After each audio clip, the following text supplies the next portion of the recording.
This man went blind for 10 years just by looking at the moon, so he was treated like a psychopath, because he saw an angel on the moon. 10 years ago, he looked at the moon from the roof of his house. He suddenly saw an angel with 6 wings.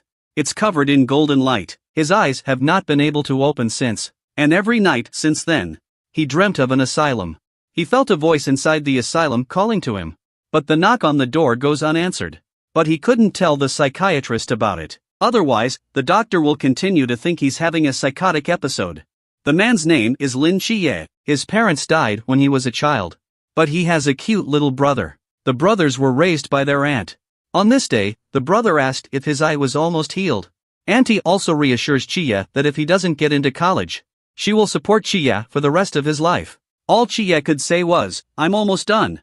But really, no matter how hard he tries, he still can't open his eyes.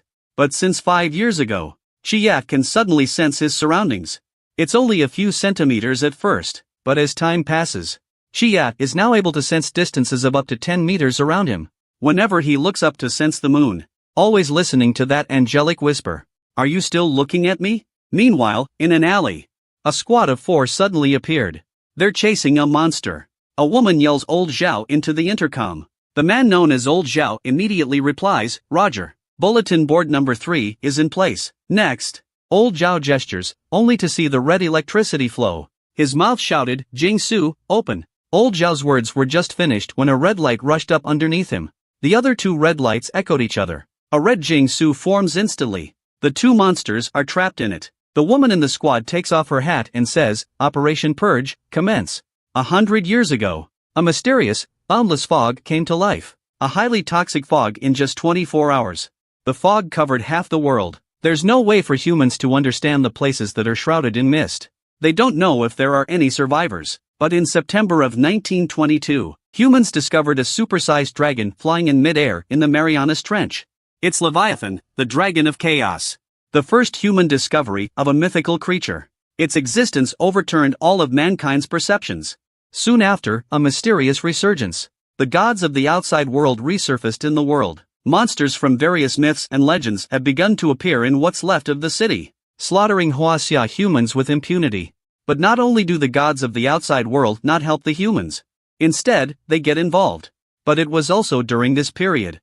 It was discovered that children born after the mists had a chance of awakening special powers, and this special power was called Jingsu. Later, humans with special powers formed a special organization, the Huaxia Night Watch. Together, they defend themselves against the invasion of foreign gods and monsters. The next day, Chie arrives at school carrying his crutches. It's his first day at school. He thought he'd be ostracized because of his disability. But his classmates were unexpectedly enthusiastic. They all offered to help. Turns out it's because his aunt came to school a day early, giving lollipops to his classmates. "I hope they can help take care of Chie." Chie exclaims, "I see. Can't say anything about angels this time, or you'll be treated like a psychopath again." Soon Chie begins his day of study.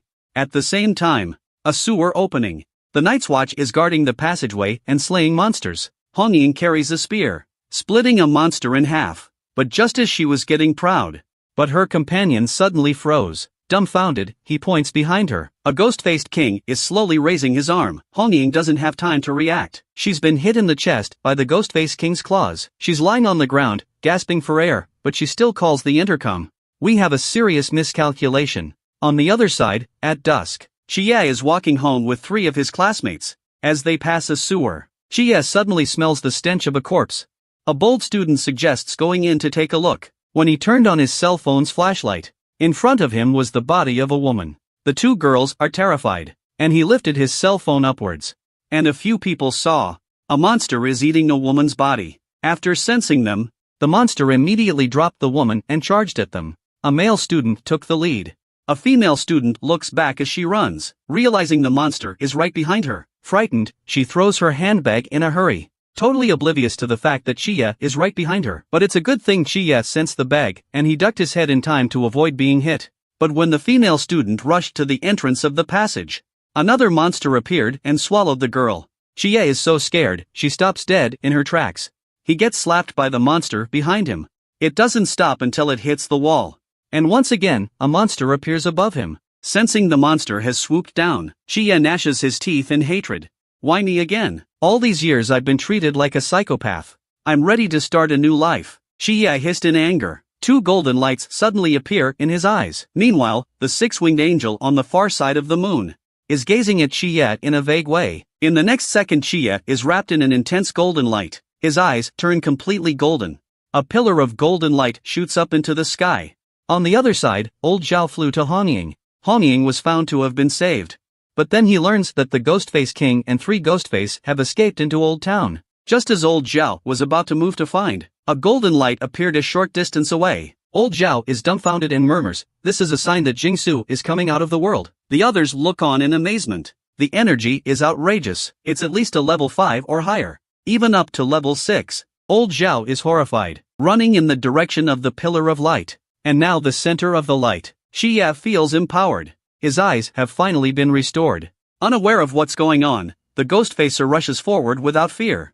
But now their attack speed is simply too slow for Xie. Xie dodges the attack with ease. And it's not just reaction time. We've doubled our sensory range. Within 20 meters. All of it, Xie knows. Facing the ghost-faced man who lunged head-on, Xie is like an angel. He's got everything under control. He spins the stick in his hand, and then he thrust it out, straight through Ghostface's head.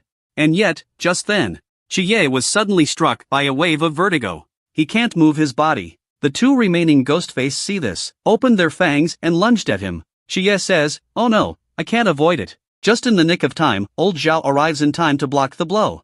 And then old Zhao swung his sword. Ghostface was split in half in an instant. When he's done, old Zhao lights a cigarette. Without looking back, he whispers to Xie, "Is it cool?" Xie is a bit confused. "Is my cut cool?" "Cool, just cool. Want to join us? Want to be as cool as me?" Xie just skimmed his head and said, "No." Old Zhao wanted to say something else, but Xie just ignores him and walks away. Back at home, Xie lies on his bed, exhausted. He knew there was a huge organization behind old Zhao, though he'd like to know what's going on. But there are some secrets that once you know, you can't get out of. He doesn't want to be a hero. He just wants to protect the family. After falling asleep in a daze, Xie comes back to the asylum of his dreams. But when he touches the door again, he found that the door could actually be opened. After 5 years, he's finally in. A few moments later, Xie came to a door.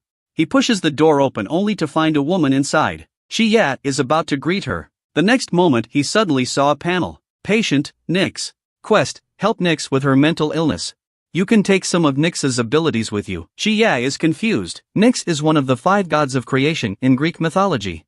How can such a powerful goddess be mentally ill? Just as Xie wonders what she's got, Nyx suddenly exclaims, "Child, my child," said she, looking at Xie in surprise. Tears fell unconsciously. Reaching out her hand, she murmured, "My child, at last I have found you." Xie is completely confused. He was raised by his aunt. It's true that he doesn't know his parents. Could she be her own mother? Just as Xie is staggering, Nyx actually lunges directly at Xie. Xie just tried to reach out in response. Instead, she swept right past Xie. One hugged the vase across the room and said, "My child. You're alive." And then she ran to a cabinet. "Thupnose, my boy." Seeing this, Xie is speechless for a moment. So it's really a mental illness. Early in the morning, Xie woke up with a start. He covers his forehead and remembers. Is this an attempt to get me to cure her? Soon, Xie arrived at the hospital. He asked the doctor if there was a cure for Nyx's illness. Of course, Xie just said a friend. This friend can't come to the hospital right now. Although the doctor suggested that he bring his friend to the hospital. But Xie's attitude is strong. The doctor had to give him some tranquilizers. Xie took the medicine and left the hospital. He thought to himself, "I wish I could bring the medicine into my dreams." But on the way back, he meets old Zhao. Xie didn't hesitate to turn and run, but old Zhao catches him. Soon after, Xie was taken to a hotel. Old Zhao said with a serious look on his face, "Have you seen Angel Michael?" Xie looks at him suspiciously. "What Michael?" Old Zhao took off his coat and said lightly, "That golden light from yesterday was an energy wave that belonged to Micah." At first he thought Xie was level 6. But he didn't realize that Xie was only at the first level. Xie looks curiously at old Zhao. "What about you? What realm are you in?" Old Zhao's heart breaks. He hasn't awakened Jingsu. He kills monsters based on combat experience and fighting skills. There are 3 ways to get Jingsu. One is to be born with Jingsu. The second is to use a special Jingsu item. And the third is bestowed by the god. Some gods give some of their power to chosen humans to become their agents on Earth. But the corresponding agent will also receive instructions from the gods, acting on behalf of the will of this god, and of the divine agents found so far. Most are agents of evil gods who seek to destroy human society and return the world to chaos. They also created an organization called the Church of the Ancient Gods. So, what were your instructions from Michael? Which side do you belong to? Xie is dismissive in the face of old Zhao's inquiry. What he's trying to do I don't know. Even if he gave me an order, I wouldn't follow it. The big deal is just to give these eyes back to him. With that, Xie prepares to leave. He doesn't give a damn about guarding humans. He just wants to make money. So that auntie doesn't have to work so hard. Getting down to earth as a family. Back home. Xie is once again in the asylum of his dreams, preparing for Nix's treatment. Look at Nix on her knees, calling out for her child. Xie has a flash of insight. She's just a mother who misses her child. With that in mind, Xie hugged Nix. Whispering in her ear, he said, "Mom, I'm home." Nix instantly bursts into hot tears. A hug for Xie. It's like a mother and son reunion. At the same time, a beep sounds. 3% reached, reward acquisition conditions have been met. Xie breathes a sigh of relief. Finally, some progress. With that, Xie clicks on the panel to collect the reward. Next send. A roulette wheel appears out of nowhere in front of Xie. Nix then hands Xie a bowl. The words Starry Night Dancer float on the bowl. Xie reaches out in confusion and grabs it. The very moment he touched the fonts, Xie felt a force transforming his body. It washed over him from soul to body. The next day, Xie woke up so refreshed for the first time. He just walked out of his room and found his aunt getting ready to go out. Looking at his aunt's kind face, Xie is suddenly struck by a sudden shock. This was the first time he saw his aunt's face. Xie shuddered and said, "Auntie, I can see." Auntie turns around a bit puzzled. After seeing that Xie can open his eyes, Auntie bursts into tears. Holding Xie tightly, little brother is also jumping up and down with excitement. When we got back to school, the class was also very happy. I can't believe Lin's eyes are so beautiful. Xie can't help but blush. I can finally live a normal life. Yet just as he returns home at night, he realizes that old Zhao is actually in his house. Old Zhao raises his hand to greet him. Immediately after, he takes out a pile of money and puts it on the table. Without waiting for Xie to say anything, old Zhao picks up a cigarette, slowly talking about his past. At the age of 6, his father died. His mother worked 2 jobs to raise him. When he grew up, he could have been a village official, but he defied his mother and joined the army. And then he joined the Night's Watch for various reasons. He never returned to his mother's side, but he never regretted it, because he was charged with the task of guarding mankind. Old Zhao remembers what he used to be, so he wanted to give the money to Xie, so that he can honor his aunt. As for guarding the world, just leave it to the likes of himself. With that, old Zhao got up and left. Xie looks thoughtful, but doesn't say much. Had to drop old Zhao off downstairs. And that's when it happened. A message suddenly came over the intercom. "We've got a hit on King Ghostface. Destination is most likely Old Town." Hear that? Old Zhao wouldn't dare to take it easy, because that's where he is, in the Old Town. At the same time, while the other Night's Watch are already evacuating the residents. But just as old Zhao returns to the neighborhood where Xie lives with a signboard, but he suddenly smelled the stench of a corpse. The manhole cover is bubbling black. Old Zhao knows very well that he has hit the jackpot. He slowly pulls out a notice board and reported to his superiors that the Ghostface King had been found in the old city center. After saying that, he violently thrust the notice board into the manhole cover. In the next second, the Ghostface King ate the pain and directly broke through the ground. But then a voice came over the intercom, "Old Zhao, you haven't awakened Jingsu. Don't fight the King of Ghostface. Hong Ying and the others are already on their way to you." But old Zhao wasn't even listening, because behind him, it's the house where Xie lives. If he don't stop King Ghostface, the consequences will be disastrous. They're still telling him to calm down on the intercom. But old Zhao has already drawn his knife. Though this time he doesn't have a million people behind him, but there is the boy's world. At this point, the Ghostface King was pouncing on old Zhao like a madman. He fends off the Ghostface King's attack. With that, he let out a loud roar and said, "Unrestricted airspace, open up." An invisible force enveloped the place. At the same time, Xie is having dinner at home. He finds Blackie lying on the balcony barking. Xie comes to the balcony to calm Blackie down. He spots old Zhao in the middle of a fight. Immediately, he turns around and rushes out of the room. "You guys eat first, I'm going to go outside." And old Zhao was determined at the moment, looking at King Ghostface, even though he's seriously injured. But he doesn't even know how many more moves he can make. Old Zhao then blocked King Ghostface's giant claws. Taking the opportunity to leap behind it, he stabbed it with a vicious slash. But the difference in realms is too great for it to penetrate. King Ghostface turns around and smacks him directly in the face. In the next second, a hiss resounded through the sky. The ghost-faced king has actually performed Jing-Su's ghost-faced ground. He can turn space upside down within his range, deceive the senses of all living things. For just a moment, old Zhao feels the sky spinning, unable to perceive Ghost-Face King's attack at all. After taking a few claws in succession, old Zhao dives into the ground. Steady your mind and body and force yourself to calm down, trying to sense where the attack will fall from. Just as the Ghost-Face King prepares for the fatal blow, old Zhao suddenly turns around, a slash to the claws of the Ghost-Face King. Old Zhao taunts triumphantly, "How's it going?" Surprised? The Ghost-Face King is angered by his actions. Old Zhao is not the least bit afraid, and directly leaps high in an arrow step. A vicious slash to its neck. But it's stuck. King Ghostface takes this opportunity to throw a punch. Old Zhao is sent flying several meters. After struggling to get up, he slowly pulls out a medal, muttering under his breath, "It's time." And this medal is the symbol of the Night's Watch. It not only represents the honor of the Night's Watch, it's also the final kill, because it can burn the life of the vigil, awakening Jing-Su at the last moment. But don't use it unless you have to. At that moment, there was a sudden roar from outside the signboard, "Zhao Kongcheng, let me in." Chia pounds angrily on the barrier. Old Zhao, however, outright refuses. "What do you want to come in here for, you little brat? Get your ass back to dinner. I'm putting the word out. As long as I, Zhao Kongcheng, am around, this thing won't hurt you or your family." To keep the ghost face from hurting Chia's family, old Zhao pulls out the Night's Watch medallion. He stabbed himself in the neck, burning what's left of his life. In exchange for 5 minutes of bloom, old Zhao shouted, "Jing-Su, mendicant moon."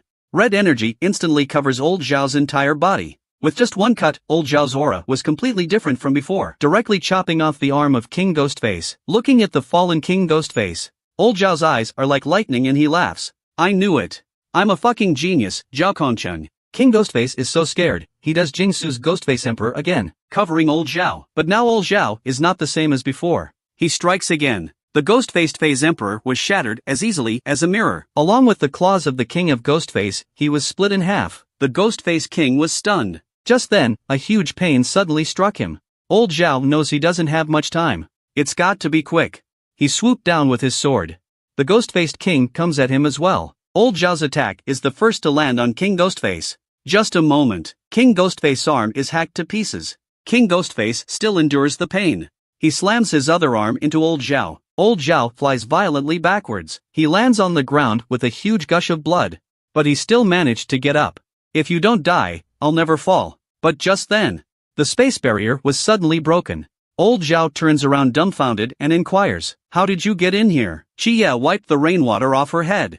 "I glared at it and it blew up. Turns out it's because it's just about nighttime now." Triggered Starry Night Dancer. He broke through the barrier with the power of the killing angel. Just as Chia confidently steps up and prepares to fight the beast with old Zhao suddenly puts his sword across his face. "Stop talking and step aside." Chia just saw it. Old Zhao's bones and organs were all broken.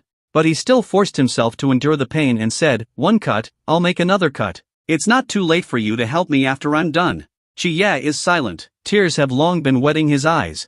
Old Zhao, however, stepped forward on his own. "Boy, watch this. This slash, it's gonna be cool." Jing-Su, mendicant moon. The blade is like a crescent moon. It flashed past the Ghost-Face King's neck. The head of the Ghost King fell to the ground with a thud. That's all. Old Zhao finally collapses to the ground. Chia rushes forward and hugs him. Old Zhao slowly looks over at Chia. "Was that a cool slash I just made?" Chia said with tears in his eyes. "Cool, very cool, cooler than anyone I've ever seen." But Chia wasn't finished. Old Zhao closes his eyes and doesn't make a sound. Chia drops to one knee beside him. And yet, just then, King Ghostface's head was suddenly cracked open. A red spider crawls out of the skull. Chia is still murmuring, "I've never been more afraid of owing favors in my life. You saved my family. But what can I do for you?" At that thought, Chia fiercely grips old Zhao's longsword, turning to look at King Ghostface, who had risen to his feet once more. In his eyes is a golden light filled with intimidation, triggering the god skill Starry Night Dancer. Now Chia is like a real night walker, splitting the night into gold with a single slash. And with that, Chia slashed at the spider on Ghostface King's chest. He knows this guy is the real body, but the long blade doesn't penetrate it. It just made a dang sound. Chia's eyes are blazing with rage. "Since I can't kill you with a single slash, then I'll make 10 or 100 cuts." Chia is poking and prodding. The spider finally breaks apart. Seeing this, Chia leaps high into the air. With all his strength, he stabbed again. In an instant, a ball of golden light sprang up. The Ghostface King's body was destroyed in the golden light. After all this, Xie retrieves old Zhao's sword, put him on his back, then silently carries old Zhao's body. With a firm face, he swears, "You saved my family. In exchange, I'll keep your responsibility for you for 10 years. He's been gone for I don't know how long. The rest of the Night's Watch arrives in a hurry. They are filled with shock at the sight of old Zhao's death in battle. And Xie's tears kept sliding down with the rain. My junior Lin Xie sent General Zhao Kongqing back in triumph. The next day, in an office. Are you Lin Xie, the agent of the killing angels that old Zhao was looking for? Xie nodded solemnly and said, I am. Girl asks teacher to unoccupied classroom after school, offering to take his arm. But as the teacher expects something to happen, the girl's face suddenly darkens. The teacher was just about to inquire when, the next moment, the girl opened her mouth full of fangs. She instantly turned into a snake-headed monster. She swallowed the teacher in one gulp. 100 years ago, the world mysteriously revived. The gods have returned to the world. The outer gods are eyeing the continent of Huaxia in order to resist the invasion of monsters and alien gods. Huaxia's awakened people have formed a mysterious organization, the Night's Watch. Just now, Xie witnessed Zhao Kongqing's attempt to guard himself. He was willing to burn his life to activate Jingsu. He died with King Ghostface to repay him for his kindness. Xie decided to guard the world for him for 10 years, but he's going to be a Night's Watchman. You must train in the Hellmouth. And for the next year, because we had to live in the house of Captain Hongying, Xie got an advance on his yearly stipend. Have a comrade send it to his aunt. Soon Xie gets a call from his aunt. After some consoling, Xie is once again in the asylum of his dreams. The goddess Nyx sees him moping, trying to give him her own bracelet, but when she reached out, she realized her bracelet was gone. Thinking for a long time, Nyx just remembered. The bracelet was taken by a little girl about 12 or 13 years old, because they were competing in a contest. When she lost, she gave her the bracelet. Xie was shocked to hear this. Does that mean someone else was here before me? Yeah, I think that little girl's last name was Ji. After hearing that, Xie went straight to the dean's office. Since someone has been here, they must have left some kind of clues. After some searching, Xie did find it under the table. It's the envelope the little girl left behind. She said the bracelet was just a loan. I'll give it back to Nyx when I see her again. She also wrote a reminder. There's another space underneath this asylum. Xie followed the instructions, discovered that this underground space was actually a prison cell. It's even more outrageous. The king of Ghostface, whom he killed with his own hands, is actually in the cell. Xie looks puzzled. How could the Ghostface King be here? At this point a panel pops up. The sinner King Ghostface as a mythological creature slain by your own hand. You have the power to decide the fate of its soul. Choice 1, just wear out his soul. He'll disappear into thin air. Option 2, make his fear of you reach 60. He can be employed as a hospital nurse and provide you with a degree of protection. The current fear value is 1. Xie realizes that the asylum has this feature. Mythical creatures killed with their own hands will be detained here for their own use. But then again, if I kills a true god, wouldn't it also make him work for himself? Just then, the Ghostface King suddenly let out a hiss of resignation. Xie glares up at him. Megale's godly power shocks. The Ghostface King immediately fell to his knees. Xie looks at it, and though the Ghostface King is strong, being a caretaker is a good choice. But I don't like it. With that, Xie reaches out and puts his hand on King Ghostface's head, followed by a push. King Ghostface's head explodes in a burst of golden light. After all this, Xie leaves straight away. And there has been no Ghostface King among the mythological creatures ever since. The next day, Xie came to the Budokan, preparing to begin a month-long training program. The captain throws Xie a knife. Tell him, the only way to have his own sidearm is through training. Until then use this blade. Xie looks at the blade in his hand. His eyes reveal a hint of sadness, because this is old Zhao's sword. So I'll cut the crap. Starting today, you'll practice with me every morning. In the afternoon, you will learn Jingsu from Wen Qima. In the evening, I practiced with Ling Xuan. Xie didn't say much. He just picked up his sword and answered. But he didn't expect the captain used Jingsu to fight him. No surprises. Xie is getting clobbered. At noon, Wen Qima bandages Xie's wounds, while advising him to look on the bright side. When he first practiced with the captain, he was knocked down for a day and a night. But Xie said, isn't this training? Why did he hit so hard? There's no mercy at all. When Qima tells him, this is the Night's Watch, because monsters don't show you mercy.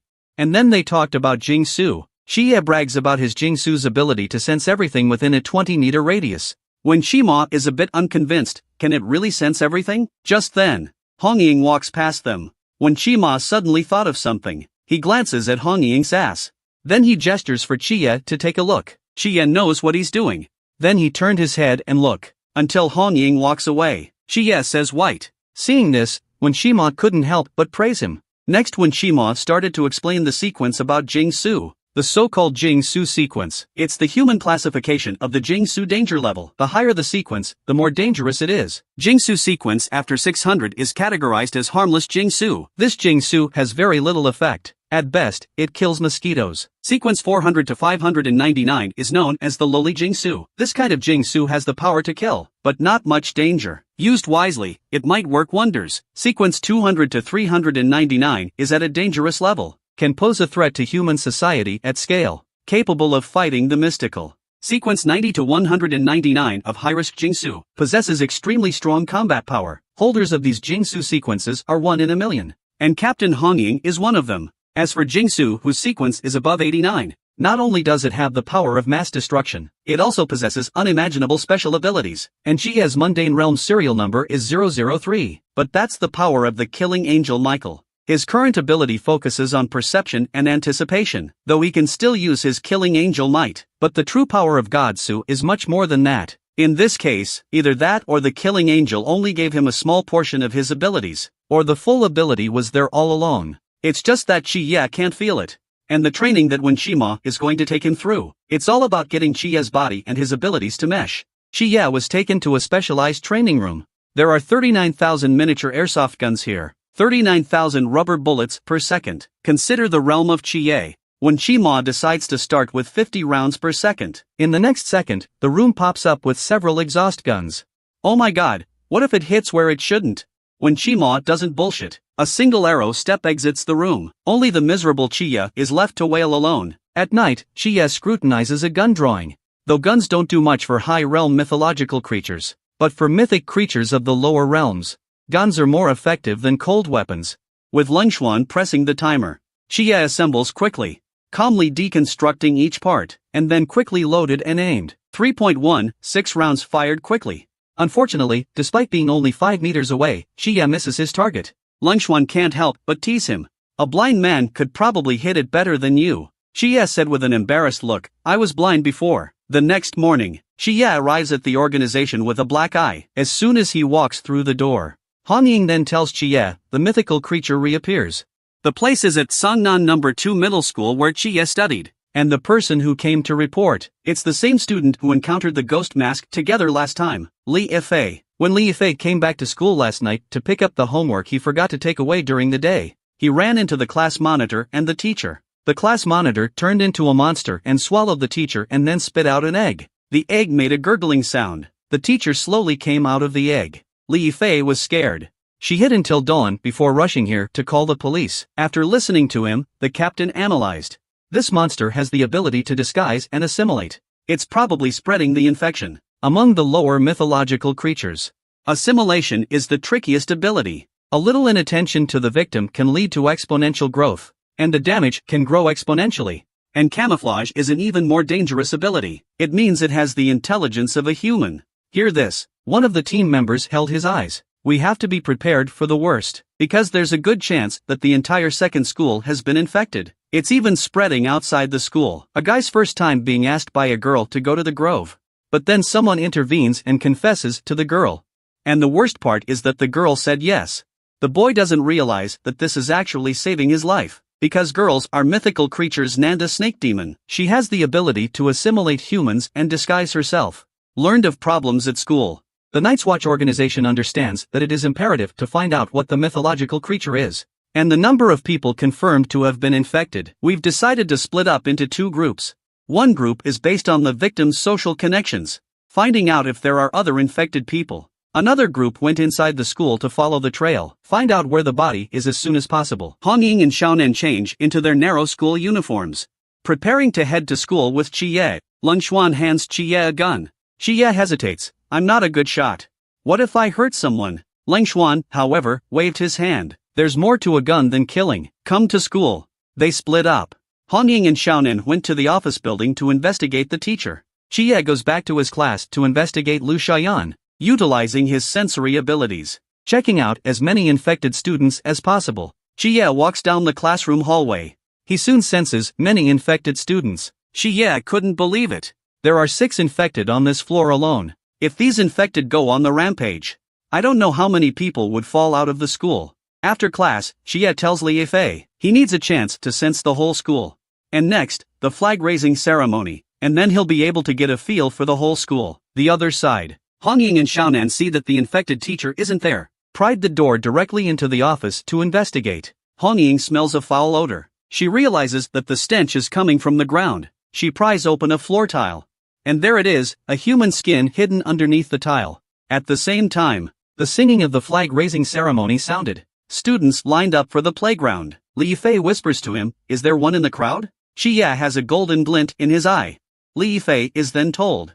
The girl who's 5th in line. She's infected. Li Yifei froze. Her name is Tianli. She's in the same dorm as Lu Xiaoyan. Xie thinks for a moment at the words. He then informed Hongying over the walkie-talkie. The source of the infection may have come from the girls' dormitory. Copy that, we'll investigate now. Xie is coming to the flag-raising platform. He takes the flag from his classmate. Classmate, you're laid off. The school leaders urgently let me serve as the flag raiser temporarily. He not waiting for the other side to ask. Xie takes a step forward. The flag-raising ceremony will now begin. Xie closes his eyes. A sense of foreboding washes over him. As he expands the range of his senses, he actually realized that many of the students were densely packed with infected people. Xie leaps from the flag-raising platform. While telling the captain over the walkie-talkie, at least 60 students and teachers in the entire school have been infected. It's going to be hard to solve this problem in secret. There's too many of them. And once it threatens his very being, these 60 or so infected will inevitably attack students and faculty indiscriminately. And the captain knew that if any of the leaks escaped the school, it would be a disaster that would affect the whole city. The captain was quick to tell him to calm down. He investigated Lu Xiaoyan and the teacher's place. Their families have all been infected. The captain speaks as he raises his hand to kill a monster. We'll be checking the social connections of the infected on a case-by-case basis, blocking the spread of the infected.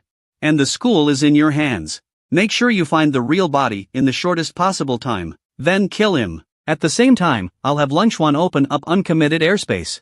The school will become an island, so that you can fight to your heart's content. Xie agreed to do it. Rush down to the girls' dormitory. He see a group of girls getting ready to go upstairs. Tell Hongying, who is about to investigate. Unfortunately, the two of them were bumped into by a couple of female classmates before they could make their exit. The girls were looking at Hongying, who had such a huge chest. There's no such person in the school. Hello, what class are you in? Hongying just made up an excuse. She grabbed Xiaonan and was about to leave. But the 3 female students suddenly smiled weirdly. They went forward and stopped the 2 of them. Don't go so fast. How come I don't remember such a good-looking sister at school? She even touched Hongying's face. Xiaonan was also touched by 2 female classmates. You're so cute. So cute that I want to eat you up.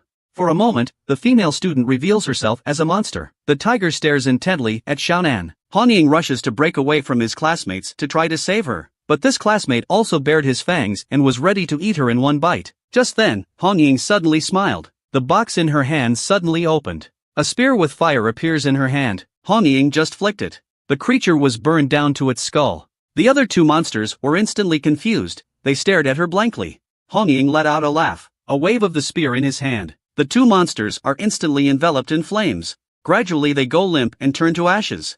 Xiaonan said with a pang of fear, I'm scared to death. They're too ugly. Just then, the 2 find the end of the corridor ahead. Another man is coming toward them. Hongying raised his hand and was about to attack, only to find more monsters appearing. The 2 are surrounded. And there are 18 of them all at once. Hongying was not afraid, but laughed instead. That's not enough to get me warmed up. A few moments later, there was an explosion from the girls' dormitory building. And in the bathroom of the next building, Lu Yuan is freshening up in the mirror. Back in the classroom, he came straight to Han Ruoro, giving her a bottle of cow's milk. Han Ruoro comes to his ear with a big smile and whispers, after school, can you wait for me in the grove? Lu Yuan is so excited, he doesn't know he's being watched. And that's when it happened. Xie suddenly taps the table. He tells Han Ruoro, I've liked you for a long time. Not only the whole class is stunned, even Han Ruoro is confused. Xie, on the other hand, continued to speak, I've liked you for a long time. Be my girlfriend. In an instant, the students all started to coo together. Lu Yuan was dumbfounded. What the fuck is going on here? Next, send. Hanruoro suddenly shouts, okay then, I promise you. Shia leaves behind a handsome back shadow. I'll see you in the woods after school. In a regular high school, a girls' dormitory building exploded for no apparent reason. It's a disaster for everyone. Hongying, the night watchman, unleashes Jingsu in the dormitory building with full force to rid the school of monsters. When the explosion happened, the women's dormitory building was sealed off by the university. And at this moment, Lin Xuan, who's in charge of support on the perimeter, has already unleashed the no-rings airspace. Lin Xia has taken advantage of the unrestricted airspace launch to riots on campus. He managed to infiltrate the girls' dormitory. The battle continues in the dormitory building. Hongying wields a spear, eyes gazing at the monster ahead. The tip of the spear sparks with hot energy. The three girls transform into snake-headed monsters and hiss as they lunge at Hongying and the two of them. A wave of flames spreads out from Hongying's center. This is her Jingsu power. The rose-colored weaving flame trails through the air. The girl's eyes burned. The spear in her hand turns sharply. Right hand slides back. Fury sending gun peak, Haratian jab. Make your body break forward with the wind of the spear. In a flash, Hongying's entire body instantly kills through the snakes. A little bit of fire fell from the sky like fading cherry blossoms. Hongying places his spear behind him. Snapping his fingers, the flames in the corridor simply die out. Retrieve Jingsu's power. What's going on? Why are there still students in there? Just then a female voice came in. A panicked dormitory teacher appears behind them. Seeing the visitor, Hongying and Si Xiaonan secretly put away their blades and replied, "We are students here to put out the fire." The fire is out. The resident teacher doesn't care about the weirdness of these two women at this point in time. She's dragging Si Xiaonan downstairs. As the trio ran around the corner of the building, hurried footsteps are heard from below the building. Suddenly, a gunshot is heard. A bullet struck the hostile teacher directly in the chest. See who's coming. The shooter is Lin Xie, who's coming for backup. And look at the dormitory teacher. At this point, she's turned into a snake-headed monster. It turns out she was infected by the monster a long time ago. She's been hit by a bullet, and now she's in her original form. Just now, she just used her identity as the dormitory supervisor to deceive the two of them. Thermal weapons are of little use against mythological creatures. It's going crazy. It opened its bloody mouth and was about to bite Si Xiaonan next to it. Xiaonan is stunned. She doesn't have much power. She's mainly an auxiliary and part-time medic on the team. Luckily Lin Xia reacted in time, only to see him rise up and leap. The gun in his hand fired several shots at the snake. Snake monster gets knocked backward. Lin Xia sees that the melee shots are having an effect, so he's going after them. The gun is aimed at the jaws of the serpent. Pull the trigger again. The snake's head was shot to pieces at close range. The three Night's Watchmen have finally joined up.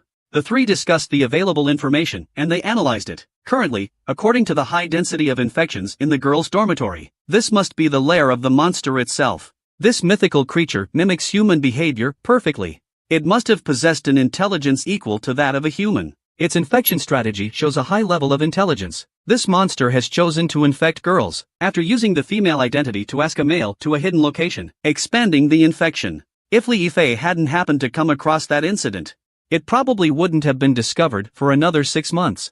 But by then, I'm afraid all of Nan will have fallen. Hongying, a veteran of the Night's Watch, has fallen silent.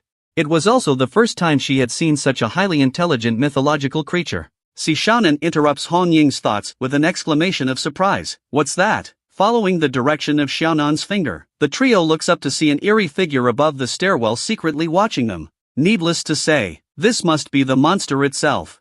The three of them are no longer discussing it. They're trying to catch up. The creature sees it's been spotted and runs upwards again, toward the rooftop.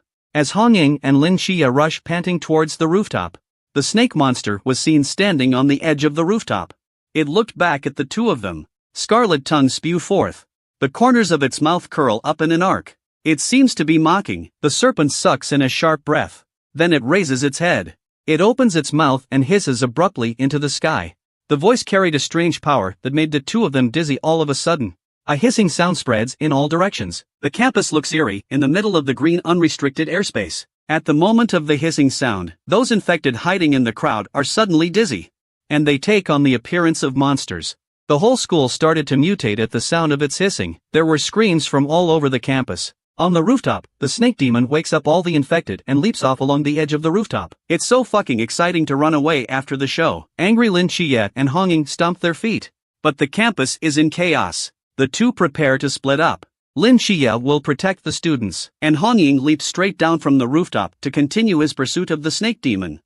Inside a school in Songnan City, a snake demon was found in the girls' dormitory. It wakes up the infected in droves by hissing in a rage. A horrific scene unfolds on campus. The students are in disarray, screaming and running towards the main gate of the campus. What they don't know is that with the opening of the unrestricted airspace, ordinary people can't leave the campus normally. After these students walked to the edge of the unrestricted airspace and were stopped by an invisible wall, everyone panicked. There's no escape. There are monsters coming out of nowhere.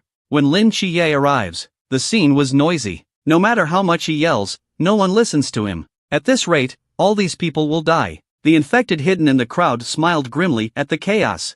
Lun Xuan's words popped into Lin Xie's head. Guns are for more than just killing. It can also be used as a deterrent. Lin Xie pulls out his pistol and pulls the trigger into the sky. A roar of anger spreads around. Quiet, everyone. When the sudden appearance of a monster brings fear to the people, only another kind of fear can calm them down for a short time. Who are you? Why do you have a gun? Are you a cop? Help us. There's a monster in the school. The students are in a brief daze after the shot was fired. And then they clamored around Lin Xie again. And that's when it happened. Lin Xie's eyes flashed gold. The sword is sheathed in his hand. The cold blade cuts through the air. With a sound of swords, he slashed at the leader monster. The monster looks horrified as the blade cuts through it. He couldn't figure out why he'd been discovered. Seeing the scene of Lin Xie pulling the knife and killing, the people around us froze in their tracks. It's killing people. They're just ordinary high school kids.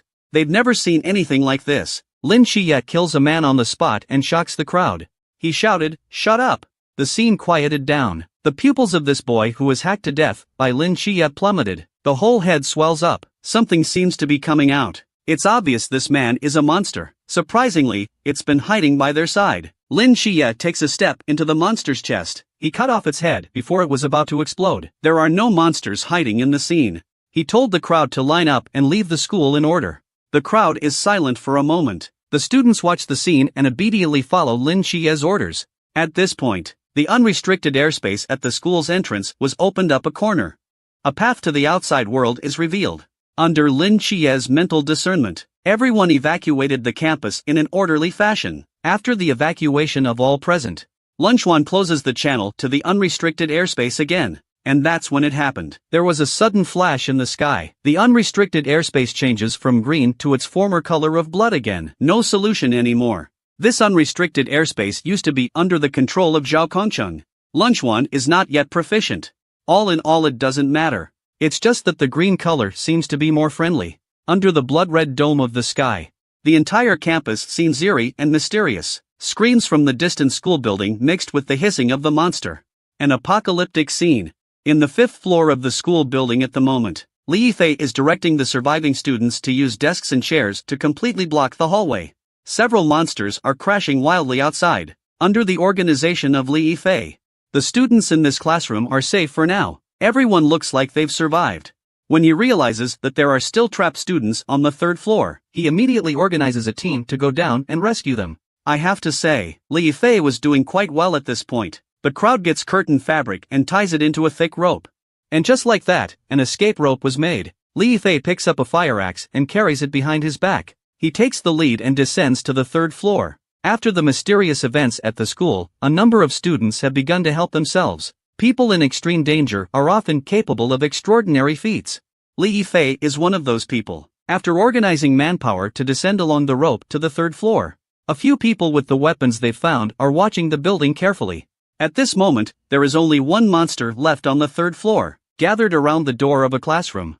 It looks like it's trying to get in to find the students who are hiding inside. Li Yifei immediately said in a cold voice to his companions behind him, "Monster or not, let's knock him down first. Follow me." Just see the creature struggling to slam the door of the classroom in front of me, not even noticing that a couple of bugs are rapidly approaching him. Until Li Yifei reaches the monster. It's only then that it snaps back and realizes who's coming. In an instant, Li Yifei's fire axe is already raised high in his hand, hands slashing downward. The axe slashes deep into the creature's neck. Li Yifei, a couple of the boys behind him are arriving now, breathing heavily. The corners of his mouth rise uncontrollably. There's excitement in his eyes. A few of the boys in the room swarmed the room. Fire axes and clubs are raining money down on the monster. After hacking and slashing for a while, the monster's body convulses and it falls to the ground. The boys who managed to take out the monster are in disbelief. We actually killed a monster. Li Yifei is calm at this point, knocking on the door of the classroom that the monster just slapped. Is there anyone in there? I'm Li Yifei from class 2. We've killed the monsters outside. Come evacuate with us. Half a dozen times, the blocked classroom door was moved open a little. A boy's head was revealed and replied, "Evacuation? Evacuate to where?" Li Yifei said seriously. "We killed all the monsters on the 5th floor.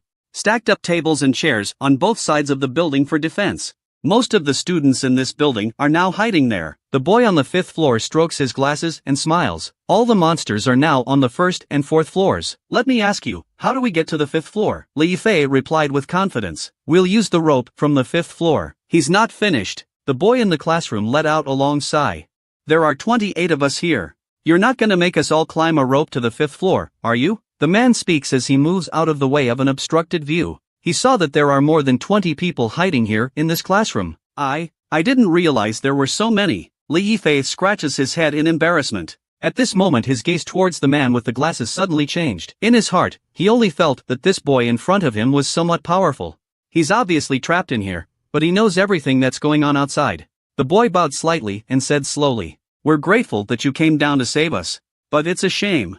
Your exit plan is not a viable one, seeing that it is impossible to save people. The boys with Li Yifei are getting anxious. Since we can't save anyone, let's just go back. If we stay here, it'll be too late if the monsters come back." The words are still coming. At the end of the corridor, another monster appears. It spotted Li Yifei, one of the boys standing outside the classroom. Next moment, the monster lashes out and comes at them. Just as the monster rushes towards the men, the boy who had just spoken immediately ran towards the roped-off window. His run caught the monster's attention. The monsters coming up behind him see that he's alone, and they're coming after him. Just as the boy is about to grab the rope and climb up, the monster behind him suddenly pounced on him. It was too late for the three of Li Yifei to rescue him. They watched as the monster crashed out of the window and bit into the boy's body.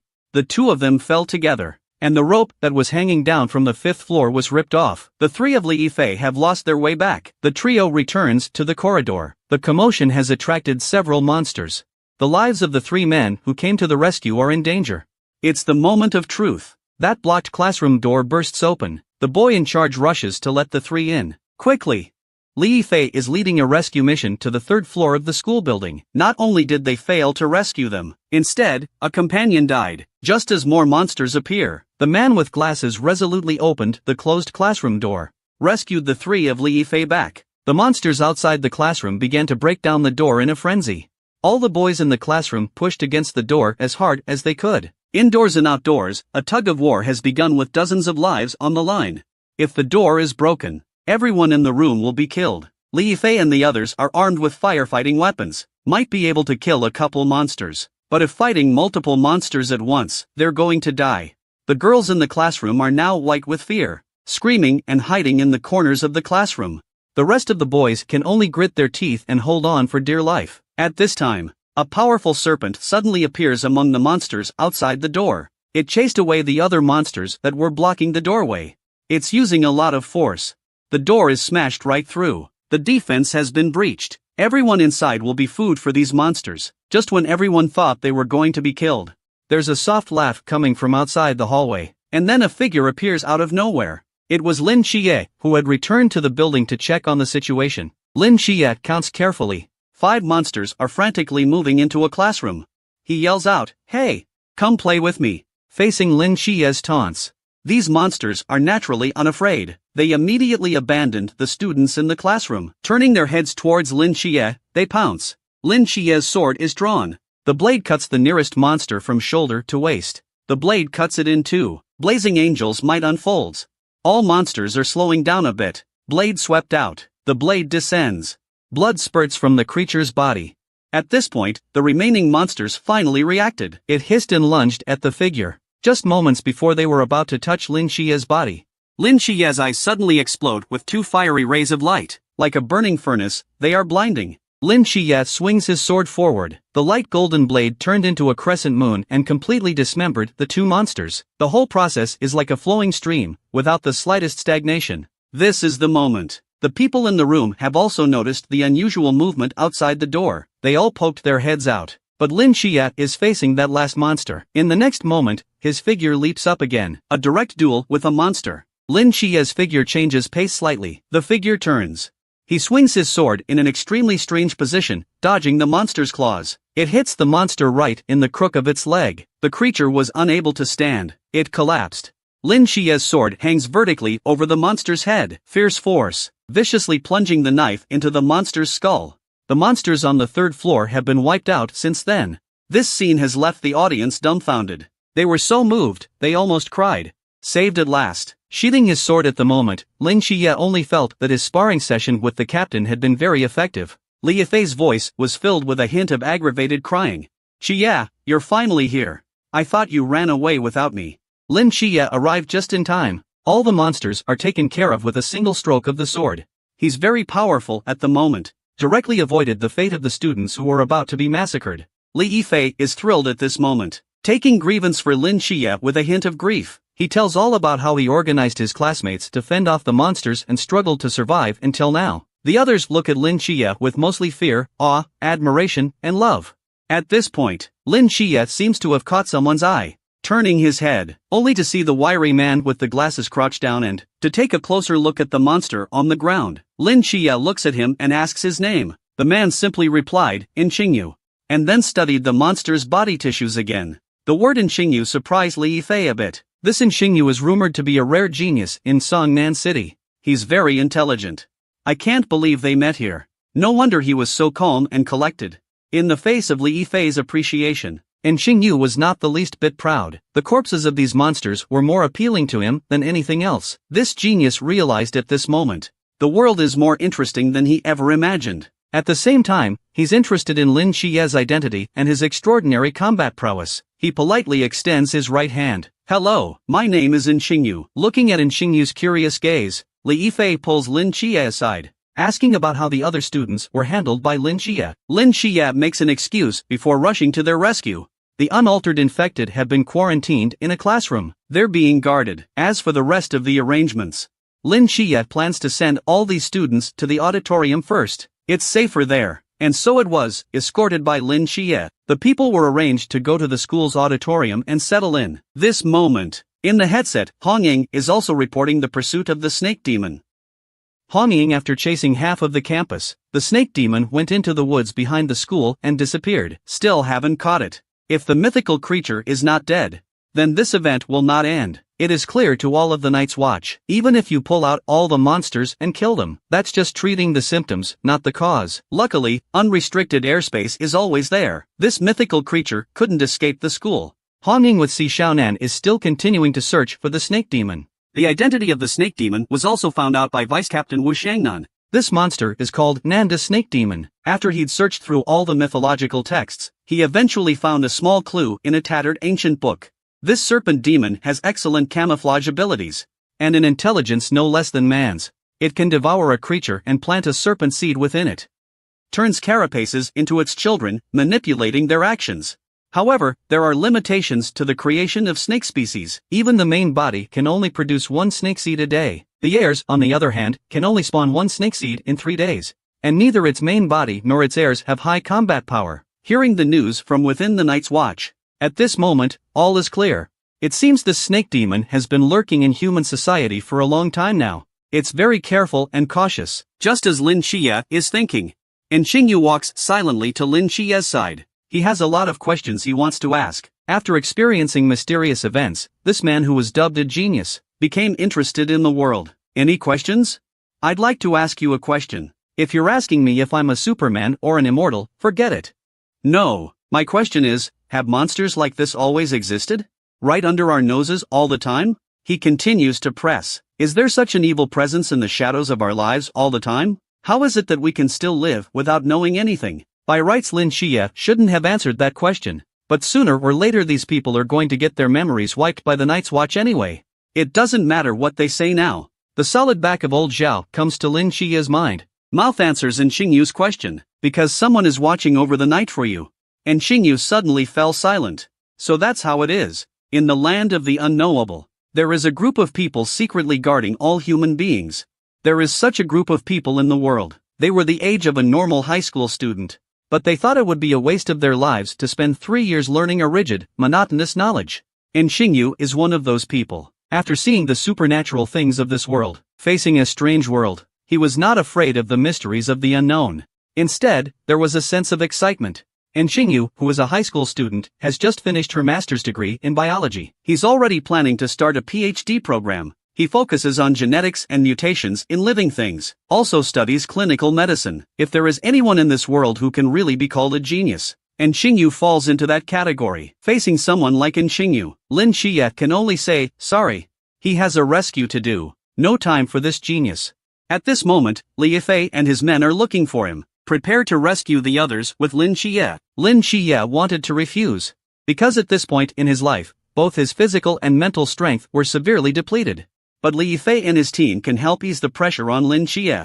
He's taking care of the enemy more easily. So Lin Xie nodded with only a slight hesitation. Okay, let's do it together. And Xingyu on the other side of the room shouted with some exuberance. I am coming too. I can help you out. Analyze the monster's behavior. Let me come along. At that, Li Yifei comes up to Lin Xie's ear and whispers, I think this kid is pretty smart. Lin Xie agreed after a moment's hesitation. He's got the whole Li Yifei team with him anyway. One more won't make a difference. See Lin Xie for agreement. And Xingyu's expression at the moment doesn't seem like he's going to fight monsters. It's about cutting them into 18 pieces and taking them back to study them. The empty hallway on the 5th floor of the school building. There's a girl's cry. Li Yuan. Li Yuan. At the moment, Lu Yuan is prying at a locked classroom door with a tool. Ruoro, I'm here. I'll get you out in a minute. Han Ruoro got up to the front door window and looked at Li Yuan. Her eyes are red, pursed lips like a frightened deer. Li Yuan, I'm scared. This infected person who was sensed by Lin Xie's mental powers from the start. Han Ruoro. At the moment, for whatever reason, she has not mutated. She's been placed in isolation on the 5th floor by Lin Xie. Taking advantage of an unattended gap, Han Ruoro calling out to Li Yuan, trying to use Liu Yuan's fondness for her to get him to release her. And just then, the barrier on the 5th floor, which had been stacked like a mountain with tables and chairs, collapsed. Monsters are flying in from outside. This scene caused all the survivors on the 5th floor to cry out for help. The defense is broken. The monster is coming. Time of crisis. A figure leaps high into the air, sprinting out, waving his sword in his hand as he flies over the wall. Next, send.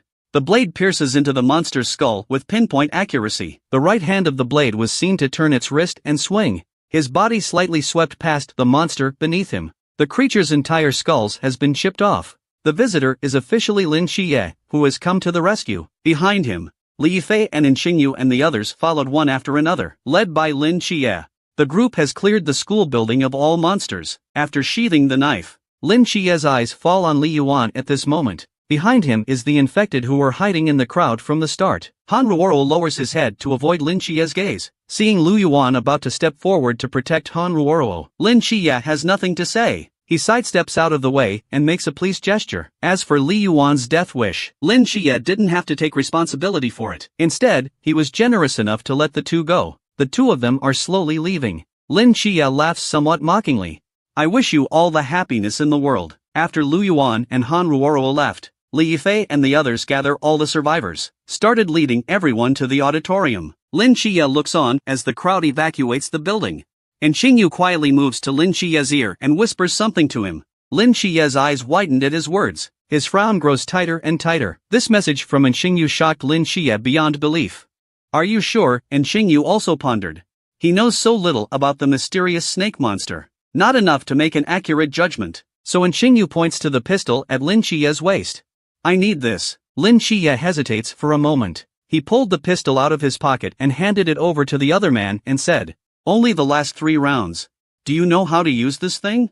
And Xingyu seems to be loading the bullets with great skill. He said, I learned it on TV. This moment, Lin Xie just took a different look at this genius boy. Turning his head, Lin Xie left. He still has to find the snake demon. And Xingyu silently puts his pistol in his pocket. He hopes he won't have to use it. Waiting for Lin Xie to leave, a whole bunch of people flocked to Li Yifei's side. Everyone started asking questions. Li Yifei leads the students towards the auditorium and publicizes the fact that he followed Lin Xie to save the students. Lin Xie is running around the campus with a straight sword. He reaches over and turns on his headset. Lengxuan, did you see that? I see it. Lengxuan, who was acting as support on the periphery of the campus, replied. The target in the gun's 8 magnification lens is Lu Yuan and Han Ruoro, who escaped alone. After learning of their whereabouts, Lin Xie immediately rushes to their hideout. As he runs, he turns on his headset to alert Han Ying. Ing. I seem to have found a clue to the snake demon. Inside the music classroom of Meiying building, Li Yuan is surprised. Why doesn't Ruoro escape from the school with him? Instead, he had to call out to him to come here. Han Ruoro is seen sitting on a piano. Her legs are just swaying around. She called out to Li Yuan. Han Ruoro lifts up her legs and wraps them around Liu Yuan's waist. At this moment, Liu Yuan's entire body feels as if an electric current has passed through it. His whole body is tingling. Han Ruoro sticks his head in Liu Yuan's ear. A flick of her tongue on Li Yuan's cheek. The mouth whispers, "Don't you want to be eaten by me?" In the next moment, Han Ruoro's entire body quickly changed into a snake-headed monster. A hideous head pressed against Li Yuan's face. A bloody mouth full of sharp teeth. Lin Xie, who has arrived outside the piano room, hears the man's screams from inside. He leans against the wall of the corridor, unperturbed. After a while, when the screams died down, he came to the door to listen for movement. For Li Yuan's death wish. He has no sympathy. That's it? Lin Xie muttered something in a low voice. He walks up and opens the door to the room to see Li Yuan's already mutated figure. And with that, Lin Xie drew his straight sword without the slightest mental burden. He goes up and slashes away. Inside the piano room at the moment, Han Ruoro is climbing on the door, waiting to deliver the death blow to Lin Xie. But she doesn't know that. Lin Xie's absolute vision had already spotted her. But Lin Xie's goal at this point is not to kill her immediately. He cautiously peeks out and speaks, unsurprisingly. You must be the last snake demon heir in the school. Come on down, Nanda Snake Demon. I know you can see me through your air. Why don't you put that look away? Let's have a nice chat. Serpent demon scions fall from under the door. She spits out a weird female voice. The Night's Watch and I have nothing to talk about. A few moments later, the flesh and blood head of the beast in front of us gradually closes up. The scalp and bones are restored again. The scales on the skin fade away. Soon it transforms into Han Ruoro's pitiful form. Lin Xie watched the scene calmly. He slowly sits down and crosses his legs, leisurely fiddling with the knife in his hand, laughing softly under his breath. What are you doing back here? Lin Xie asked with a look in his eyes. You seem to know a lot about this society? If I'm not mistaken, you must have come to this city a long time ago. I don't understand. With your powers of disguise, can perfectly integrate into human society. But why do you suddenly start multiplying at the expense of exposing yourself? Han Ruoro doesn't have the slightest expression on his face. She responded faintly. Reproduction is an instinct of my race. What do you humans know? Lin Xie sniffs and wonders. A creature like the Nanda Snake Demon with its superior intelligence, doesn't it still suppress the creature's instincts? Lin Xie seeks out Han Ruoro, the last scion of the Snake Demon, after. The conversation in the piano room continues. Han Ruoro sees Lin Xie's thoughtful look. Laughing softly, he gave him a question. There are 3 vigilantes in this sealed-off school. Han Ying of the realm of Qi and Si Xiaolan who follows her. And Lin Xie, who can see through the snake demon's disguise. With the ability of Han Ruoro, it is impossible to plant snake species on people in the Qi realm. Xiaonan and Han Ying together, and it can't find a way to do it. But if she plants the snake seed on Lin Xie now, will the Night's Watch still find out? Lin Xie hears this and reacts instantly. The reason Han Ruoro was waiting for him in the piano room was to deal with him. In a matter of moments, the weak girl was transformed into a scaly monster once again. A huge bloody mouth hissed at Lin Xie. At that moment, it flicks its tail. The thick tail of the snake strikes down heavily on the spot where Lin Xie just stood. A large crater is made in the ground. Lin Xie is surprised at the wisdom of this snake demon. His body jumped back violently to dodge. His right hand gripped the hilt of his sword, and his eyes were filled with gravity. At this moment, the snake demon changed its form once again. Its size increases dramatically. Its body transforms into a human body with a snake's tail. A horrible breath blossoms from its long waist and tail. The dense concentration of sharp teeth is numbing. The tail's mouthpiece closes and shoots toward Lin Xie. And then it opens up. Lin Xie crouches down and narrowly avoids the blow. The mouthpiece hits the wall behind Lin Xie. The terrifying force smashed the wall directly into countless cracks. Lin Xie felt the force and laughed somewhat to himself. Didn't the Night Watchman's information say that the snake demon's combat power is not high? Under the serpent demon's massive onslaught, even the concrete walls are cracked. The strong fluctuation of the battle naturally attracts the attention of Hongying and Xiaonan on the campus. Facing such a powerful snake demon, Lin Xie can only dodge and run away under the exhaustion of his mental energy. Also, it's not even nighttime yet. Lin Xie's starry night dancer power is unavailable. He can only use his dynamic vision and fighting instincts to fight the snake demon. Under the snake demon's fierce attack, Lin Xie is forced to turn back and respond. Using his little mental energy, he feels the snake's tail move. After avoiding an attack, Lin Xie's lightning-fast swing, the blade collides with the snake's tail. A sound of metal clashing rings out. The blade rubbed off on the scales with stinging sparks. This one hurt the snake demon that had been chasing Lin Xie, and then it went into an animalistic frenzy. A thick snake's tail came from the side, with a huge amount of force added to it. It slammed into Lin Xie's body. Lin Xie's body bends under the stress of his body's reaction. Taking the blow directly from the tail, his body shattered a piece of glass. He flew backwards out of the room. The whole thing fell straight down from the sky. The snake demon also pokes out of his body and prepares to deal a fatal blow to Lin Xie. In midair, Lin Xie, who was in free fall, felt helpless looking at the terrifying figure of the snake demon. Am I going to die with honor? Only see that the snake demon has no intention of stopping. With its high intelligence, it knew that this was a good opportunity to kill a night's watchman. It spits out a stream of venom from the top of its mouth at Lin Xie. Just as the venom is about to hit Lin Xie, a spear comes flying in with a hot breath. The spear, wrapped in red flame, disperses the venom with a single blow. It instantly neutralized Lin Xie's current killing situation. Lin Xie looks back, spotting the Hongying duo rushing to their aid. The falling Lin Xie was lucky to fall into the green belt. The tree branches took most of the force off. Then the man lands on the grass below. The snake demon has also spotted Hongying's duo. It's starting to hesitate. Does this continue to fight? The other two Night's Watch have arrived. The three of them combined. He will die. The two Hongying girls arrive just in time. Lin Xie escapes. This ended Nanda's snake demon's pursuit. After a moment's hesitation, Nanda's snake demon turns around and retreats towards the Mei building behind him. It's incredibly fast. It was only a moment before it disappeared into the building. Walls and rooms hide its form. I don't know where it went. Where is it? Hongying saw the snake demon fleeing and asked Lin Xie in a loud voice. Every move of Nanda's snake demon has not left Lin Xie's perception. The leftmost classroom on the second floor. It's getting away, with Lin Xie the humanoid navigator pointing.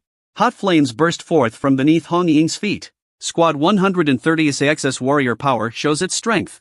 And then, just see the spear in front of him was lightly thrown by Hongying. The spear spins several times in midair. The high strands of black hair dance in the wind. She bounced like a cannonball. The red flames under her feet were transferred to the spear. In midair, the tip of the gun is aimed at the classroom where the snake demon is. Hongying violently builds up his strength.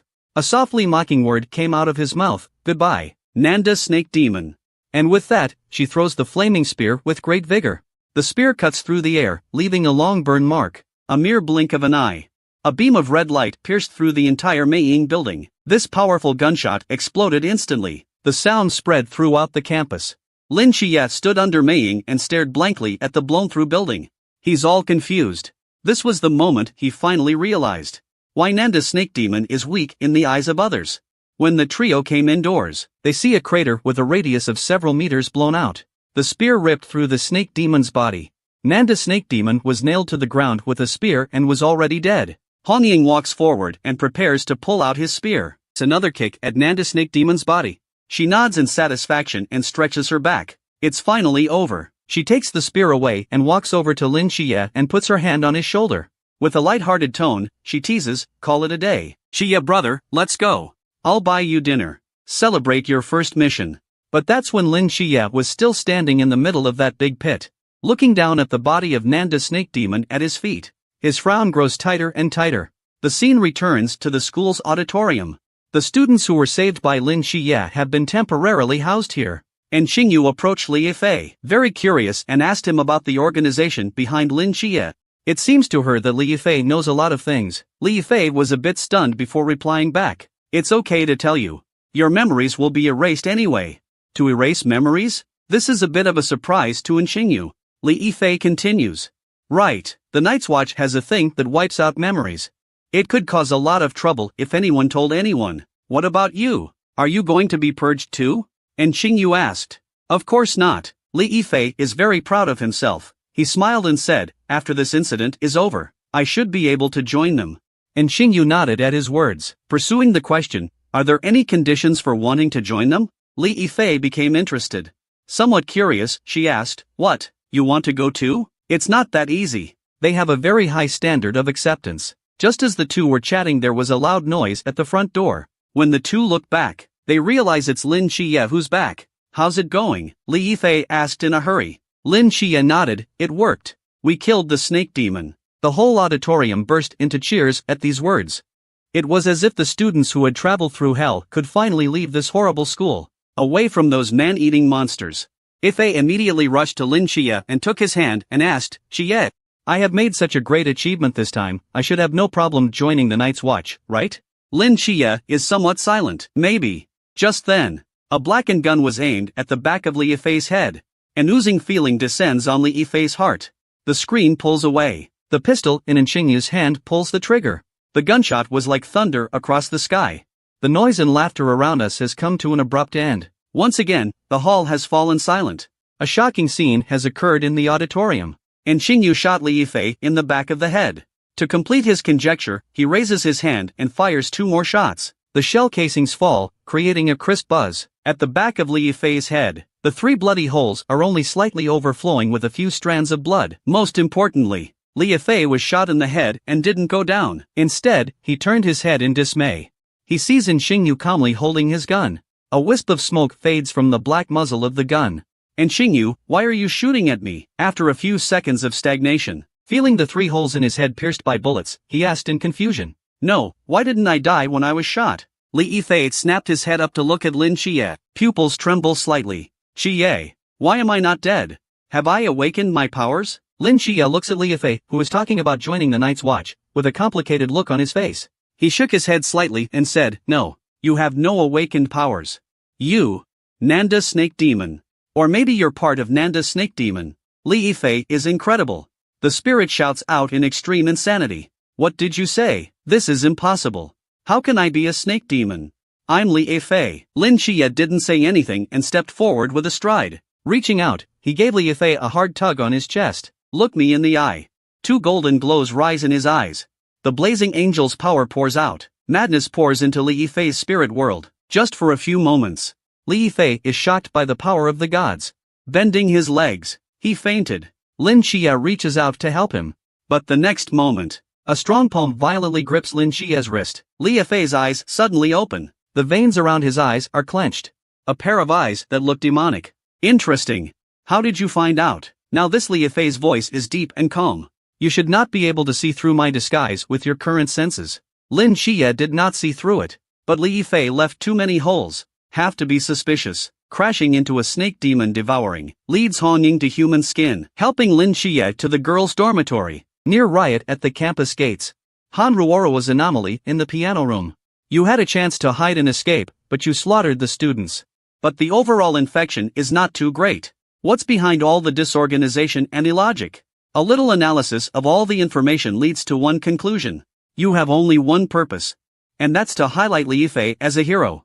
But in the beginning, Lin Xie still didn't think about Li Yifei. The person he really suspects is in Xingyu.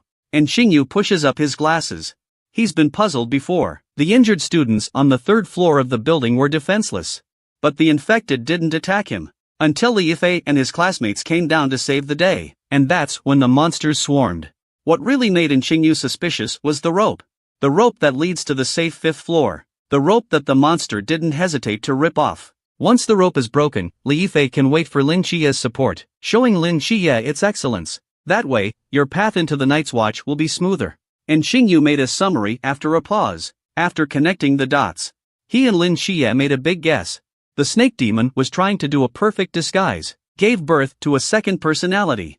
And that personality was him, Li Yifei. Nanda's snake demon is not like any other mythological creature. He came to this world earlier than the Night's Watch thought. With his superior intellect and his ability to disguise himself, soon he mastered the laws of society and became a part of the human race.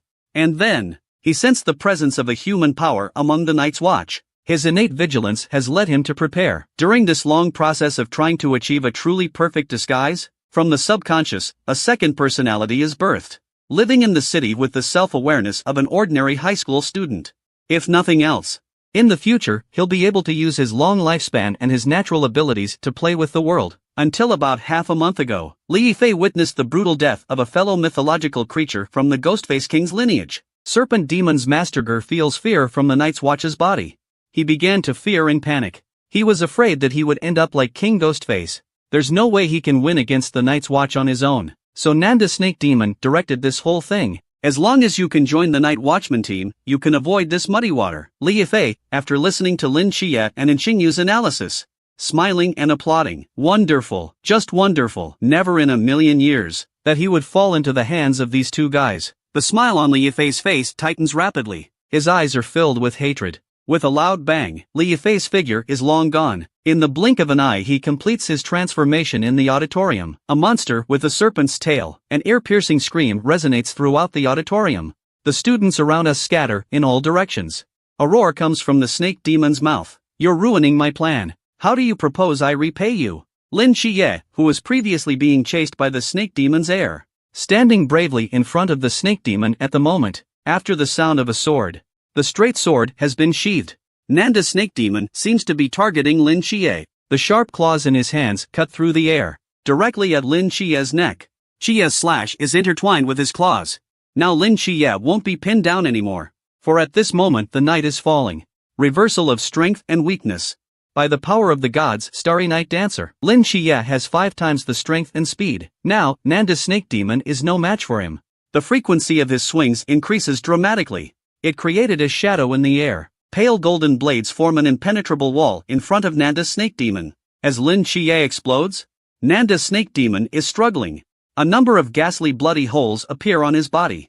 He looks like he's in deep shit.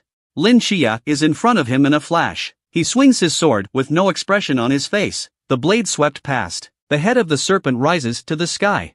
As the snake's head falls, the straight blade went straight back into its sheath. Lin Xie turns to the corpse at his feet and murmurs, I'm sorry, Li Yifei. I'll see you at the asylum.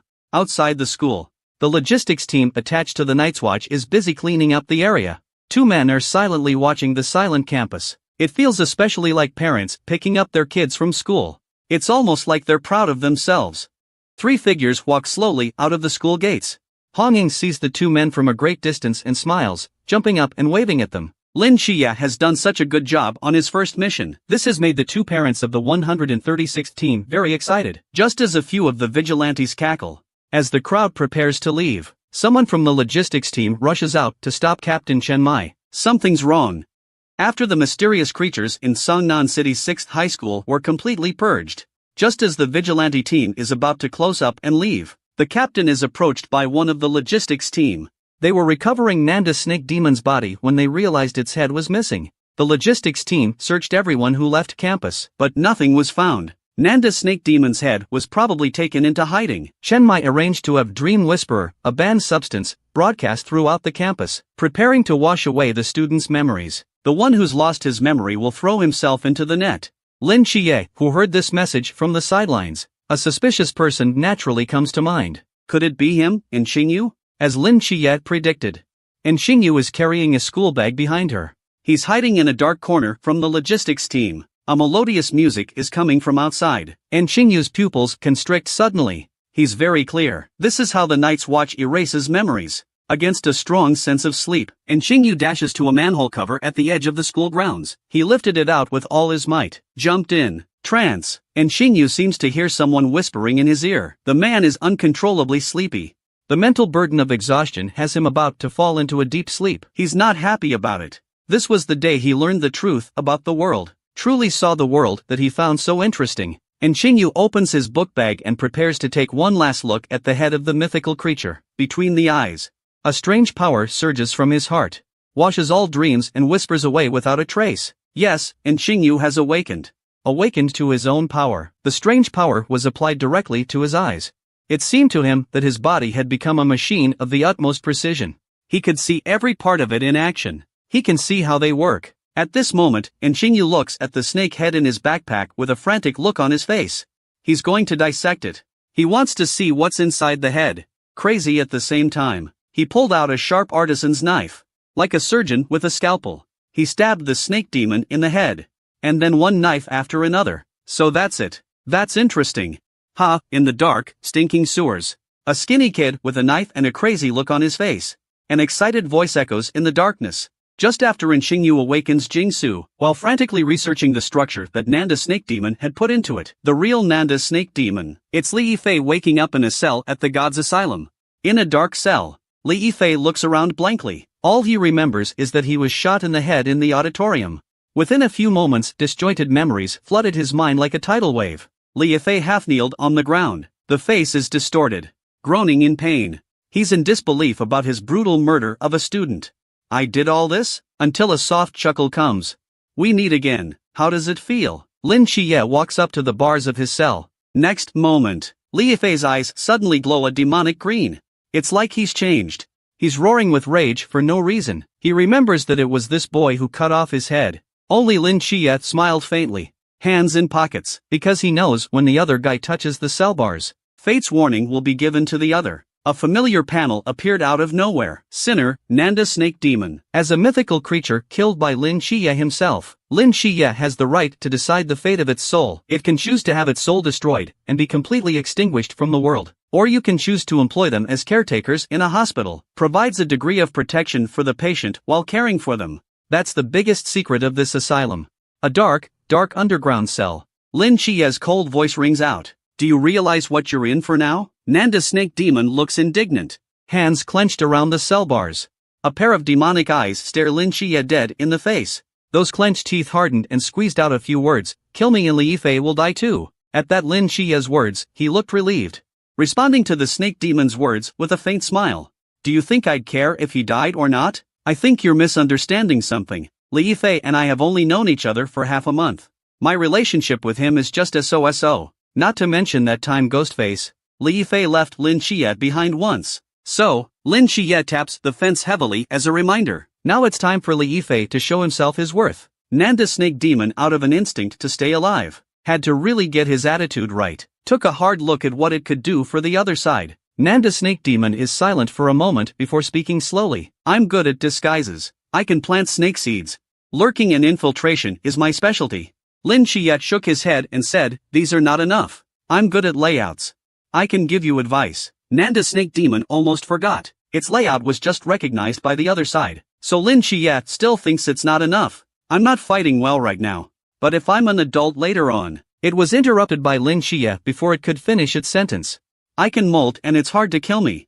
Not enough. Nanda Snake Demon lays out what he's good at one by one. But Lin Qiye always resented it and said, not enough. Not enough means worthless. No value means he won't let it live. Just as Nanda Snake Demon is losing hope. But then Lin Qiye lowered his voice and asked in a low voice, do you know how to take care of the mentally ill and make a woman happy? That's a good question. Nanda Snake Demon's mind is barely spinning. He can't, but someone else can. His second personality, Li Yifei, does. Nanda Snake Demon is motivated by survival instincts. He explains it to Lin Qiye in a hurry. Lin Qiye heard the Snake Demon's words and stroked his chin in serious thought.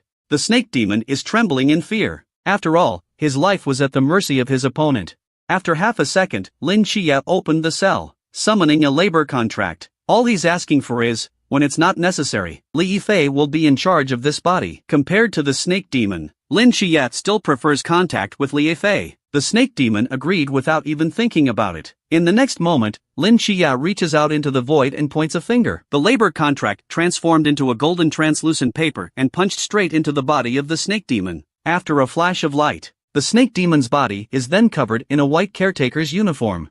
There is also a nameplate on the chest of the uniform. Nurse 001. Li Yifei's personality awakens again from this body. He also heard the conversation between Nanda Snake Demon and Lin Qiye just now. He's got a pretty good idea of what's going on. He's gone from being Lin Qiye's classmate to being one of his employees. That's it. Dean Lin has finally added an employee. He immediately took Li Yifei and introduced him in the hospital. Currently, there is only one patient in the hospital. Let Li Yifei take her to watch TV and play chess. Just don't let her hold the vase all the time. Don't give her Alzheimer's if she's not cured. Lin Qiye leads Li Yifei to Nix in the courtyard. The goddess of darkness was very happy to see her son visiting her again. "Mother, I have found you a companion. He will keep you company for me from now on." Nix's face went cold, carefully scrutinizing the strange teenager in front of him, just as Li Yifei was drenched in cold sweat from this gaze. But then he saw Nix open his mouth wide with joy and speak, "Grandson." "Grandma found you." Li Yifei obediently and dutifully approaches, crouching in front of Nix. The smile on his face was worse than tears. "Grandma, I miss you too." This scene made Lin Xiye's eyes look at Li Yifei with admiration. "Not bad for you." In the next half of the month, Lin Xiye came to the hospital almost every day on time, feeding Nix her medicine and talking to her. She is accompanied by Li Yifei 24 hours a day. Perhaps soon in the future, Nix's condition will improve, reaching 50% of therapeutic level. For the rest of the day, Xiye doesn't seem to be much different than before. He stabilized his spiritual power in the realm of Zhan according to Wen Shima's cultivation method. After the life and death battle on campus, Lin Xiye has become more skillful in his control of the mundane realm, and the precision of his spiritual perception has increased. In the machine room, his reflexes have been able to perfectly avoid the firing frequency of 50 bullets per second. He's on his way to 100 rounds per second. And just like that, the day of the Night's Watch recruit training is almost upon us. Lin Xiye is about to embark on a new journey. Meanwhile, somewhere inside a temple, a man is practicing with a wooden fish. Suddenly he was banging on the wooden fish like he was out of control. He doesn't wake up until Abbott shows up. Abbott handed him the letter. "Xiao Yuan, your letter is here." Looking at the contents of the letter, he questioned Abbott suspiciously. "My sins are deep. Do you think I should go?" Abbott says, "You have been carrying on in this Buddhist temple for 5 years. The demonic nature in your heart has long since been suppressed. You may go." Before go, Abbott reminds Xiao Yuan, "You're traveling to Nan and you'll meet a valuable person. If you seize the opportunity, you'll not only be cleansed of your sins, but you'll be made whole." Upon hearing this, Xiao Yuan asked Abbott who his nobleman was. But Abbott only told him, "Shuangmu Tachiban, Yagami Goichi." 10 years into the night, crossing the world. Sitting in the car, Xiao Yuan has been thinking about what Abbott meant by this statement. Just now, Lin Xiye has arrived at the camp. He was greeted by an instructor named Honghao. Honghao began by familiarizing him with his surroundings. Lin Xiye realizes that people passing by have been eyeing him intentionally or unintentionally. For this reason, he asks Honghao why they keep staring at him. Honghao replied, "Divine agents are rare. The last divine agent to walk out of the training camp, now a captain of the masked squad. You know, the mask is one of the top 4 special ops teams. These 4 captains are second only to the commander-in-chief in Daxia. It's only natural that they're curious about you." At the same time, another instructor in the distance smiles and greets Lin Xiye. But as he looks down at the list, he shows his helplessness again. What the hell kind of lineup is that this year? Except for Lin Xiye, the killing angel agent, there are also 3 ultra-high-risk Jinsu users. One of the sequences is at least in the top 50. They wouldn't have been able to keep them down without the masked squad. At this point, one of the men pointed to a name. The instructor's eyes widened. "Bailey Tumming, this one's here too?" Lin Xiye came to the dormitory after learning about the camp. Just as he was checking the bedding, suddenly a burly man in a suit bursts in, looks around and says into the walkie-talkie, "Confirm security. You can let the young master in now." Only saw a group of security guards walk in holding something. Then they stood on each side of the room to make way for the boy. As soon as the boy entered the room, he shook Lin Xiye's hand and called him brother with a glowing face. This confused Lin Xiye. Then the teenager told the security guards to bring out all the gifts. He said his name was Bailey Tumming. It's okay to call him Fatty. These watches are his family's specialty. They're not worth much. Let Lin Xiye have it. Don't dislike it. Lin Xiye briefly introduced himself. He then turned down Fatty's kind offer and turned away. Recruit training begins in 2 days. Chief Instructor Yuan Gang denigrates the recruits on stage. He said that the rookies were worse than trash. That's it. One of the teenagers subconsciously made a scornful noise. Yuan Gang is immediately interested in hearing this. What's going on? Is someone not convinced? The young man from earlier was the first to raise his hand in dissent. Next, more and more people in the crowd raised their hands. Yuan Gang sees this and roars, "Since so many of you are not convinced, I'll give you guys a chance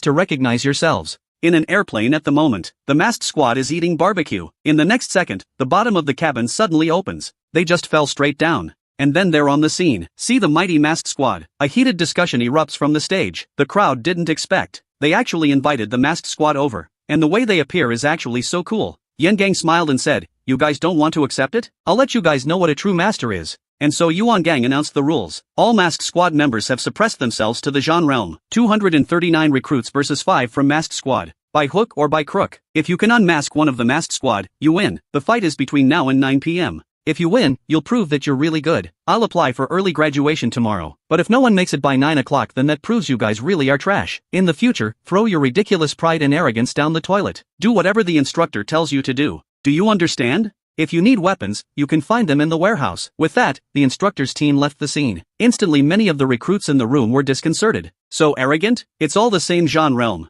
It's just a matter of combat literacy. Even if Masked Squad is good, we can beat them with 200 plus people, right? They're just looking down on us. Come on, guys, let's get M. The next second, the field is ablaze. Everyone turned on Jin-Soo one after another, but then Lin Chia pulls Fatty to the back. Fatty is a little confused by this. Why are we running when it's obvious that the Masked Squad is going down? The sniffing Lin Chia explains faintly. How could a special team be defeated so easily? Their strength is still completely unknown, without knowing their Jin-Soo abilities and fighting style. Rushing forward is a death sentence. It's just as Lin Chia said. Not only did the new recruit who launched the attack at the moment fail to hurt the Masked Squad, they've even been knocked out of the way by one of their blows. And now Lin Chia is dragging Fatty to the armory. But the door to the weapons room was locked, since his Jin-Soo doesn't have the ability for mass destruction. So he told Fatty to try using Jin-Soo. But Fatty said he didn't have Jin-Soo at all. Lin Chia is confused. How the hell did you get into the Night's Watch? Suddenly a red-haired woman came running. A majestic aura surges from her surroundings. In the next second, the weapons vault door was blown to smithereens. So Lin Chia asks if she's using the ultra-high critical Jin-Soo. But the woman's attitude was arrogant. Why should I tell you? Who do you think you are? In an instant, Lin Chia swings his sword straight at the woman's neck. Molly instinctively tries to draw her sword, but she soon realized something was wrong. A sword appeared out of nowhere and collided with Lin Chia's sword. Seeing this, Molly rushes to draw her blade, wary of the enemy. Suddenly a figure appears out of nowhere. That's Yuague of the Masked Squad. Yuague inquired. You're the agent of the Killing Angel, aren't you? The aura is similar to the captain's. No wonder you could tell I existed. And Molly doesn't want to bullshit him. She directly activated Jin-Soo and attacked. She cuts off Yuague's right hand with a single slash. But in the next second, Yuague's arm is instantly restored. Molly looks shocked at the sight. How is this possible? High-speed regeneration can't be that fast, can it? Seeing through it all, Lin Chia then explains, your attack didn't even touch him. That's because the moment your wind blade touches his body, he avoided the attack by disintegrating his arm into moonlight. Yuague smiled at Lin Chia's words. As expected, the Killing Angel agents are the most dangerous. Then I'll just have to kill you first. Suddenly there's a huge explosion next to them. Just saw a group of armed recruits screaming with excitement. Guys, take advantage of this opportunity. Knock off his mask and we win. In a flash, countless bullets were fired at Yuague, but none of them hit him. Saw Yuague coming at them and couldn't even hit him. Many of the new recruits were dumbfounded. In an instant, Yuague was in front of them. Just as Yuague tries to finish them off with a swing of his sword. Suddenly, Yuague felt a powerful oppressive force. Then his Jin-Soo's Moonshineization ability cannot be used. And then Lin Chia fights Yuague with a sword. Suddenly Lin Chia pulled back and shouted, now, fire! But as the recruits prepare to fire, their weapons levitated on their own. It turns out that Xuanhua and Xiangwei, members of the Masked Squad, have walked out. They said happily, the mouse that was hiding in the hole has finally come out. You're surrounded by us.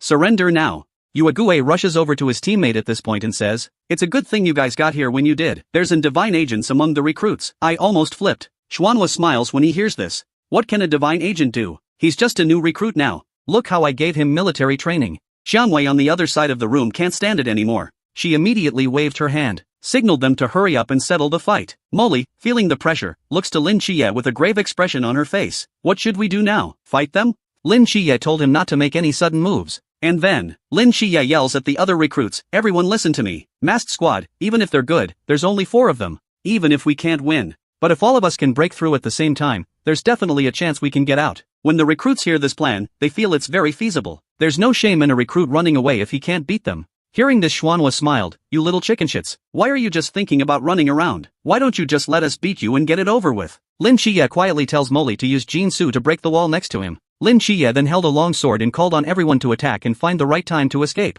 Jiangwei's aura rises as he hears this. Want to attack? Then let me play with you. Look at Xiangwei. The recruits are frozen in fear. Molly also quietly builds up her power while the crowd's attention is on Xiangwei. With a single slash, she cleaves through the wall beside her. Lin Chia also immediately yelled, now, let's get moving. There's hope for an escape. The crowd has moved on. After all, this is the situation. Whoever is slower will be beaten. Xuanhua launches several blades directly from the force field. All of a sudden the new recruits are in disarray. Xiangwei also raises his hand and summons a pink hammer. In one fell swoop, the cracks that had just been punched out were plugged up. She stood on her hammer and looked down playfully at the recruits below her. Keep running. Why aren't you running? Fatty was dumbfounded at this sight. Holy shit. This Masked Squad is too much. Or I'll just use. He hasn't finished speaking yet. Lin Chia picks him up and runs. Fatty asks, I thought we said break out? What are you doing here? Lin Chia explains, are you stupid? The gate is empty now. Can't we just go? And just like that, Lin Chia and the 3 of them left through the front door with honor. Molly couldn't help but applaud the situation, using the new recruits as a front to get the masked squad's attention. You're a real dog.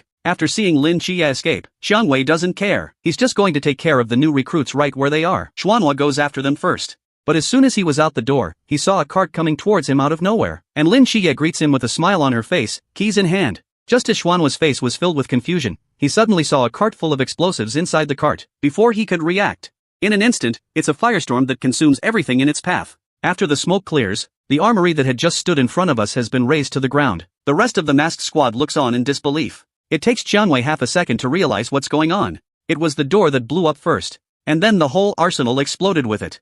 At the moment the smoke, Xuanhua walks out cursing. This guy's heart is really cruel. If I hadn't opened my vortex in time, I would have died. Suddenly he touched his mask again. Luckily, the mask is still there. Otherwise, I'd be ashamed of myself. At the same time, the instructors are praising Lin Xie. Worthy of a divine agent. I can't believe he managed to break out in such a situation, and almost blew up Xuanhua's mask. Another instructor looked at the report in his hands and questioned it. Why hasn't Lin Xie used Killing Angels God Su yet? That is the Fanshin Divine Realm of Sequence 003. If he had just used it, it's easy to break out even without detonating the explosives, right? Upon hearing this, Yengang says he was waiting for an opportunity. And at this moment, Lin Xie and the three of them have escaped to a safe place. Fatty said with a worried look on his face, Xie, you didn't just blow him up by hitting him so hard, did you? Lin Xie doesn't think so. If he died so easily, that means he got into the special unit through connections. Too bad I didn't blow up his mask, or I would have won. Molly stood up and introduced herself. My name is Molly. Jinsu is Wanxiang Pindong Sequence 076. I can control the vibration frequency of anything that comes in contact with me within Jinsu's range. Lin Xie shook her hand as well. My name is Lin Xie. It's an angel agent. That's Bailey Tumming. He doesn't have Jinsu. After getting to know each other, Molly asks Lin Xie seriously, why did you trick them into being bait? Lin Xie says as he thinks about his next plan. There was no way they could have escaped. We were able to break out because there were only 3 of us. Once we get more people out, the masked squad will turn their main force to intercept them. None of us will be able to get out of here. In the end, we're just using the difference in value between ourselves and the majority to force the masks to make a choice. If we're forced to break out with the others, instead, none of us will make it out. Fatty's face is full of worry when she hears this. According to you, masked squad is too strong, isn't it? It's like it has no weaknesses at all. Aren't we going to lose? Lin Xie outright dismissed Fatty's claim. As long as we're not out, we have a chance. A lot of new recruits are now being eliminated. The ones that stayed were the ones that held the same group as us or were a little bit stronger. They're all ready to ambush masked squad at every corner. The masks will be sure to take them all in their stride. And in the middle of the training camp, the only places where you can have a sneak attack are the cafeteria classrooms, the dormitory buildings, the tactical research labs. Of these, only the dormitory building is the largest and most covert. So there must be the most teams in ambush there. And the masked squad, considering the time, stamina, and mental energy consumption, it's inevitable that they're going to choose the toughest bone to chew on at the beginning. But the masked squad has a fatal flaw. That's too few people. And that's where we have the greatest opportunity. It's time to take the initiative. At the same time, Shinju is also leading a group of people discussing how to ambush the masked squad. That's when one of his team members thought, this ambush is a little too obvious. Maybe defeated by the masked team in one wave. Shinju doesn't care much for that argument. It's okay. Everything's going as I planned. Yuague, who's been eavesdropping, can't stand to hear it anymore. He couldn't help but show up and spit out the fact that I've been listening to your plans for so long. I really can't help it. There are too many holes in your plan. If you go into battle, you're gonna fuck it up. In an instant, everyone reacted by drawing their swords and rushing towards Yuague. Yuague takes out most of the recruits in 2 or 3 hits. Shinju looks at Yuague and ponders. Suddenly he snapped his fingers. Instantly a black barrier unfolded around him. It quickly enveloped Yuague. After being trapped, Yuague realizes something is wrong. At this point Shinju spoke up, masks. I know you can't hear me though, but you can certainly read my lips. I'm pulling all the air out of this neighborhood now. People don't die instantly in a vacuum. The average person survives for 16 seconds. In this vacuum, all but me will survive for 16 seconds. 7 seconds have passed. You better take off that mask yourself, otherwise I don't mind killing you and them here. No sooner had Shinju finished speaking than a long sword was shot at him. He instinctively parries it, but he soon realized something was wrong. But it's too late for that. He was kicked out of the air. Yuague slowly deactivates his invisibility and looks at him with a grim look on his face.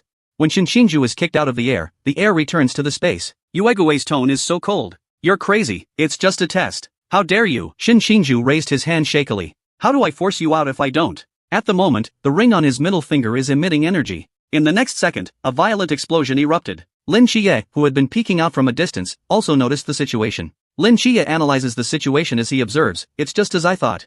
Mask Squad spreads out first and expands the search surface in the dormitory area. Anyone who comes into contact with the enemy after people are closing in on him quickly. This Shinshinju guy, he's making a lot of noise, but it still didn't blow his mask. I'm afraid the Mask Squad has begun to concentrate in his direction. Fatty, on the sidelines, questions the situation. Didn't you just say you were going to actively hunt Mask Squad? Then why are we still here on the sidelines? Molly said. Dumbass. He's waiting for the captain of the Masked Squad to make his move. Up until now, only his powers have been unknown. It's common sense to know your prey before you hunt. After some observation, Lin Chia thinks this Shinshinju has something up his sleeve. At the same time, Uegue and Shinshinju are having a chase. See, Shinshinju has been setting off explosions. Uegue then throws his long sword to the back to slow down Shinshinju's pace, but the blade bounces off the barrier. Luckily, she was able to avoid the damage from the longsword by moonshinezationing her body in advance. Then Shinshinju raises his hand. The ring emits energy again. A violent explosion erupts. Uegue comes out of the smoke and gets a little angry. Why do these new recruits like explosions so much? Did they all graduate with an art degree? Shinshinju said. I have the oxygen and nitrogen content compressed to a certain ratio. Add a few sparks and you've got an explosion. This large-scale indiscriminate killing ability is your natural enemy. Uegue held his mask down as he heard this. At your current level, the attack range is only 10 meters. This is still a long way from large-scale indiscriminate killing. That's enough for you. After saying this, Shinshinju charges at Uegue again. Suddenly the light above his head dimmed as if something was covering him. Looking up, he realizes it's a giant square falling from the sky. He's so scared, he's trying to fight it off. This 8-foot-tall hammer is no joke. Xianwei shrinks the hammer and says playfully, Jinsu sequence 068, she mean ultra-dangerous Jinsu. No wonder Instructor Yuan wants us to make a move. That does make it a little difficult. The Masked Squad is all together at this moment. Xuanhua looks around and wonders. Wasn't it said that there were 3 super high-risk Jinsu in addition to a divine agent in this recruit? The woman with the sword just now and the man who controls the air. Where's the other one? Wang Mian didn't answer either. He's just saying we've been tricked. Xuanhua turns around and sees 4 men coming toward them. At the same time, the windows of the dormitory buildings on either side suddenly broke. Countless guns are aimed at them. Dozens of meters of vines and walls of dirt have risen along the way as well, blocking the area of 5 people tightly, coupled with the dormitory building structure. This place is a closed dueling ring. Smoke clears. Shinshinju appears with dozens of new recruits. He looked at the Masked Squad with a demented smile and said, You don't think that we still don't know the information about someone in mask being able to become invisible, do you? In fact, the real battle setup was done a long time ago. The plan was deliberately told to the assassin in the moon mask. Tianping, who heard this, also praised the plan. This is a very clever setup indeed. They know they can't beat them in a head-to-head battle. So they've got a closed ring of fire here. This is an attempt to use their numerical superiority to wear us down. Xuanhua looks at Wang Mian and says, This is going to be a little difficult. Captain, it's about time for you to step in, isn't it? I was hoping to get back to the barbecue early. Seeing Xuanhua so arrogant, the recruits opened fire immediately, but Xuanhua just raised his hand and opened a purple vortex to swallow up all the attacks. Seeing the attacks have no effect, the recruits are getting nervous. Shinshinju, however, shouted, Keep attacking. They only have the spiritual power of the Zhan realm, they won't be able to hold out for long. It's true. Xuanhua is already complaining to Wang Mian. He says he's being bled dry. Wang Mian sniffed and told Xuanhua to stop.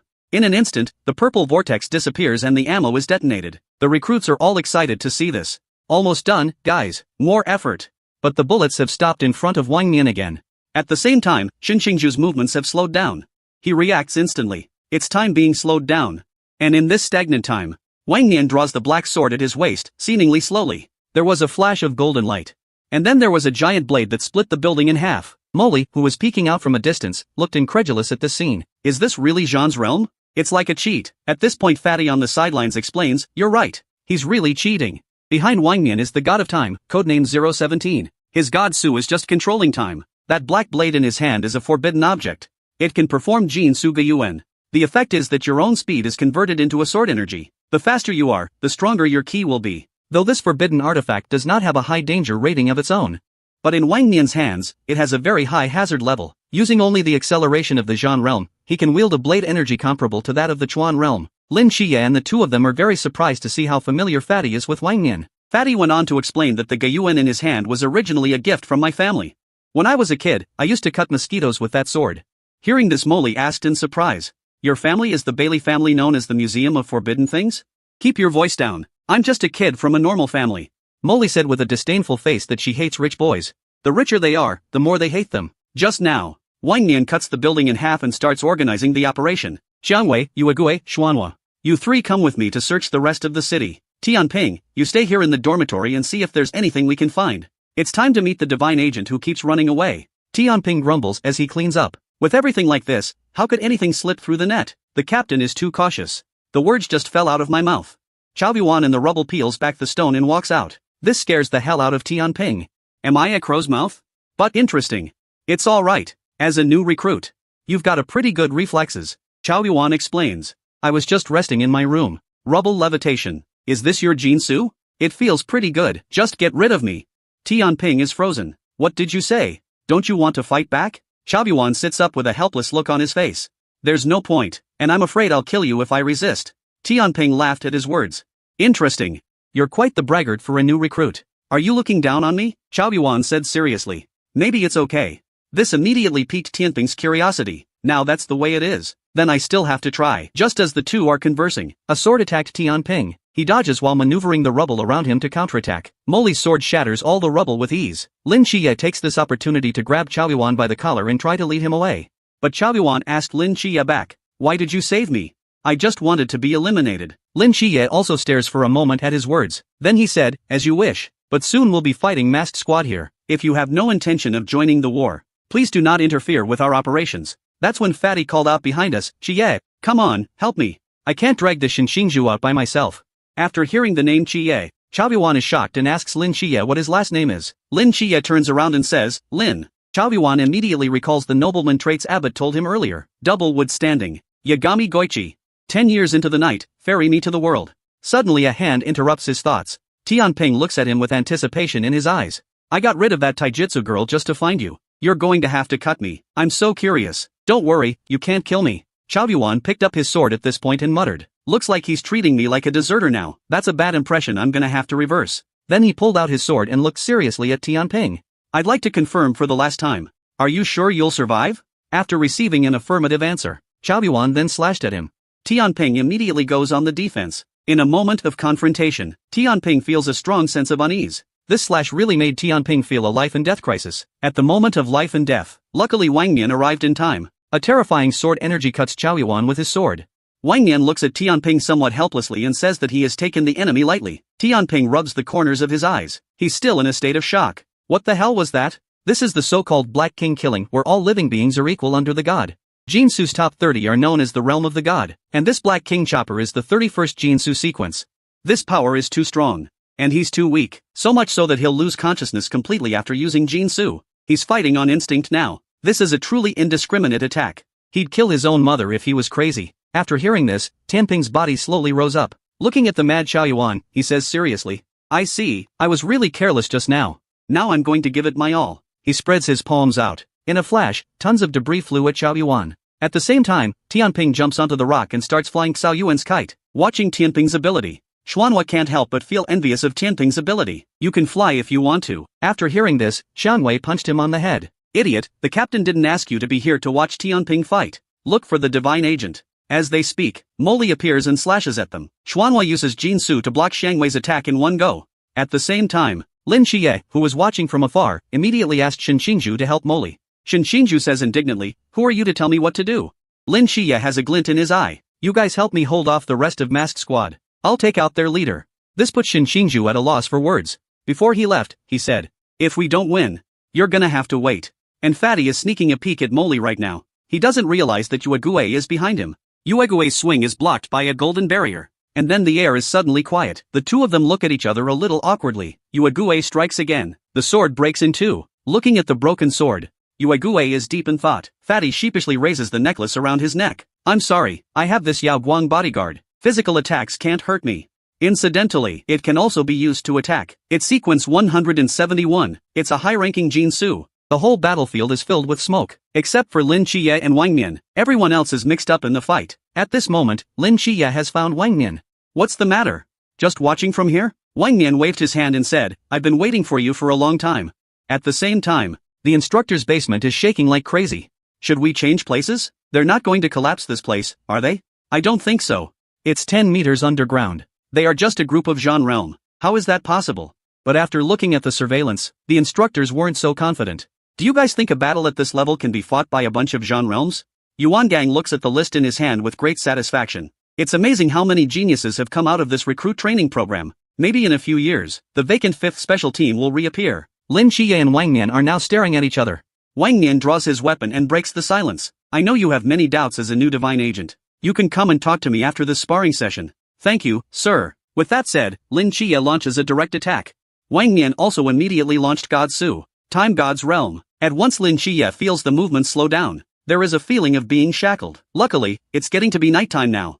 With the help of the Starry Night Dancers, Lin Xie moves faster than the day. At the moment of the clash of their weapons, Wang Nian is taken aback. So fast? Could it be that Fanshan Divine Realm still has the ability to accelerate? Wang Nian doesn't wait for Lin Xie to answer, he instantly comes behind him and swings a blow at him. Luckily Lin Xie reacted in time. Just a few hairs chopped off. In the next moment, Lin Xie hurriedly pulled away from Wang Nian. Only then does he have time to catch his breath. If he hadn't been beaten by Chen Mai's wooden sword earlier, I'm afraid I wouldn't have lasted 5 seconds. Suddenly Wang Nian swings at Lin Xie again. The two are fighting again. Just 2.5 minutes. The two of them have made 250 cuts. At the same time, on the ruins in the distance, Fatty and Molly have called a truce with the mask members. They're all watching the fight between Lin Xie and Wang Nian. Fatty, binoculars in hand, exclaims. These two are fighting way too fast. I can't see them at all. Aren't they tired of fighting like this? Yuague replies helplessly. Whether they are tired or not I don't know. Anyway, I've been getting beat up all day. I'm really tired. Suddenly Fatty picks up and yells, Go Chia, fuck him up. Masked team members see Fatty's shouts and cheer too. Wang Nian, in the midst of the battle, chimes in, listen to my solidarity, it's better than yours. Lin Xie unfolds God Su.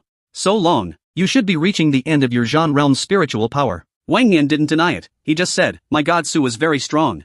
Spiritual energy consumption is also very fast. But I still have one last shot left in me. By the way, is winning this matchup that important to you? Lin Xie charges at Wang Nian again. I don't care if I win or lose. I just want to give it my all. Wang Nian sniffs and also puts a yuan in front of him. That's a good point. Then I'll go all out with my final blow. You won't be able to avoid it this time. Moment. Wang Nian's body radiates a powerful divine pressure. It rages into Lin Xie's mind, stopping his movements for a moment, waiting for him to come back to his senses. Wang Nian's blade is in sight. All of a sudden Lin Xie's eyes flashed with golden light. Two powerful forces collide. The wave of the explosion shook the crowd in the distance back by their feet.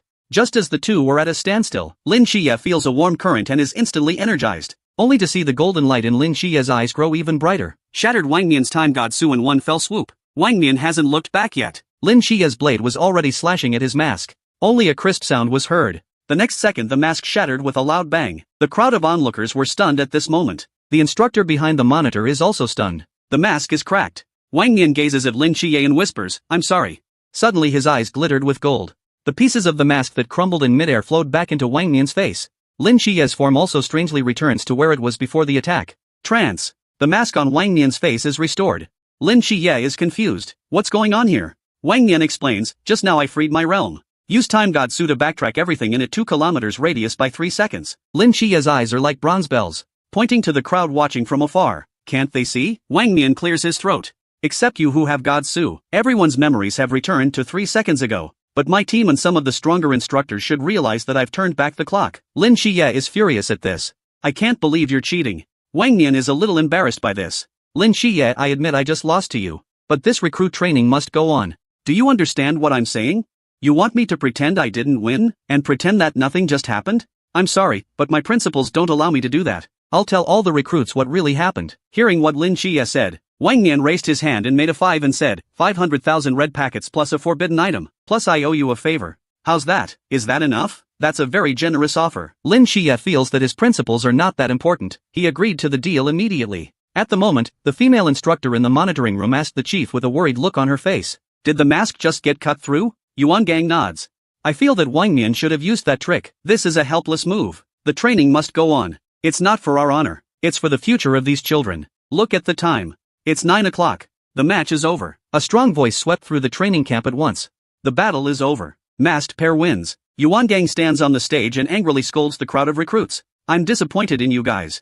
239 against 5. Most of them didn't even touch the corner of the masked squad's shirt. It's just like I said before. You guys are losers. Since you lost, then as I said before, abandon all your pride and honor and forget your past. You will devote myself to the training. He pointed to the blackboard next to him. This intensive training lasts for 1 year. The first half of the year is physical training in its purest form. In this half of the year, we will use a forbidden artifact to suppress the Jinsu within you. You'll lose the special power you're so proud of and be reduced to nothing more than ordinary people. During this time, we will torture you in every way possible. We're going to wear you out, physically and mentally, keeping you on the verge of collapse. You'll despair, you'll suffer, you'll even want to die. But it's a pity, you can't even die here. As for the second part, we'll see if you can make it through the next 6 months. This man cut the dormitory in half with a single slash. Just when the crowd thought they were going to sleep in the wilderness, the dormitory building was restored to its original state. Many of the new recruits were confused. Only Shinshinju is surprised to the point of trembling. What kind of power is this? It only took half an hour to restore it. Lin Chia sighs as he touches the rebuilt dormitory building. I guess that guy has struck again. Fatty looks confused and says, what the hell? Chia, why do you love riddles now? At the same time, Wang Nian is being carried forward by Xuanhua and Tianping as if he is extremely weak. Xuanhua said in a heartbroken voice, Captain, why are you doing this? Just let the logistics team fix the dormitory building. Why do you have to use time backtracking? This is too much of a burden on your mental energy. Upon hearing that, Wang Nian hit Tianping's head with one hand and said, you can't say that. I chopped down those 3 buildings. One person does things and one person is responsible. At this point, Xianwei also spoke up in confusion, Captain. Actually, we've been meaning to ask you for a while now. Time backtracking. You used it again today, didn't you? Are we losing? Wang Nian did not shy away from saying, it is indeed us who lost. This new generation is really great. They're better than we were then. I believe this rally, they should be able to do it easily. And yet the next day on the training field, Shinshinju looked pained and rolled his eyes from training. There are also many new recruits who have been practiced to the point of getting down. Yuan Gang stood in front of Xinqing and mocked. What? Can't you do it after only 50 laps? Don't I remember you being wild at first? You said 100 laps would be easy. Why can't you do it now? Shinshinju stood up trembling at his words. A man can't say no. You'll see. In the meantime, Fatty was even trained to the infirmary. The doctor next to him said, this fat boy is really not in good physical condition. Only 20 laps and he's like this. But there is really nothing to say about perseverance. He's the first one to run himself right into a coma. So far, the only person to pass 100 laps in the whole camp is Lin Chia, seeing his calm face without taking a breath. The crowd is falling apart. What kind of monster is this dude? Not tired after 100 laps? Is this a humanoid Gundam? At that moment, in the distance, Yuan Gang shouts, Lin Chia, come here for a second. There's someone here to see you. The person who said hello was Wang Nian. This time he made a special trip to talk to Lin Chia about the divine agent issue. And the first question Lin Chia asked him was, what exactly is the relationship between an agent and a god? Wang Nian explains, essentially, the agent and the god are actually in a contractual relationship. God don't usually appear directly in human society for some reason. If they want to do something, they have to find the right person to do it for them. This is when a covenant is formed between man and God. The essence of a contract is an exchange. A god gives part of his power to an agent. And in exchange, agents need to help God to accomplish certain things. Of course, not everyone can be an agent. The only way to become an agent and fulfill this contract is if God approves of you. Hear this. Lin Xie is even more confused, because he has no memory of the deed. It made him wonder if the killing angel was giving him the power for some other purpose. Driven by curiosity, Lin Xie asks what is the contract between Wang Nian and the god of time. Wang Nian said lightly, about 8 or 9 years ago. I was still a normal person back then. The day I crossed the street, there was a DUI truck coming at me. Just moments before I'm about to be run over. Time is suddenly suspended. Then the god of time pulled me into the void and made a pact with me, gave me his god Su. In exchange, I must enter Gao Tianyuan in the future, remove an item from it for him. Lin Xie is a bit surprised to hear this. Gao Tianyuan? Is it the island country of the mythical god? Is that real? Wang Nian did not respond in the affirmative. Since the god of time says there is, then there must be, only I haven't found it yet. At the same time, on the other side, someone is using binoculars to get a sneak peek at a female soldier's pecs. Just as he's getting a good look, suddenly, a stick hits Fatty on the head. You've been training your ass off every day, you son of a beach. You get off on watching the women train. The instructor grunted. You didn't listen to a word I said about swordplay, did you? How many times have I told you? Thermal weapons are bullshit. Only cold weapons work. If you haven't practiced the basics of swordplay, you'll be dead when you fight. With that, he carries Fatty towards the instructor's table. That's right, come here. Use the swordsmanship I just described to practice with me. Instructor Han became even more angry when he saw Fatty grinding. Pick up the wooden sword on the ground. Don't worry, the wooden sword won't kill you, but I'm sure you'll suffer a lot. In a flash, he swung his sword at Fatty, and he kept reminding him, keep an eye on your opponent. Raise your sword and defend with your forehand. All you hear is the sound of a ding. A golden barrier protects Fatty from the instructor's attack. The air is quiet for a few moments. Fatty immediately apologizes and prepares to shut down the auto defense, but Fatty misses. He pressed the wrong button and switched to attack mode. In the next second, the wooden sword in the instructor's hand was chopped into 3 pieces by 2 golden lights. Fatty rushed to apologize again. The instructor is speechless and tells him to get off. So he looked for a new sparring partner in the audience. And that's when a listless Chow Yuan in the crowd caught his eye. That sleepless brat, that's you. Get your ass over here and get some training. Chow Yuan walks onto the stage with a confused look on his face. Why is this instructor so excited? Of all the recruits I brought up, you guys are the most disrespectful. Not only did you peek at the female soldiers in class, but you also slept. I'm going to have to give you guys a serious workout today. He then throws a wooden sword at Chao Yuan. Chao Yuan looks at the sword and freezes. Then he said, I'm sorry, instructor, I can't touch any of the knives, not even wooden knives. I'm afraid I won't be able to control myself enough to kill you. The instructor who heard this was shaking with anger. Bastard, are you looking down on me? I order you to pick it up. Don't underestimate any of the instructors. Upon hearing this, Chao Yuan bends down helplessly to pick up his sword. At the moment of picking up the sword, a majestic aura surged around him. The instructor was also startled by the scene. Then Chao Yuan looked at the instructor with red eyes and excitement. In the blink of an eye, he disappeared and sprinted towards him. Luckily, the instructor reacted quickly and dodged the attack. But it's clear that this blow has scared the instructor, and Chao Yuan follows through with a backhand. The instructor rushes to parry, but the attack is too strong. It cuts through the wooden blade in one swift motion. The instructor flew backwards. The chopping blow creates a strong wind in the training ground. Steadying himself, Instructor Han shouted, sword in hand. All recruits are dismissed immediately. Remember, this is not a drill. This is a real battle. The next moment Chao Yuan is coming again. But even though the instructor used a real sword, he was still defeated by Chao Yuan with a wooden sword. Just 2.5 seconds. The instructor was chopped to the ground. At this moment the insane Chao Yuan is giggling and heading towards the recruits around him. The instructor's heart tightened at the sight of him. I'm afraid something's going to happen. The instructor threw his sword at Chao Yuan, but he parries it with one hand. Chao Yuan is instantly attracted to the instructor again. So he swung his sword at the instructor. A moment of urgency. Fatty appeared in front of the instructor and deployed her Yao Quan to block the attack. Seeing this, the instructor was a bit anxious, saying, didn't I tell you to evacuate? Why did you come over? It's too dangerous here. The sword is about to shatter Yao Guang's shield. Suddenly Lin Chia appeared and kicked Chao Yuan away. The three look at Chao Yuan, who is still in a state of madness, somewhat helplessly. At this point Lin Chia said, Fatty, give me a sword, or I won't be able to fight. Fatty then searched his pants pockets. He found a sword called a bee stinger. Before Fatty can explain a bit, Lin Chia was in a hurry to take a sword to Chao Yuan. A short 2 seconds. The two of them slashed each other with several shadows. At that moment, Lin Chia realizes that the blade is emitting an energy wave. In the next moment, a violent explosion erupts. The instructor was a little skeptical. Isn't your weapon a little overpowered? Fatty explains awkwardly. The blade stores the force of the impact, and then releases it in the form of an explosion. Lin Chia is in a bit of a mess in the middle of the field at the moment. The explosion was too sudden. Broke a couple of his ribs. Smoke clears. I see Chao Yuan excitedly charging towards him with a straight sword in his hand. At this point, Lin Chia knows there's no way out of this one. In a flash, a majestic golden light erupted from his body. At once, Chao Yuan was controlled by Lin Chia's divine might. Even Lin Chia didn't expect the effect of divine might to be so effective. And then he said to Fatty, come on, give me something that can seal Jin Su. After some searching Fatty pulls out a Jin Wu called the Scroll of Sealing. Lin Chia rips open the scroll and speeds towards Chao Yuan. In an instant, Cao Yuan's head is wrapped around the Scroll of Prohibition. Instantly he falls to the ground in a weak heap. Yuan Gang is a bit helpless at this sight. How did this happen again? Are these recruits a demolition squad? At this time, the instructor just passed by while lying on a stretcher. Sorry, sir. You told me that this new class of recruits is special. I didn't really take it seriously at first. Because of my carelessness, I almost had a teaching accident. I'm willing to accept all penalties. Yuan Gang sighed as he held his hand at his words. It's not your fault. You didn't see how outrageous the match between these recruits and masked squad was a few days ago. This time it made Yang Yang realize. I'm afraid conventional training methods won't satisfy these new recruits. They'll have to be made to work harder. Need to give them some serious work. Seeing Yuan Gang say that, the subordinate behind him tentatively inquired, Chief, are you going to use the Journey of Size? Yuan Gang clenches his fists in excitement. That's right, it's time to give these new recruits a hard time. This man is the most brutal recruit. He scared the shit out of the instructor with one look. And yet he's willing to be Lin Chia's lapdog. Lin Chia just took his buns. He'll be happy all day. All because he's carrying hundreds of innocent lives on his back.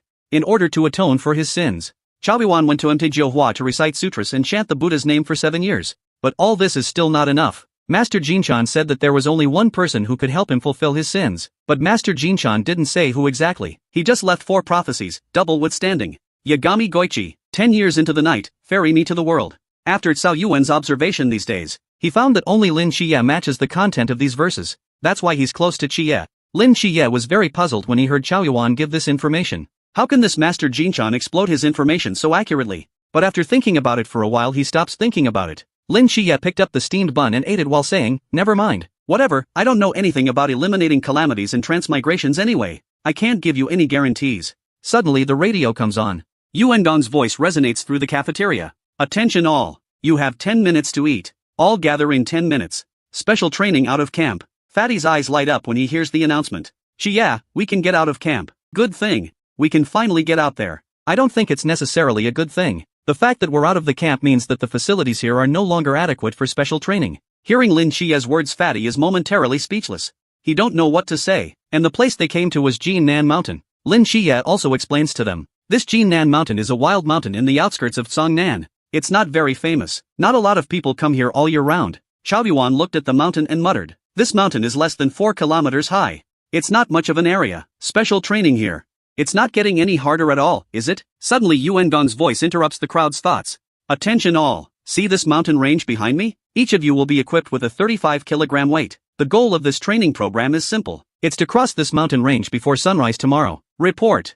Suddenly there's a hand in the crowd. Molly speaks up. Is it just normal off-roading with heavy loads? For Molly's question, Yuan Gang spoke faintly. Don't worry. This cross-country load is not as easy as it seems. See that drone overhead? It's got a machine gun in it. It's loaded with stun rounds. The weights you're carrying are self-locating. After training starts, these drones are going to go into the mountains and come after you. If you get hit by a bullet, it's a lost cause. And the penalty for failure is one you'll never forget. There are 3 more rules I'd like to emphasize. First, you may not discard weights privately. Second, you may not touch the drone in any way. Third, do not attack each other. Violation of any of these rules will result in an outright failure. Alright, we're in the mountains now. Special training begins. At the same time, somewhere on Jinnan Mountain, a man in black half crouched on the ground holding open a red umbrella. And a circle of energy emanates from inside the umbrella. The man in black smiles when he's done. Now no one will be able to get out of Jinnan Mountain. Fatty, who hadn't been on the mountain for long, collapsed in a heap. Wait for me, I really can't. Chao Yuan looks at him with contempt. Don't you have a lot of little props? Wouldn't it be nice to just take any gadget out? Fatty gets angry when he hears that. It wasn't because I saved your ass yesterday that Instructor Han found out about me. He took my Zai space before we entered the mountain. At this point, Fatty has his doubts. Both in the set and here. The instructors always use the forbidden weapon that can suppress Jinsu. So Chao Yuan, why were you still under Jinsu's control yesterday? Lin Qia guessed and said, that forbidden object probably only suppresses normal Jinsu. Like my Fanshin Divine Realm and Cao Yuan's Black King Chopper can unleash it. At this Chao Yuan realized something. So Qia, you've been using Jinsu all along? Fatty on the sideline said contemptuously. No wonder I see you training like you're playing. So you've been cheating with Jinsu on? Suddenly Chao Yuan gestures to silence him. A drone is seen hovering over the 3 of them, but they soon realize that the drone is not targeting them. Instead, it's the new recruits dodging in the bushes ahead of them. Even if the recruit is trying to avoid it. But he was quickly hit by an electric shock bomb. In the next moment, a robotic arm reaches out and grabs the unconscious recruit. Fatty let out a long sigh at this. It's good to be eliminated. Who cares about the punishment? If you ask me, dodging drones all day in these mountains is the greatest punishment. Suddenly the locator device around their necks is making a sound. At the same time, conversations coming from the other side of the tent. Chief, the sound is fine. It's time to start. Yuan Gang sits back in his chair and speaks faintly. Then the punishment begins. Hear voices coming from the device. Fatty is puzzled. What's going on here? At the moment the captured recruit is answering questions with a demented look on his face. My name is Wang Liang. I'm 24 years old. Height 174 centimeters. Weight 92 kilograms. Length is 2.5 centimeters. After listening, the instructor then asked, do you have anyone you like? Wang Liang replied, I've never been in love, but I've liked the big sister upstairs for a long time. She's really pretty. I dream about her every night. The instructor teasingly followed up. What do you dream about her every night for? I dream she stomps on my face with her heels. And then she hit me with a whip. That's my favorite part. All the new recruits after hearing Wang Liang's little secret. All of them were trying their best to control their laughter. Fear of being spotted by the drones. Lin Qia guesses. The instructor must have used some kind of forbidden substance to make people tell the truth. Just then, a large hand claps on Lin Qia's shoulder. Fatty said in a cold, serious voice, Qia, you must promise me one thing. If I get hit, please kill me on the spot right now. This man is usually the fearless leader of the pack, but today he's really scared, because he realized that the person his little brother Lilian likes is actually himself. The kind of guy who can protect his ass with his body. So it's all because Lilian was always bullied as a child. He was bullied every day. Then Shin Qingju, 1 year older than Lilian, couldn't stand it anymore. Shin Qingju alone put a dozen punks in the hospital. He was expelled from school because of this incident. And he went home to farm. Since then, Lilian vowed to follow Shin Qingju for the rest of her life. Although Shin Qingju has a terrible temper. But after getting along for a long time, Lilian realized that he was the gentlest man in the world. There are times when Lilian wishes Shin Qingju was tougher on him. Like whip him. Hear this. Lin Qia 3 is still laughing even though he is covering his mouth. Shin Qingju couldn't hold it in any longer. Jumping out and giving 3 people a kick in the ass, that's enough. You guys have been laughing since the beginning. It hasn't stopped. It was obviously that guy who was punished. Why was it me who was embarrassed? Suddenly Lin Qiye kicked Shin Qingju away. Turns out Fatty found a drone. If it wasn't for Lin Qiye's kick, Shin Qingju would have been eliminated. And then Fatty chimed in and said, Qiye, this drone loads fast. Let's get the hell out of here. Heard. Lin Qiye looked at Shin Qingju and said, let's split up. This way the probability of being caught is only half. Be good to your friends. They're all true to you. Shin Qingju heard Lin Qiye educating himself. He lost his temper. He greeted Jinwei behind him and left with him. And he's still talking about it. I've had a problem with that guy since we were fighting Mask. Isn't he just in Divine Agents? What's the big deal? Wait, I'll be the first to go this time. I'll show you who's the strongest. But suddenly Jinwei accidentally tripped over a rock. He fell to the ground with a heavy thud. He's breathing heavily. He's trembling all over. Brother Shin, I can't do it anymore. You go alone. Seeing his condition, Shin Qingju rushes forward and cares about his injuries. Jinwei says he broke his foot a while ago. It's getting worse now. It's getting worse. And as they speak, two drones have locked on to their position. Watching Shin Qingju hesitate to leave, Jinwei said, Brother Shen, leave me alone. You are the one who wants to do great things. This time you must show them the first one. Shin Qingju's expression is serious. No words. Then he got up and left. Jinwei is still cheering on Shin Qingju. At this moment, Shin Qingju is telling himself in his mind, if you want to be strong, you must be ruthless, and he has to be the first to walk out. Let everyone know how strong he is. Watching the drones close at hand, Jinwei has given up the fight. Come and eliminate me. It's just that let Shin down. Wait a minute, he's going to hear some weird questions again. Watching the electric shock bombs being fired at him, he closes his eyes. But just then, a figure appears and blocks the attack. Jinwei looks at Shin Qingju in disbelief. Shin, the rules say you can't remove the weights. Shin Qingju looks disdainful at this. Rules don't mean shit. The truly strong are never bound by rules. With that, he smashes the stone in his hand into the drone. The next moment the drone blew itself up.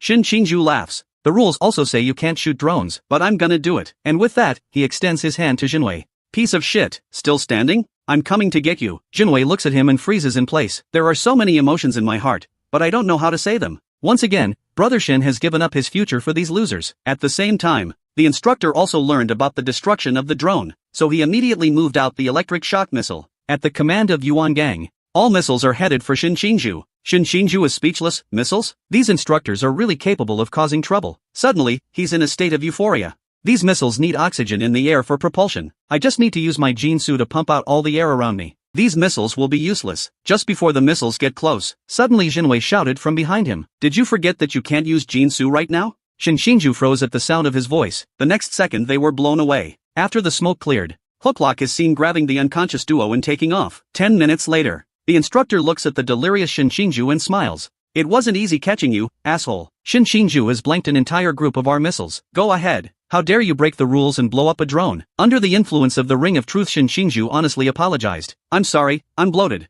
Just as the instructor is about to find some difficult questions to punish Shin Qingju, suddenly Instructor Han came running in. Punishment suspended. There is an emergency. Instructor Han looked embarrassed and said, the space forbidden object has been discovered by the recruits. It all started when Lin Qiye looked at the moon. The moon is supposed to be at the horizon at 7 o'clock or 8 o'clock at night, but now the moon is at the highest altitude overhead. Lin Qiye deduces that this space has been altered by a forbidden object. The instructors are doing this to drain the recruits here. And as the night went on, Lin Qiye also turns nocturnal creatures into eyeliner with Starry Night Dancer. Lin Qiye has been watching his movements through the night creatures. He realizes that they've actually been circling in place the whole time. Hear Lin Qiye to say this.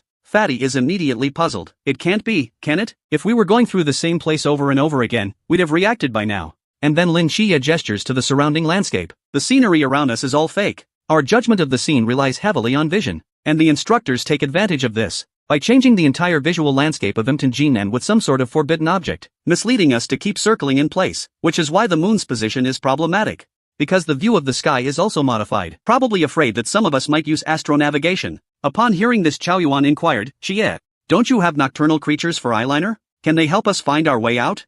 Lin Qiye replied, no, because the visual artifact of this forbidden object is constantly shifting. Even nocturnal creatures can't get away with misdirection. Then it's useless even if we know we're going in circles. We still can't get out of here. Lin Qiye denies Fatty's claim. There's no direct way out, though. But I found the location of the forbidden object. If you remove the forbidden object, you'll be able to get out. But I'm sure the instructors won't make it that easy. You guys want to get together? Chao Yuan immediately chose to go with him. Fatty hesitates for a moment, though, but soon agrees. At the same time, inside the instructor's tent, the crowd is discussing about the discovery of forbidden objects. Haishan Umbrella not only modifies the visual scenery of nearby spaces, but also senses Jinsu in close proximity, and sends a warning through the umbrella sleeve. The entire Jinnan mountain area has now been cleared. Only the new recruits can get near the Haishan parachute. Upon hearing this, the female instructor said, "Surveillance in the vicinity of Haishan Umbrella shows nothing out of the ordinary. And we've brought the forbidden item that suppressed Jinsu this time. No one should be able to get close to it." Suddenly Yuan Gang interrupted him. "Not necessarily, that forbidden object can only suppress Jinsu who is below sequence 40. Don't forget, this time, there is God Su among the recruits."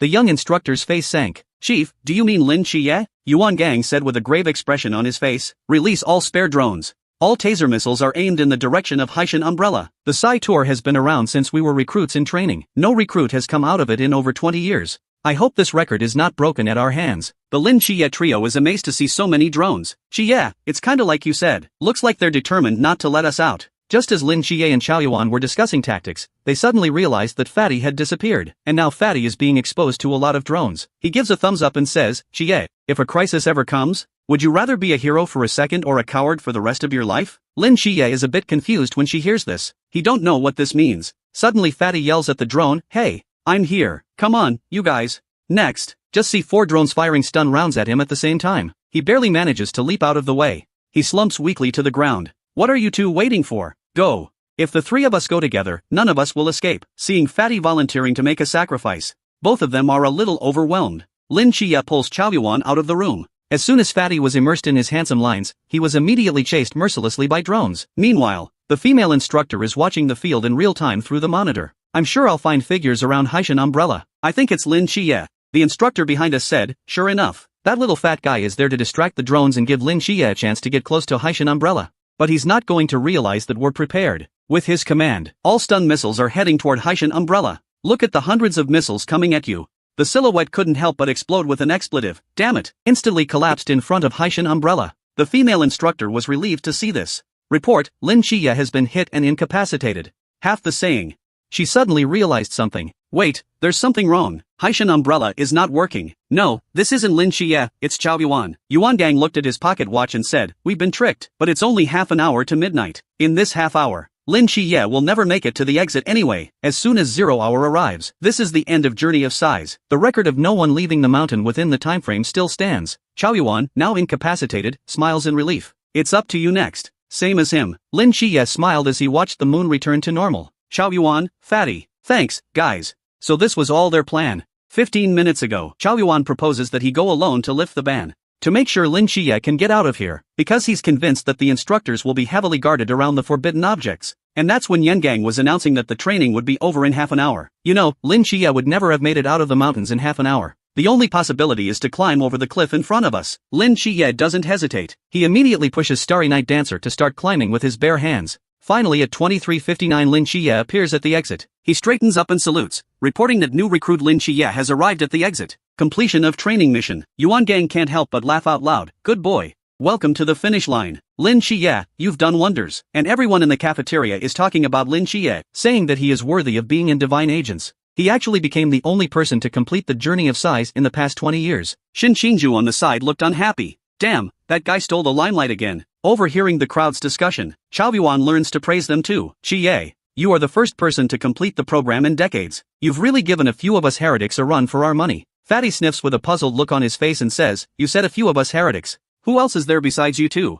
The words just fell. Lin Chiye and Chaoyuan look at Fatty like he's a fool. Fatty subconsciously tried to say that he was just a kid from a normal family. But he was stopped by the two of them in unison. Just finished dinner. Hong Hao found Lin Chiye. Wang Mian talked to us. At the time, he promised you favors. It's true that you didn't tell anyone about the broken mask. Now it's time for us to fulfill our promise. The bank card on the left has 500,000.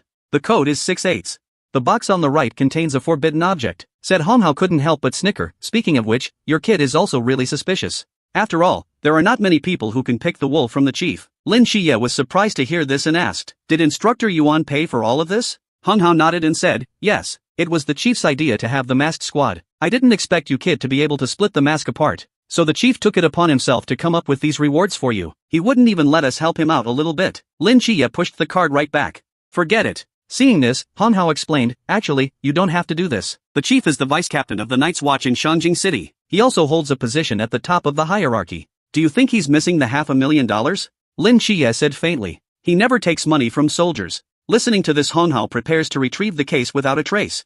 Good boy. I was right about you. Lin Qiye shook his hand in embarrassment, but their other hand is grabbing the box on the table. Eventually Lin Qiye was able to remove the forbidden object from the chest. Honghao introduces it to Lin Qiye. It's called the Heart of Azure. The Azure Guardian of Jinsu Sequence 278 is open at all times within 1 meter. Protects against most psychic attacks. Lin Qiye is happy to hear this. Neither of his gods Su have abilities that favor the mental class. And his abilities are all attacks, not good at defense. Having this just makes up for his shortcomings in mental defense. When Yuan Gang learned that Lin Qiye said, "Don't want soldiers' money," he also happily said the same thing as Honghao. At this point Honghao asked curiously, "Why did you give Lin Qiye such a valuable forbidden object?" Yuan Gang explains, "Even if Wang Mian didn't make a deal with him, I will find a way to give him the Azure Heart." Old Hong, you don't understand. It's going to be windy soon. And the eye of the wind is on Lin Qiye. Inside the asylum at the moment, Li Yifei is chanting for Nix to stop eating with his hands all the time. Nix tearfully states that she doesn't know how to use chopsticks at all. Li Yifei patiently teaches her again. Suddenly Nix took Li Yifei's hand and inquired, "Grandson, when is your father coming back?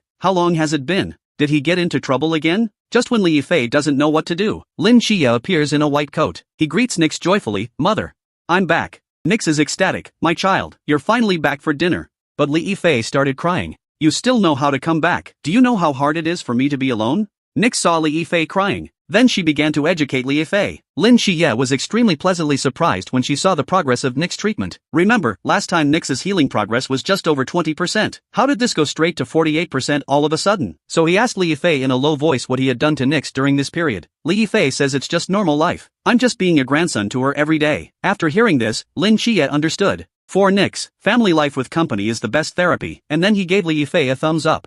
"You're quite the nursing genius." While eating, Lin Qiye looks at Li Yifei's cooking and gets lost in thought. Where did these ingredients come from? Li Yifei said, "Vegetables and rice are all grown by him clearing the land. As for the fish, they were caught in the yard pond." Lin Qiye thought to himself as he ate. Turning Li Yifei into an escort was the right choice. And that's when Nix is frantically feeding Lin Qiye. Lin Qiye can't refuse. But while eating the meal, he realizes that Nix's healing progress is up to 49%. Lin Qiye is confused by this. Can you even make progress just by eating a meal? So he accepts all of Nix's feedings with glee. But in the end, he ate it all and became a pregnant woman. But Nix's healing progress is still stuck at 49. Confused, Lin Qiye suddenly looks at Li Yifei beside him. Quickly, Li Yifei, show grandma your talent. Li Yifei has no choice but to perform a backflip. But he didn't realize that he had hurt his back in the middle of the flip. Nix was so happy. "How long has it been since we've had this much activity in our house?" As she said this, she became sad again. "You children will all leave me when you grow up. Obviously I have so many children, but in the end, I'm the only one left." Upon hearing this, Lin Qiye and Li Yifei hurriedly consoled. "At least now you have us, don't you?" "Yeah, we're not going anywhere." I don't know if it's because of what they're saying. Nix's healing progress has suddenly reached 51%. At the same time, Lin Qiye received a reminder to randomly draw Nix's divine ability. Lin Qiye receives a reminder to start drawing Nix's godly abilities. As the wheel spins, Lin Qiye doesn't dare to blink. He was afraid he'd get the extraordinary fertility power. But in the end, the needle settled on erosion of darkness. Suddenly a mysterious force appeared and wrapped itself around him. Erosion of darkness. Eroding everything around itself with primal darkness. All objects or creatures enveloped in the darkest of darkness are under your control. The range and strength of God Su's control grows with your mental power. See this. Lin Qiye is excited. It's a real jackpot. This would be the core God Su ability that belongs to the goddess of darkness, wouldn't it? And just then the system reminded him. Nix's healing progress is over 50%. She'll be able to leave the asylum of the god for a short time. He woke up and kept thinking about what he had just said. Does it mean that Nix can come to reality? He then goes to the rooftop of the dormitory, avoiding surveillance. He wanted to familiarize himself with the effects of God Su. He's standing still. Close your eyes. The next moment, a burst of dark energy spreads from him in all directions. Soon, everything around him is gradually being blacked out. He's moving with his mind. The wall splits a stone at his disposal. But he could clearly feel, because the realm is so low, limited control over objects in God Su, can only perform simple cuts and movements. But with this God Su, it triggers Starry Night Dancer at any time of the day or night. It's a pity that the mental power is still too weak. He can only maintain this God Su for 2 minutes. That's when he remembers letting Nix out of the mental hospital for a brief period of time. He then returned to the asylum again. Lin Qiye smiled and questioned Nix. "Would you like to go out for a spin?" Nix smiles and says, "Whenever you want. I'll go with you if I have to." With Nix's permission, Lin Qiye has returned to reality. And Nix levitates behind him and inquires, "Darnatus, is this your kingdom of God?" Lin Qiye smiles and answers, "This is not the kingdom of God. This is the real world." Nix points in disbelief at the sparkling city. But this is clearly the kingdom of God. Lin Xie goes on to explain. It's the light of mankind's technology. I'm afraid the world is a very different place than the one you remember, mother. Unfortunately, I cannot leave this camp just yet. Otherwise I could show you around. In the modern world, there is a lot of interesting stuff. Hearing Lin Xie's words, Nick smiles faintly. Although I don't understand what you are saying, but as long as we're under this night sky, I can take you anywhere. Lin Xie was about to say something. Nix then took his hand and said, mentally visualize where you're going. I can take you there with night sky twinkle. Meanwhile, a swarm of planes cruising at high altitude suddenly sounded an alarm. Immediate response to the alert. Divine power fluctuations detected at 118 degrees, 24 minutes east, 35 degrees, 7 minutes north. Inside an office somewhere at the moment. After the operator analyzed it, he reported that the fluctuation concentration of the god's power was 4.7. Confirmed that a real god has appeared. The city is Tsongnan. I hear it's Tsongnan. Xiaopinga, on the other side of the room, has a lot on his mind. The god are directly present, and it's in that city by choice. What do this god want? And with that, he ordered an area-wide alert. Immediately contact the military and move both carriers in the vicinity to Tsongnan. And report to the commander-in-chief. See if you can mobilize a human ceiling. The operator is clearly surprised to hear the latter. At that moment, a large bowl in Lin Xie's house suddenly shattered. Auntie said pessimistically to herself, I'm getting old. Can't even wash a bowl well. At that moment, Yang Jing came sniffing around. Mom, don't move. I'll sweep. I'll do the rest of the dishes. You go take a break. Yang Jing said as he picked up the pieces. If only my brother was here, he'd be talking about you again. You're late for work. Don't do all this housework. Getting an early night is more important than anything. Auntie looks out the window and sighs. I wonder how your brother is doing. She didn't know that at this moment, on the tall building opposite, Lin Xie is watching what's going on at home. Nix, who brought him, inquired, saying, Denitis. Are those two mortals across the street friends of yours? Why are you here watching from afar? Don't you come to the door and say hello to them? Lin Xie says they're not friends, they're family. In fact, sometimes not seeing family members is the best way to make them not worry. Looked at it for a while. Lin Xie then suggested, let's go back first. It's not good to be away from the camp for too long. It's too much of a rush this time. I'll show Nix around the rest of the world next time I have time. And that's when Hey suddenly woke up in his home. He keeps roaring in Lin Xie's direction. Yang Jing hears this and comes to calm him down. Hey, don't scream, or you'll wake mom up. He then looks in Lin Xie's direction with Blackie, another Western god. Why is brother at her side? At this point, Nix has just brought Lin Xie back to the roof of the dormitory. He found Yengang waiting for them with a long sword. I'm Lieutenant Yengang of Dixia Vigilantes Squad 006 in Shanjin City. What is your name, Your Excellency? In the face of the aggressive Yuan Gang, Nix said her name lightly, but it was that very name that gave Yan Yang an unprecedented sense of oppression. At this moment, his face is sweating like crazy and his heart is in a panic. At that moment, Xiaopinga's voice came from the headset, Old Yuan. The two carrier groups are already heading in. There's another human ceiling on the way. You've got to stall. So Yuan Gang went on to say, so it's Your Excellency, the goddess of the night. What brings you to Dixia? Nix blurted out that she was looking for her son. The generous Lin Xie sees that the atmosphere is a bit tense and rushes forward to smooth things over. What she means is she's here to see an agent. Yuan Gang is shocked to see Lin Xie's appearance. What are you doing here? Lin Xie hurriedly explained, it's a long story. Anyway, I'm the agent she's looking for. That sentence just smoked Yuan Gang's CPU. Aren't you an agent of the Killing Angel? Lin Xie scratches his head helplessly and says he's in two boats. At this moment, the fleet carriers have arrived at the designated coordinates and reported to Yan Gang. Chief Yuan, the 04th Air Force Group has arrived in Songnan airspace. Ready to attack. Yuan Gang then continues nervously, Your Excellency the Goddess. Now that the agent has found, please leave Dixia's territory. Thank you for your cooperation. Lin Xie also chimed in, the agent found. It's time for you to go home. At your service, Darnidus. Remember to come home often. After confirming Nix's departure, Yuan Gang reported immediately, I am Yuan Gang.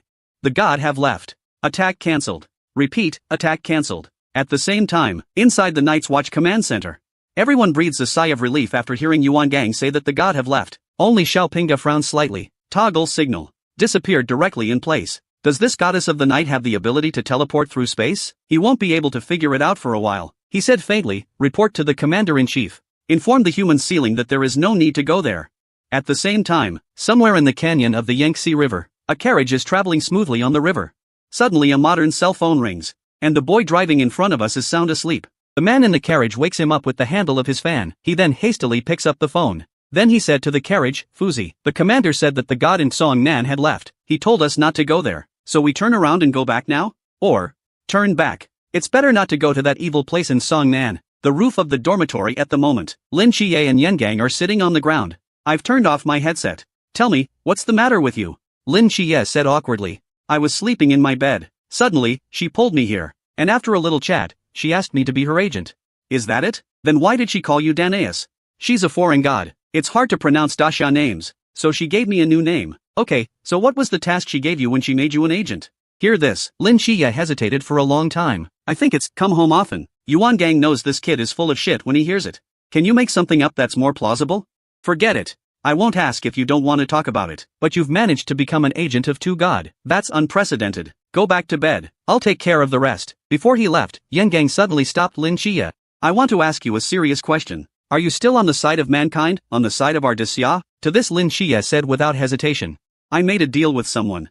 10 years of guarding Dacia. Since that day, the Night's Watch has added a god with the sequence 043 to its archive of god sequences. Time comes to winter in the blink of an eye. Fatty grumbles as he trains. It's torture getting up this early in the winter. When Yang Gang saw Fatty complaining, he immediately yelled, Bailey Tumming, rub cheeks while running, run 10 more laps. And yet, 10 laps is nothing for Fatty now. He quickly caught up with Lin Xia and Xiaoyuan. It's almost New Year's Eve. We should get a vacation for New Year's, right? To which Lin Xia says, you're overthinking it. We're in a closed intensive training program. How can you take a vacation? And this moment, Yan Yang's shocked questioning came from the chief instructor's office. What did you just say? And sitting across from him is Chen Mai, leader of Songnan 136. I said the camp needs a vacation. Yuan Gang refused without thinking. After all, this closed training has been around for decades. There's no precedent for going home for New Year's vacation. But Chen Mai was very determined. He said that even if the camp does not have a holiday, Lin Xia must be granted a separate holiday. Lin Xia must be allowed to go back with him for the New Year's Eve dinner. Yuan Gang lights a cigarette and says it's impossible. It's out of order. Chen Mai is pissed off at Yang Ong's comment. I don't care if you release people. I'll tell you anyway.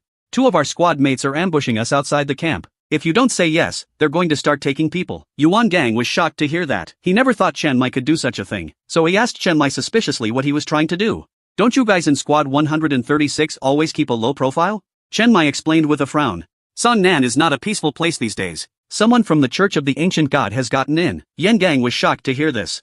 How dare the Church of Ancient God? But then he quickly reacted from the shock. They're trying to take a shot at Lin Xia. But they are a little ignorant, right? As long as I'm in this camp, no one can hurt any of the recruits. Chen Mai looked at him seriously. You're the vice captain of the squad in Shangjing City, a high realm powerhouse. Of course you're safe, but can you guarantee that there are no traitors among the instructors? The words have just left my mouth. Just a thud. The next moment just saw the table in front of Yuan Gang slapped into pieces.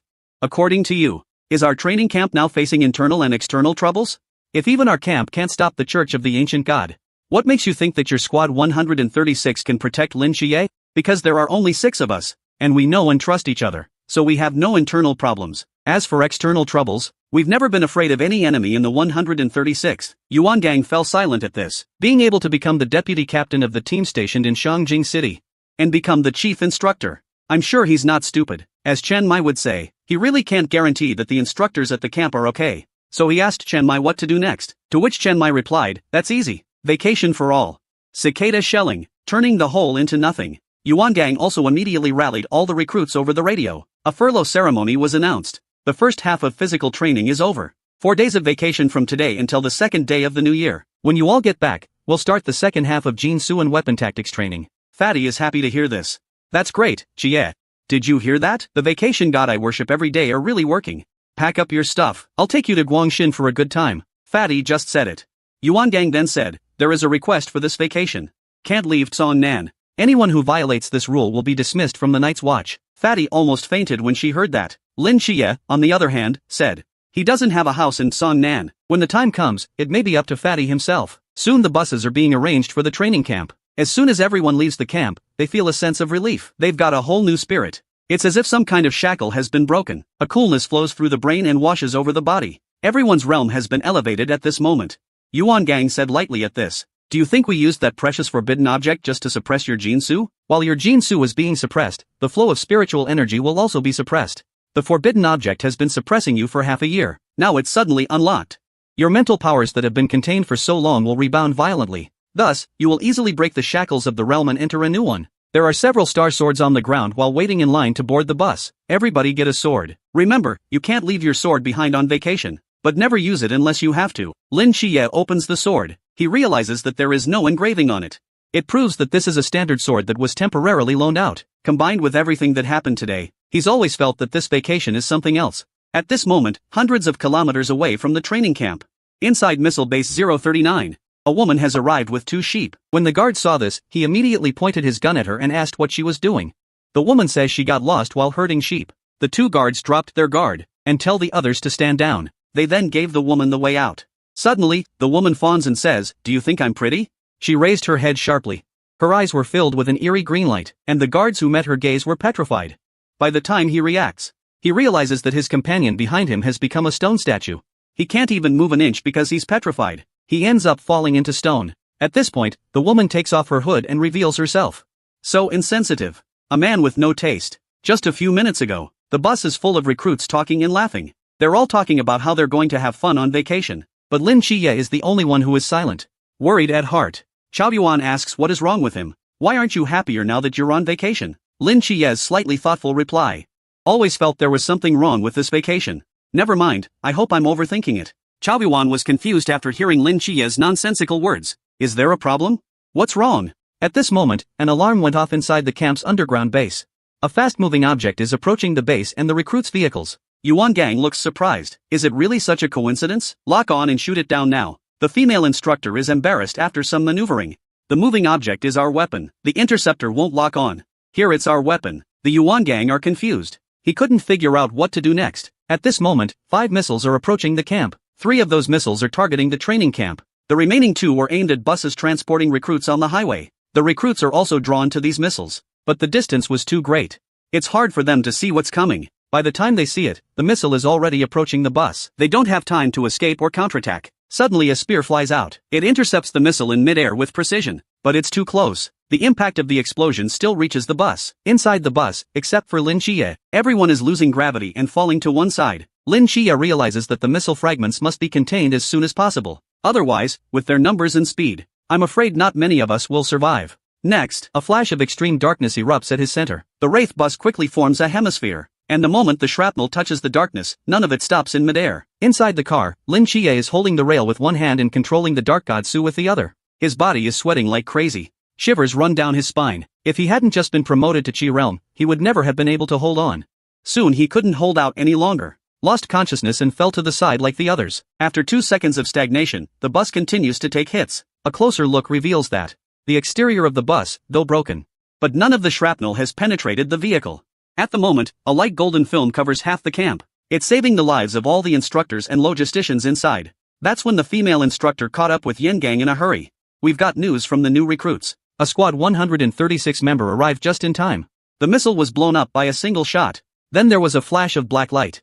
All missile fragments are stopped, protecting the lives of all recruits. After hearing the black light, Yuan Gang nodded. It should be Lin Chiye who did it. Then he went on to say, missiles are coming at the recruits as soon as they leave the training camp. There are traitors among us. Then he took a giant step forward and shattered the entire ground. In the next moment, a circle of light began to spread out from him in all directions. Report back immediately. Find out where those missiles marked as ours are coming from. At this moment, the number 39 missile base is filled with blood and is a mess. Calls are coming in intermittently, but all the soldiers were petrified. And it was Snake Woman and Divine Agentess Medusa who did it. A male voice came from the side. The Divine Agent used God Su. The missiles did not kill the Night's Watch recruits. Let's move on to the next move. Snake Woman looked at Lin Chiye in the picture and said, looks like an interesting boy.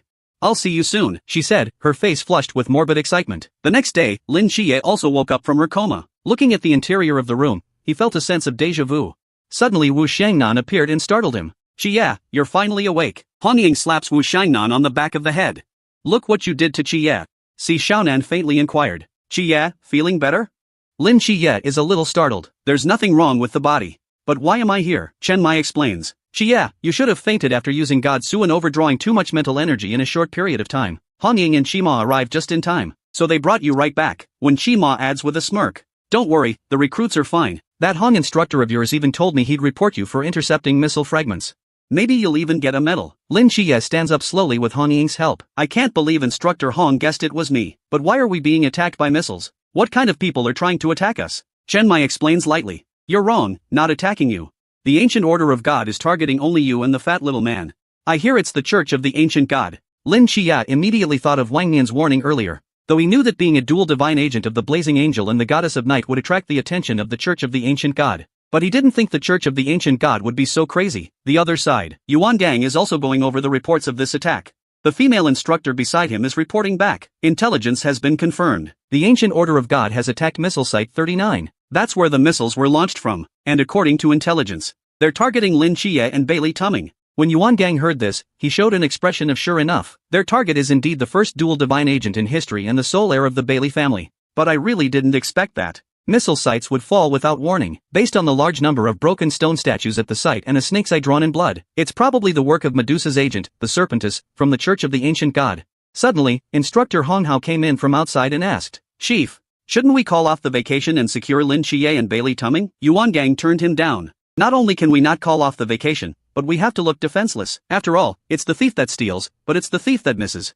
Remember, we can't protect them forever." The female instructor excitedly asked Yuan Gang, "Chief, are you trying to use them as bait to get the ancient god church out? To solve the problem once and for all?" Of course, Yuan Gang didn't come up with this idea on the spur of the moment. The reason why he agreed to Chen Mai's vacation at that time. He wanted to use Lin Xie and Fatty to get rid of the rats hiding in Songnan. But Chen Mai was against this kind of proposal, because he thinks it's too dangerous to let Lin Xie be the bait. If something goes wrong, the consequences are unimaginable. And for that, at that time, Yen Gang said lightly, "People have to grow up. Captain Chen, you can't protect Lin Xie forever. One day he'll have to leave this place and become a strong man on his own. It's not good to give him too much protection now." Chen Mai has nothing to say about this. He did recognize in his heart what Yang Yang said. That night, to celebrate Chia's return home, Team 136 got together for a drink. A little bit of a fight. Lin Chia drinks everyone except Chen Mai. He then says to Chen Mai, "Captain, I want to go see my two friends. After all, it's not nice to be the host of Songnan and just leave people behind." But Chen Mai told him, "These are extraordinary times. It's best not to leave Hong Ying's house unless you have to." On hearing this, Lin Chia laughed, "Captain, I'm actually quite capable of fighting now." Chen Mai sighs in relief.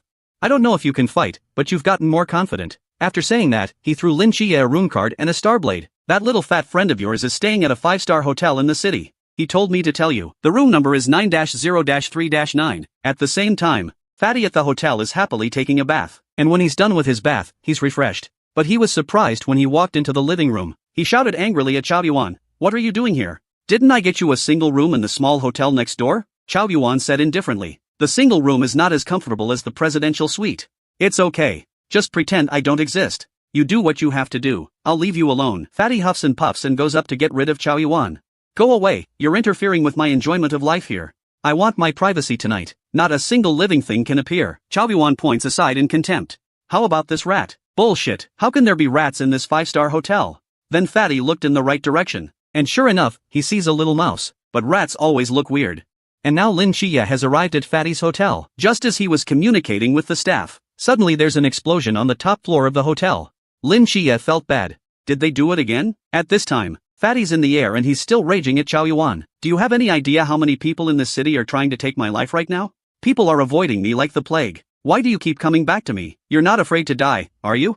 Chao Yuan just said no to that. Fatty freezes when she hears this. What a lunatic. With that, he pulled out his yaoi. "Luckily I was prepared, otherwise you'd be dead with me." Next moment, Yao Guang held up a protective shield on the ground, smoothly catching both of them. Chao Yuan is surprised to see this. "You bathe with a forbidden object?" Fatty is pleased to hear that. "That's for sure. It's all there. It's all in my free space." Chao Yuan glances back and forth over Fatty's key points like a scanner. "There's something special about your free space position." Fatty sheepishly pulls her clothes tight at this comment. And then, just then, there's another explosion from the top floor of the hotel. Fatty exclaims, "These people who ambushed me really went to a lot of trouble. It's a good thing we have an instructor to keep them at bay." Chao Yuan inquired, "It's all about you. Is the Bailey's life always this exciting?" Hearing this, Fatty replied cheerfully, "I've had a lot of assassinations since I was a kid. But I'm still alive. My bodyguards will be here tomorrow. Let's see who dares to take a shot at me then." Chao Yuan points around. "Don't you think it's too quiet around here? I think you'll live through the night." It's true. Out of the darkness came two unexpected guests. "Hello there, the young master of the Bailey family. And this bodyguard?" Fatty asked with a frown. "There's only 2 of them. Shouldn't there be 3? There's another one out there fiddling. No rings airspace." Fatty smiles and asks, "Since when did the Night's Watch do assassin stuff?" At once the skinny assassin's face changed. "We are no longer night watchmen after we come out of Zhaijie. I hear it's Zhaijie." Fatty's a little confused. Chao Yuan said calmly, "Zhaijie prison is where prisoners possessing Jinsu are held. Half of them are members of the Night's Watch who were removed when they committed a crime." Fatty sniffs and gasps. "Why are you so familiar? It's not like you came from there too, is it?" Chao Yuan explains, "If it wasn't for the Night Watchman Commander-in-Chief bailing me out and sending me to Mount Jiuhua back in the day, maybe I do deserve to be locked up there now." Fatty understood after hearing this. So he rushes forward at the duo. So you're from prison. No wonder you took the mission to assassinate me. But why did you blow up the hotel? What if you hurt someone else? The man who once swore to protect this country. And now they're risking people's lives for the sake of profit? The red-haired man was instantly enraged. You're spitting blood. We didn't blow up the hotel. Don't confuse us with those wild dogs. We were once the Night's Watch, too. There is still a basic bottom line on this point. We are not killing you for profit at all, but to repay the favor. At this point, the thin man stopped the red-haired man from continuing. That's enough, old Guan. You talk too much. There's still a fight going on up there. We're out of time. Let's get them on their way as soon as possible. Good, Captain. With a low growl from the red-haired man, he instantly bursts through his clothing. Like a beast, the scene before us, Fatty and the two were so frightened that they broke out in cold sweat. It turned out to be Jinsu with sequence number 214, reorganization of the muscle. The ability to control one's muscle tissue to instantly explode with terrifying speed and power. It's so impactful. As we speak, the redhead is already in front of both of them. At the same time, Lin Xiye is traveling against the flow of the crowd. A sign ahead catches his attention. It's actually No Rings airspace. But he immediately recognized that it wasn't a Squad 136 sign. The sign used to perform No Rings airspace. Only the Night's Watch teams stationed in each city have them. Which means, there are other city watchmen involved in this. At once many doubts rose in Lin Xiye's mind. If anything, they're here to protect Fatty. Why did they show up at this exact moment? And why did they secretly unfold No Rings airspace? Then there's only one possibility. They're here to kill Fatty. At this moment Lin Xiye recalled the scene when old Zhao came to his house to look for him. At that time, he refused Lao Zhao's invitation. Because his rule is to run as far away as possible from anything dangerous and unknown. At that time old Zhao also said, he doesn't have the blood of a young man, and said that one day he would understand. When you have something you have to protect, no matter how much danger lies ahead and how much is unknown, you must go on your own. At this point, Lin Xiye can't help but fantasize. Old Zhao is right there to persuade. Are you really sure you want to get into this No Rings airspace? You don't even know how many people are in there, and don't even know if there are any high-level warriors in there. Lin Xiye said to himself, I'm sure I want to go in there, because there's a friend of mine in there. There are people I want to protect. Until this moment, he fully realized the meaning of the old Zhao's passage. Fatty's first step against the enemy was to pull out his crotch, because his crotch is a treasure bag. Not only can he attack his enemies with a big baby, but he can also take out a shield to block enemy attacks. The red-haired man doesn't get angry when his attacks are blocked. He just teased, the necklace is a good thing. It's a pity that the person using it is too weak. With that said he swung his fist faster and faster, slamming it into the protective shield over and over again. In the blink of an eye, cracks appeared in the shield. Saw that he couldn't bear it anymore. Fatty then rushes to Chao Yuan for help. At that moment, Chao Yuan is holding the hilt of his sword in his hand and is fighting the skinny guy in front of him. There's no time to rescue Fatty. Skinny also took the opportunity to maneuver the three blades towards Chao Yuan.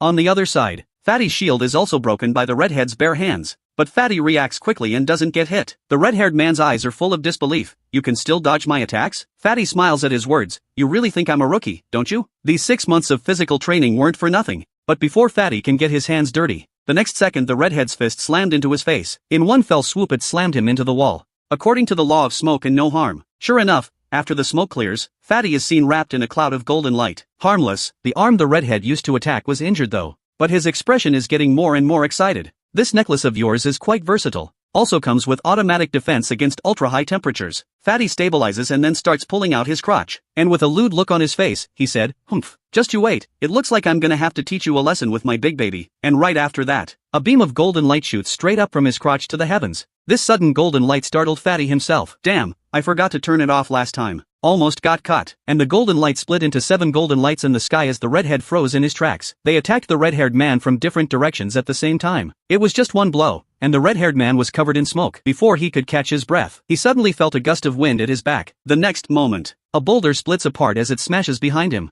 He looks back. Shock appears in his eyes. What is this thing? I saw Chao Yuan with a black aura and a sword coming towards him. And he kept laughing. Behind Chao Yuan is his captain, who uses the 3-blade stream. The skinny captain weakly looked at Chao Yuan and gulped. He's not even human. He's the devil. Suddenly an arrow was shot straight at Cao Yuan's face. Cao Yuan's long sword swings and deflects the arrow with precision. But the next second, his entire body was sent flying by the massive impact of the arrow. His entire body fell into the building behind him. And the man who shot the arrow was watching silently from a high building hundreds of meters away. The woman snorted coldly, "If you dare to catch my arrow, you're looking for death." After saying that, she took out her arrow and aimed it again. And this time, it was 2 shots in a row. The first arrow is dodged by Cao Yuan. But the second arrow is too late for him to dodge. Suddenly, his fierce aura soared and he slashed the arrow into 2 pieces. The woman in the distance was also a bit confused when she saw this scene.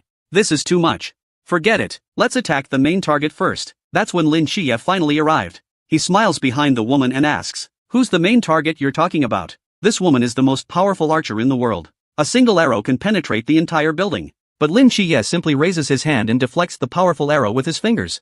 He picks up the arrow and looks at it carefully. There was nothing wrong with it. Lin Qiye was able to determine that it was the woman's Jin Su that was the problem. The woman draws her bow again and takes aim. At this point she was very tense inside, but managed to force herself to ask, "How did you get into No Ring's airspace? Where's old man Han? What did you just do to my arrow?" The woman hadn't finished her sentence. Lin Qiye flashes to the woman's side. "You have too many questions. If you're asking about the old Mediterranean man, then I can only tell you with regret. He's already been KO'd by me." Lin Qiye's speed is frightening to women. She immediately took out her dagger and tried to sneak up on her, but the next moment she was stopped by Lin Qiye with one hand. The controlled woman grunts coldly. "You're the dual god agent, aren't you? You're finally showing your face." Lin Qiye sniffs with a scowl. "How did you know about the dual god agents? Are there any of your people inside the training camp? If you're honest now, you might end up in a better place." The woman laughs out loud at this. "You're so naive. How could I possibly tell you these things?" And yet the next moment, a flash of darkness invaded her eyes. Her entire body instantly fell to her knees in front of Lin Qiye. A mournful scream echoed in the night sky. Lin Qiye looked at him and said coldly, "It seems you don't want to answer my question. In that case, then you'll be my experiment." The commotion on the rooftop at this moment has also caught the attention of the crowd down below. The red-haired man said, "It's Little Liang's voice. What's happening on his end? Are there any of them left?" Fatty is also confused when he hears this. "What are you talking about? We're both here. There's someone coming up above you." When they heard from above, their faces turned gray with despair. Because above them was the out-of-control Chao Yuan. And at that moment the woman was on her knees questioning Lin Qiye about what he had done to her. "Why can't I move?" Lin Qiye understands the extent of the Dark Erosion's power by watching the woman's ability to fight back. It seems to be very ineffective against intelligent creatures right now. And the higher the intelligence, the harder it is to erode. At his current level he probably can't even control cats and dogs. Suddenly there was a flash of ferocity in the woman's eyes. "Is this the power of the god? Looks like my mission is in jeopardy. But I must finish my mission." The next moment she plunged a dagger into her thigh. Sure enough, the intense pain helped her break free of Lin Qiye's control. Lin Qiye also suffered a backlash as her opponent broke free from the darkness. Luckily, the woman's spiritual power is only in the Qi realm. Otherwise, it would have knocked Lin Qiye unconscious. While Lin Qiye is distracted, the woman pulls out 3 arrows and aims them at Lin Qiye again. "Don't think you're invincible just because you're a divine agent." With that said, 3 arrows were fired at the same time. Judging from the flow of breath around them, these 3 arrows were far more powerful than the previous ones. But this time Lin Qiye didn't even raise his hand. All 3 arrows are blocked from his perimeter. The woman breaks out in a cold sweat as she watches this scene. Lin Qiye doesn't give the woman a chance anymore. He killed her with a single slash and left in style. Meanwhile, a telescope sweeps towards the woman. The sniper smiles and says, "This kid is good. It's getting better and better." At the same time, below, the red-haired man is still attacking Fatty's shields non-stop. "I don't believe it. I can't beat that monster, but I can't beat you, a little brat." Suddenly the top floor of the hotel exploded again. Fatty said happily at the sight, "Chao Yuan. See, hold on a little longer. Instructor, they'll be able to back us up as soon as they're done." The red-haired man bellowed when he saw the captain being abused and killed. "It's useless and still need I to deal with this fat man." Fatty sniffed in confusion and asked, "Isn't that your captain? You don't give him any face, do you?" The redhead ignored Fatty's inquiry and attacked him straight away. At this point of urgency, the shield was broken by the red-haired man. Fatty has a look of surprise in her eyes. "My Yaoguang was actually broken. It seems I can only use this."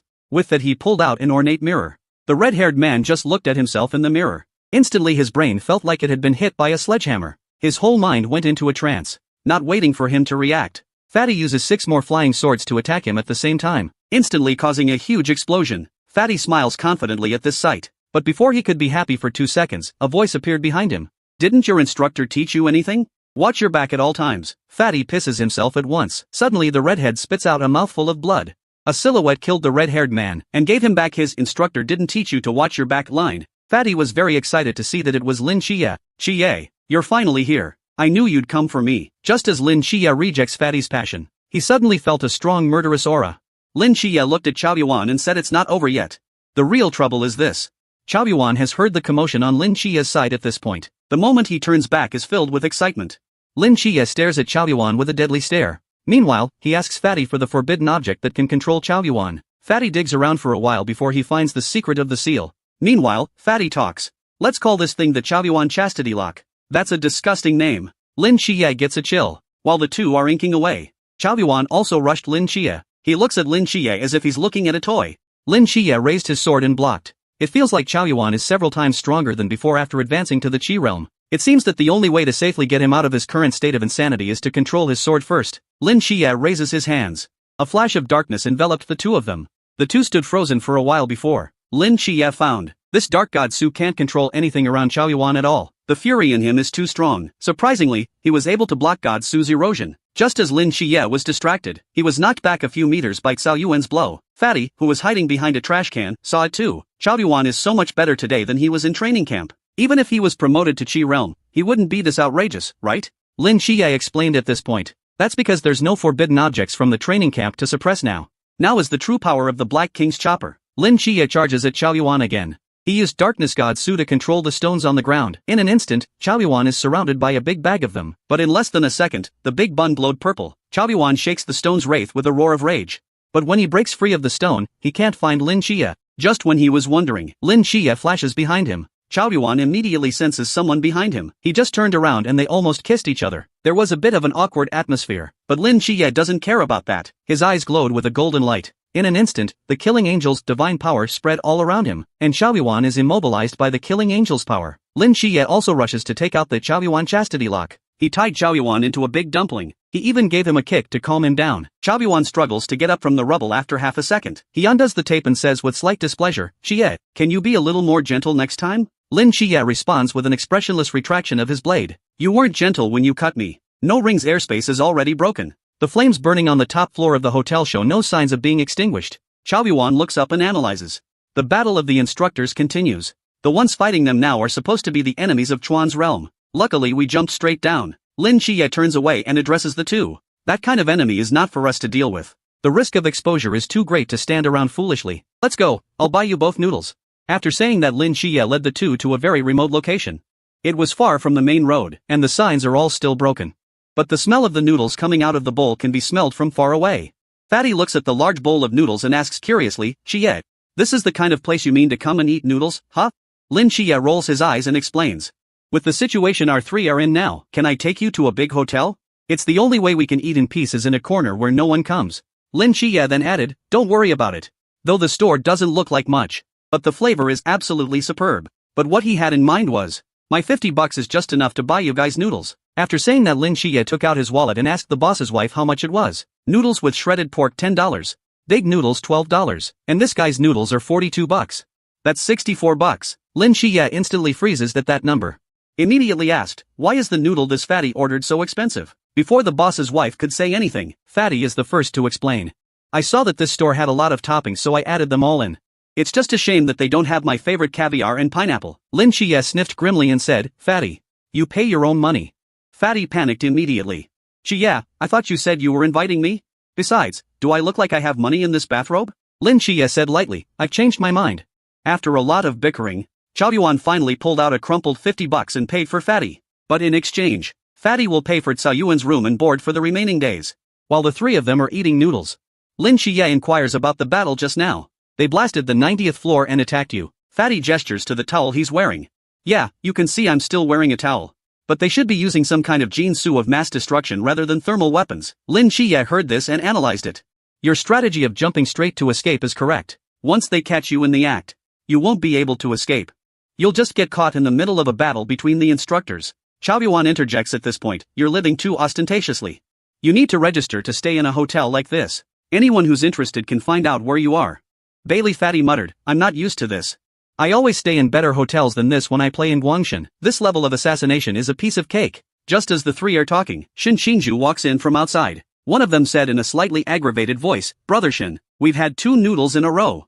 Are we still having noodles tonight?" Shin Xingju indifferently retorted, "What do you know? This noodle is a specialty of Songnan. It's a rare visit. What's wrong with not eating more?" After that, Shin Xingju asks the owner for 3 bowls of noodles and clear soup. The boss smiles when he sees a few people and says, "Yo, it's you again? You've had 2 soups in a row, and you're eating this?" Fatty stirs the bowl of Super Bowl of Heroes and greets 3 people. Shin Xingju's 2 minions are drooling at Fatty's deluxe noodles. Shin Xingju looks back. The 2 followers then bowed their heads in unison. He looks at the price list again. Confusion appears in eyes. Finally, he was ruthless enough to say to the boss's wife, "Change it. Give us 2 noodles with shredded pork and 1 in broth." As Shin Xingju quietly pays, Lin Xie realizes that his wallet is completely empty with a single sweep of his psychic power. The money in his wallet is just enough to pay for the noodles. The 2 henchmen asked with concern, "Brother Shin, Why don't you eat noodles with shredded meat when we both eat noodles with shredded meat? Shinju replied as if he didn't care. I just wanted to give you guys a change of pace. I like noodles in clear soup. Simplicity and purity are the true meaning of noodles. Chaoyuan eats the noodles and spits in a low voice.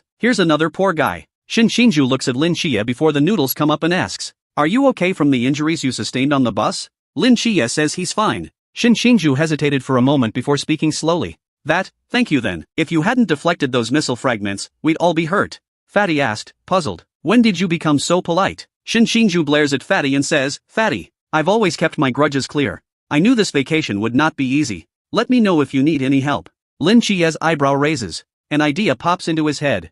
I do have a deal I'd like to talk to you about. Just now, Lin Xie offered to do business with Shinju. That's being Fatty's personal bodyguard during vacation. In exchange, Fatty pays $1,000 a day for protection. Shinju's eyes widened instantly when he heard 1,000 yuan. He agreed to the deal without hesitation. But he made one request. That means this deal can only count for him. His 2 henchmen don't count. Lin Xie agrees readily. In the dimly lit streets, Fatty comes up to Lin Xie's ear and whispers, why do you need him to protect me? Lin Xie explains, this time you and I are both targets. If I stay by your side for a long period of time it will be more dangerous. When Chaoyuan goes crazy, he cannot tell the difference between friend and foe. That's why you need a normal person around you, and that person has to be a master. Fatty listens and then realizes, you're still smart. Shinju, who was walking at the end, suddenly stopped. Hey, Fatty. Fatty turned around and grinned, I am also your employer now. Can we change the title? Shinju takes a deep breath and speaks slowly. Bailey Tumming. Talk it over. Can you advance me a day's pay? Fatty scratches his head and says he doesn't have any cash on him. Chaoyuan suddenly speaks up and says, I still have $300 here. Is that enough? Shinju nods and takes the money and quickly walks back to the noodle shop and hands it to his 2 henchmen. This is $300. You guys take it and eat something nice for the next 2 days. After settling the 2 followers, Shinju joins the trio. The embarrassing thing is, they didn't know where to stay at night after the hotel was bombed. Chaoyuan suggests a temple for the night. Fatty retorts on the spot. This is a modern city. Where can I find you a temple in the middle of the night? Suddenly Lin Xie thought of a place. Then he led the crowd to the Meng Dieshang Inn. Fatty saw these words and felt a tightening of his asshole. Xie, are you serious? Lin Xie frowns. There aren't many places in Songnan that you can check into without having to register with your ID. If you don't want to stay here, you'll have to sleep in a bridge. There's no better option. The crowd only defaults to. Lin Xie was going to open 3 rooms? But Shinju said he wanted to share a room with Fatty. Since we agreed on close protection, we have to share a room. After hearing this, Chaoyuan also said that he wanted to stay in the same room. This way the 3 of us can play poker when we are bored. Without waiting for Fatty's rebuttal, Chaoyuan and Shinju chose a room for him. When the 3 arrive at the room, Shinju and Chaoyuan both look embarrassed. Fatty is the only one with a natural look on her face. Seeing the 2 of them looking like this, Fatty playfully teases. You're not all still that, are you? Chaoyuan said in surprise. Aren't you? Fatty looks smug.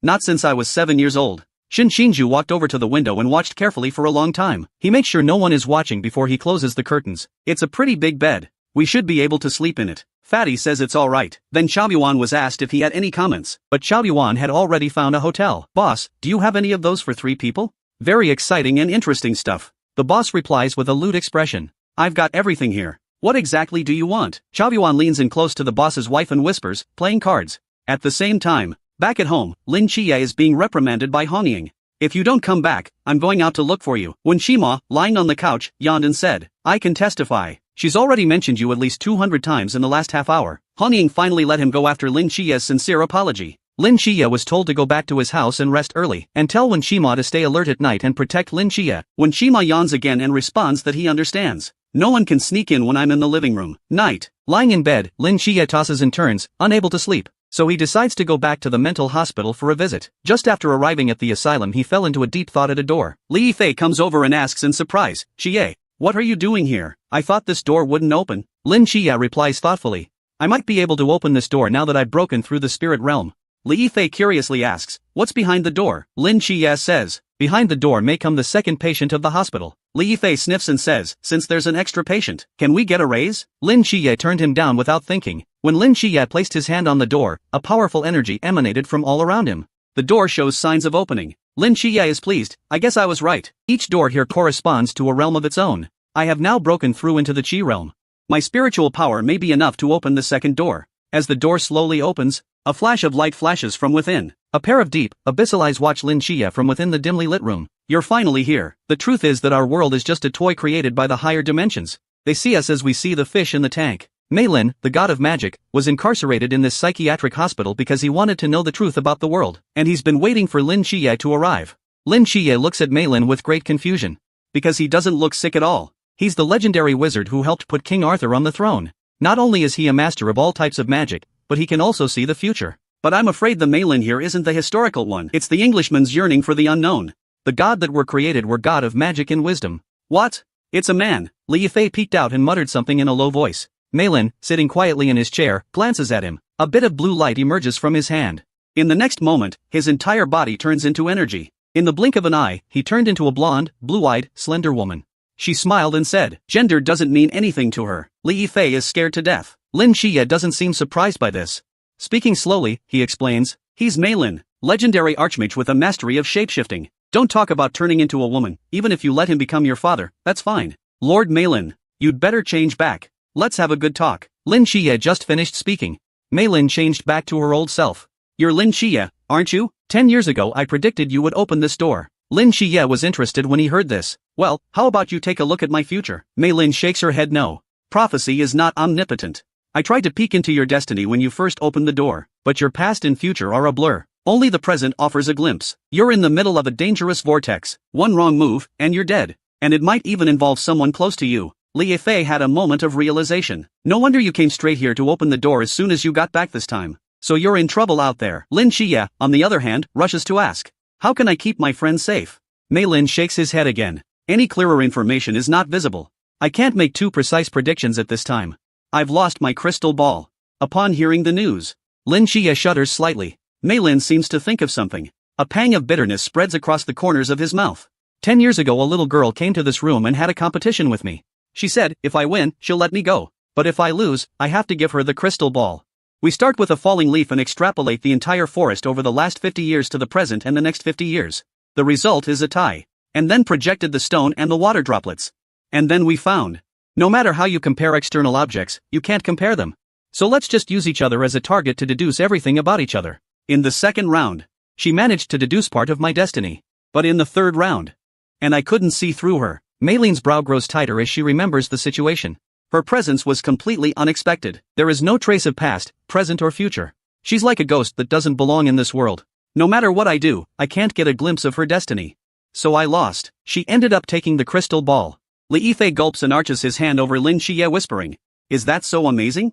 Who is that girl?" Lin Qiye shakes his head and says he doesn't know. But there's no doubt about it. The girl who won Mei Lin's crystal ball and the girl who won Nix's bracelet. And the girl who left the envelope in the dean's office. They're all the same person. That's Jian. But how does a 12 or 13-year-old girl beat the goddess of the night in creation and then Mei Lin, the great prophet, in deducing destiny? The more she got to know her, the more Lin Qiye realized that the girl who called herself Jian was full of mystery. It would be nice to know what she was. Then the origins of the mysterious asylum of the god might be revealed. But for Lin Qiye now, it seems too early to explore this. Now let's find a way to cure the legendary wizard. Extracting some of his powers is the priority. Lin Qiye asks Mei Lin what's wrong with him. Mei Lin looks at Lin Qiye like he's stupid. "You're the one who's sick." Lin Qiye instantly breaks into an amiable smile.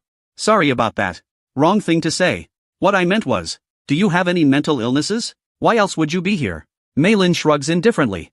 "I don't know. I'm just a scholar trying to find out what the world is really like." Without waiting for Lin Qiye to say anything, Mei Lin went on to say something else. "What do you think the world is? And what are we? For the fish in the tank is their world. They don't realize that there's land and sea beyond the tank. Is the world they think is the real world?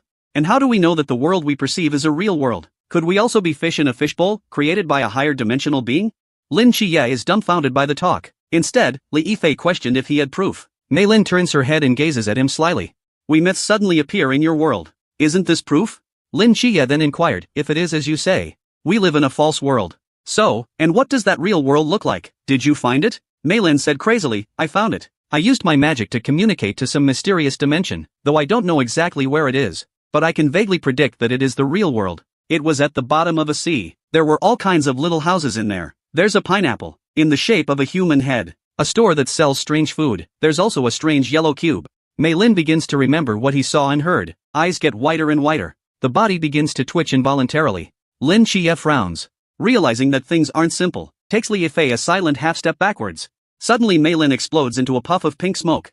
Lin Qiye and Li Yifei were confused. The god of wisdom has turned into a Patrick, and he shouted, "SpongeBob, let's go catch jellyfish." Suddenly, He sees Nix sitting in a chair, staring at her. He ran towards Nix in excitement. Lin Xie and Li Yifei stay behind and try to control him. Patrick jauntily ran up to Nix and asked, "Pie boss, Boss Pie, you're here too." Nix was stunned, staring blankly at the pink unidentified object in deep thought. Slightly puzzled, she reaches out and strokes it. "Are you my grandson too?" Patrick doesn't answer either, just happily keeps calling out for Boss Pie. After a few moments, Nix reached out with a trembling hand and wrapped Malin in her arms and said with tears in his eyes, "My good grandson, I've finally found you." The duo, who witnessed everything from a distance, were outright dumbfounded. And that's when the two finally realized what Malin's disease was. Lin Xie analyzes the situation as if he were a doctor. Malin links to a supposedly real world by some unknown magic, and teleported his own consciousness there. But the real world had some kind of strange effect on him, eventually leading to insanity. Looking at the two god who are cheerful and cozy, Lin Xie expressed his headache. Finally Lin Xie decides to give him a little tranquilizer first. Hopefully he'll change back to his old self. Malin in this form is too much of a tosser. Li Yifei asks suspiciously, "Who's going to inject the tranquilizer?" Lin Xie, on the other hand, looks at him like he's a fool. Some humble little caretaker who was being squeezed by his black-hearted boss side, goes up alone with a tranquilizer. Half a day later, Li Yifei finally presses down on Patrick and starts the shot.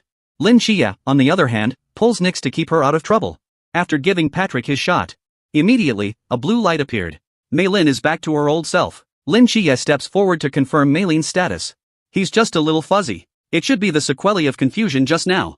It's nothing serious. While Nix is frantically lecturing Li Yifei, says Li Yifei got rid of her second grandson. Early in the morning, Lin Xie woke up leisurely from his bed and raised his eyes towards the window. I don't know when. The window is already covered in silver, and Han Ying is outside the house dancing with his spear. Though the world is full of snow, Han Ying's hot breath melts the snow around her. Lin Xie smiles and greets Han Ying, "Sister Han Ying, do you get up this early every day to practice spears?" Han Ying notices Lin Xie's arrival and wipes his sweat, saying, "Master said, if you don't practice martial arts for a day, you'll regress for 100 days.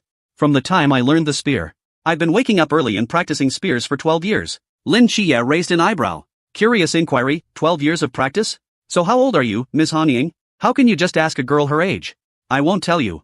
After saying that, Han Ying takes Lin Xie to have breakfast. But neither of them noticed. A little gray mouse is watching silently from the corner. At this time in the intricate sewer system of Nan City, the rats are swarming like a tidal wave. They're like a well-trained army. In front of them sits a hooded boy like a general. He grabs the rat that came back from Han Ying's house. Fingers on the rat's head. All of a sudden he realizes where Lin Xie is. And this ability is derived from the snake seed of the Nandu snake demon, linking the consciousness of other creatures with artificial neurons. Manipulate their movements and complete vision sharing. Junior names it a fish species, and he owns over 400 rats of the remaining species. He's got complete control over everything that happens in Nan. If any more mysteries show up, he'll be able to find them before the Night's Watch does, and parse them. The young man slowly removes his cap to reveal a plain face. If Lin Xie were here, he'd recognize him immediately. His name is Xingyu. After teaming up with Lin Xie to solve the Nandu serpent demon, his request to join the Night's Watch was rejected. And Xingyu, who subsequently disappeared. And Xingyu turns around. His eyes once again fall on the chessboard on the stone platform, muttering, from the vision shared by the fish species. It's a delicate situation here in Nan City. Hidden powerhouses from all over Disya. Dozens of former night watchmen from the Chuan realm escaped from Jiajie. Quanxia mercenaries who disappeared without a trace 3 years ago. A woman suspected of being a member of the ancient Church of God. There are even 2 deeply hidden high realm powerhouses. The waters of Nan are getting deeper and deeper. He looks to the corner of the board with a hesitant expression. The position of these pieces is too dangerous. Should we warn Lin Xie? Half a day later, he seems to have made up his mind, and slowly gets up.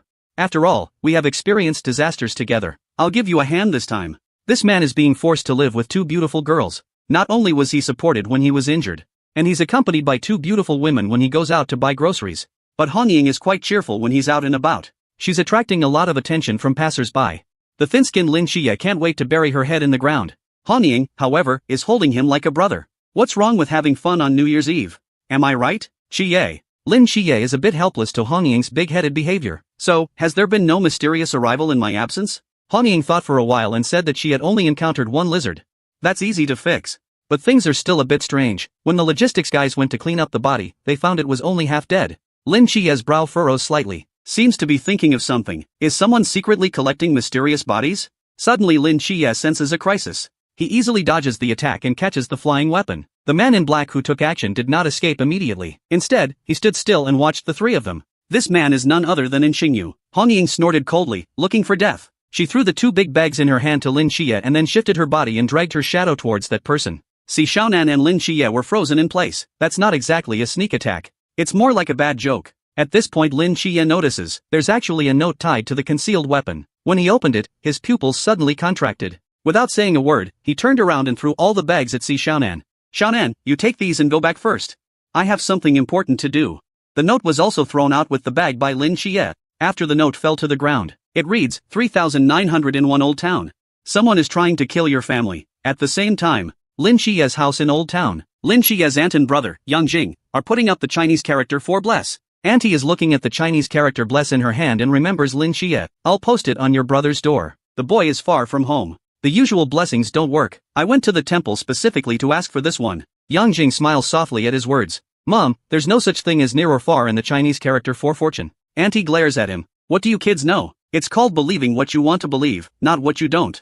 Your brother must be having a hard time out there. After you use the word blessing, I hope those Shen-Nas will take care of him. Yang Jing shrugged his shoulders to show that he knew. And at this point, there's a minivan parked on the side of the road underneath the neighborhood. The man in the driver's seat is debriefing with his superiors. Xia-san reporting, nothing unusual in the vicinity of the target. Over. There's a sniper lurking on the roof of a building somewhere who's also reporting in on the walkie-talkie. Xiajiao reporting, target woman chopping vegetables in the kitchen. No abnormality seen. Reporting complete. There's also a sniper lurking at a different angle in another building. Xiaba reports target boy activity in the living room. No anomalies seen. Reporting complete. Copy that. Remain in position. Xia-san in the car got a little upset when he heard this.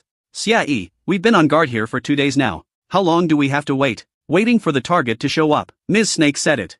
If the target doesn't show up by tonight, we'll take the woman and child to Ms. Snake. It's Snake Lady again. When did we Guangxia become a woman's lapdog? Xia-yi's voice instantly became serious. Xia-san, watch your words. Since we have no choice but to believe in the Church of the Ancient God, we must not break our covenant with the God.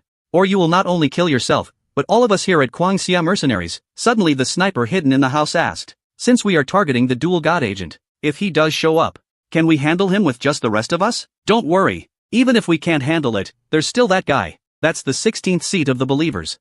He's only half a step away from entering the high realm. It's not a problem to deal with a newcomer in the Qi realm. Suddenly Lin Xie outside the car leisurely spoke. Believer? Come and tell me about it. What was that believer thing you were talking about? At the same time, a flash of darkness quickly envelopes the van, centered on Lin Xie. Xia-san in the van is instantly scared out of his wits. He reaches quickly for his walkie-talkie, but Lin Xie outside the car gives a little nudge to the window. The entire glass breaks into pieces. Xia-san is, after all, a battle-hardened warrior. He opened the door and rushed out of the car, fetches his dagger and charges at Lin Xie. Lin Xie dodged the attack by leaning back. He then knocked the dagger away with a hand slash. Xia-san angrily reached for the submachine gun on his belt, pulls the trigger violently at Lin Xie. Lin Xie dodges the attack with a single movement. He then reaches out and stirs his hand in the void. The spear barrel of the submachine gun was twisted into a twist, under the effect of the darkest erosion, though it's not yet possible to tear through metal. But it's possible to change its shape. And something like a submachine gun, once the chamber is blocked, there's only one outcome. The chamber of the submachine gun in Xia-san's hand suddenly exploded, directly chipped his arm. Lin Xie flew up at the same time with his sword, hovering over Xia-san's throat. I'll ask again, what is a believer? Meanwhile, a flash of darkness climbs into Xia-san's pupils. Unprecedented pain surges through his spirit. It's like something is eating away at his brain. The darkness erosion, though temporarily unable to control the human mind, but the pain it inflicts is a nightmare. It can also be used to torture at times. Under both physical and mental torture, Xia-san's psychological defense soon collapsed. He blurted out all the information he knew. From Xia-san's description, the believers are a subsidiary organization of the Church of the Ancient God. The Church of the Ancient God is made up entirely of divine agents. Extremely rare, though individually powerful. But their numbers limit their influence, so to make up for the lack of numbers, the God of the Church of the Ancient God in turn created believers in the name of the God. They chose their members from the countless powerful men who possessed both ambition and strength. As a peripheral member of the Church of the Ancient God, each member who becomes a believer makes a soul contract with one of the God of the Church of the Ancient God, promising them, if the dark age of the God should come upon the earth in the future, they, the believers, will become the rulers of the nations. In summary, believers are the lapdogs of the Ancient God Society. The God that these mercenaries believe in is Medusa from the Church of the Ancient God,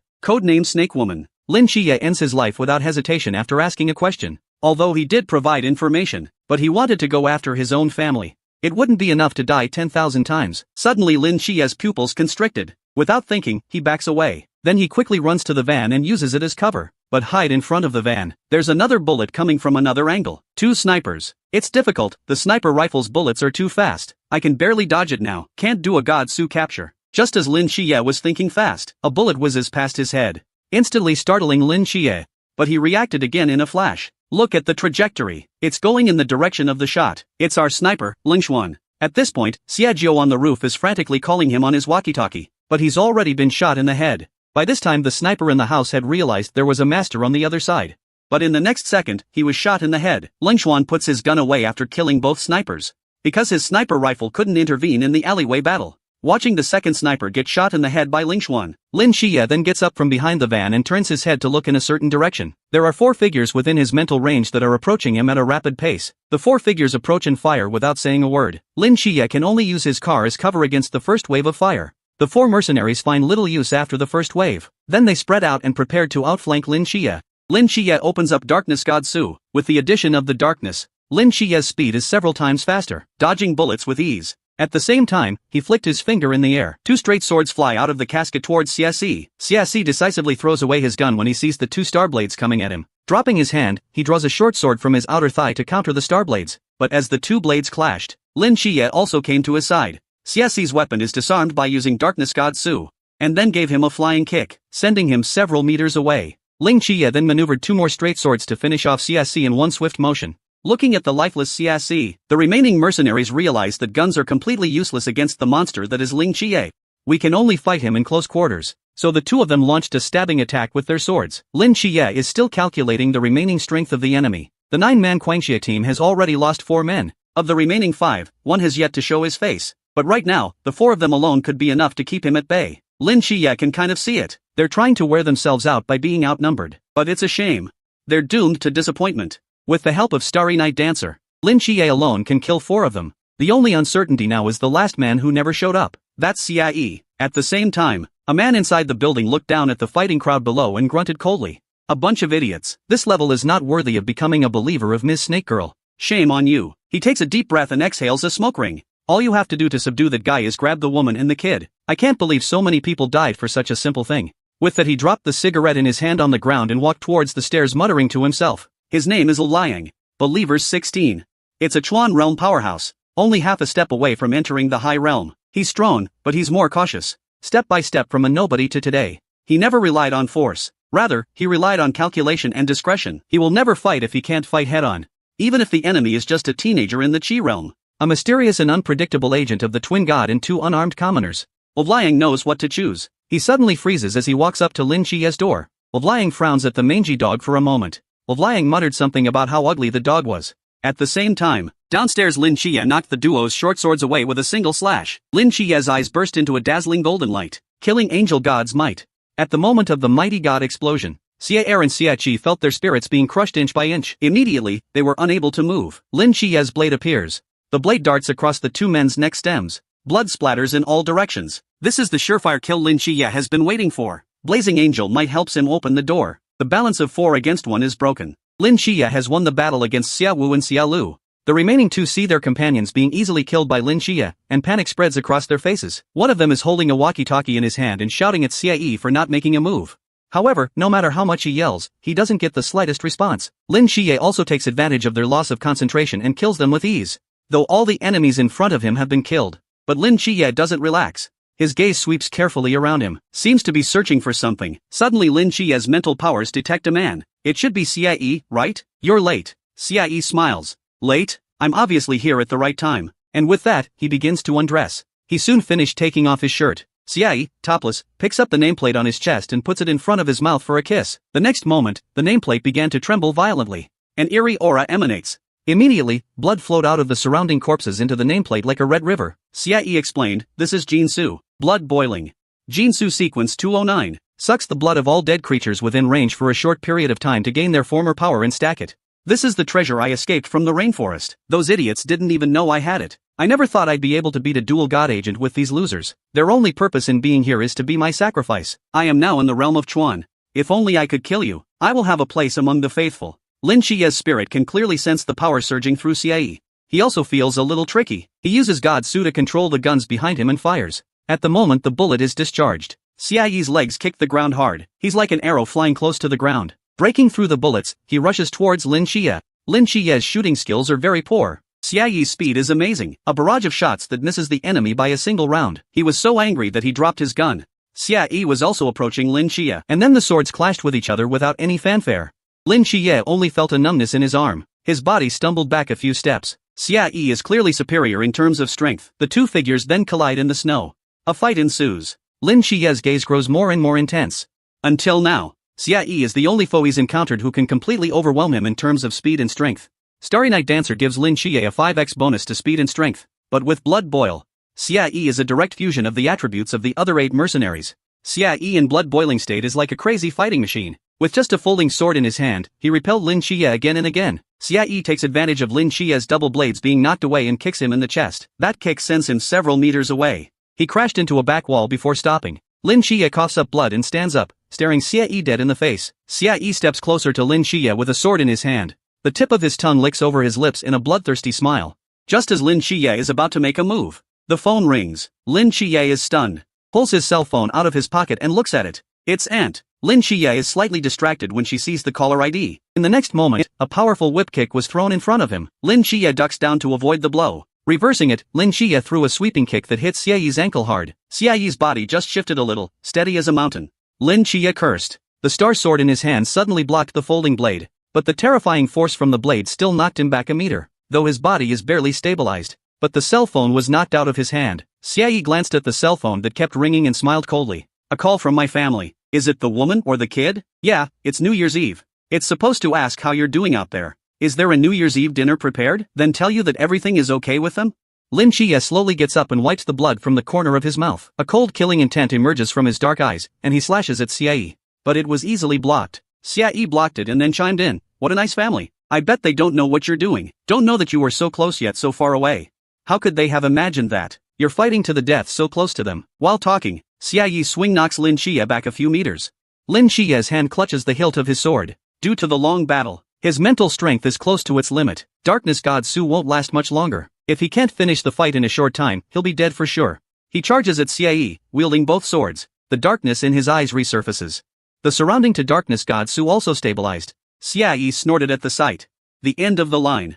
The next second just see them charging at each other. Just as the two are about to collide with each other, Lin Xie suddenly stabilizes himself and disappears in front of Xia Yi. At the same time, he used Darkness God Su to kick up a large amount of snowflakes. The snowflakes immediately blocked Xia Yi's vision. He frowned slightly, quickly calming down with his years of combat experience, instantly turning to block. Successfully blocked Lin Xie's slash from the side. Xia Yi sees Lin Xie's form exposed. I knew you were going to play this way. Smile appears at the corner of his mouth. But then he couldn't laugh anymore. In the midst of drifting snowflakes, Lin Xie slashes at Xia Yi's folding sword, and his other hand is empty. Where's the second blade? A strong sense of crisis instantly surged through him. He was about to make a move when Lin Xie's eyes are once again filled with starlight. At the same time, his left hand flicked. Immediately, the blazing angel's divine power poured into Xia Yi's mind and turned his spirit upside down, stopping his movement for a second. And at this moment, Xia Yi has a straight blade coming at him from behind.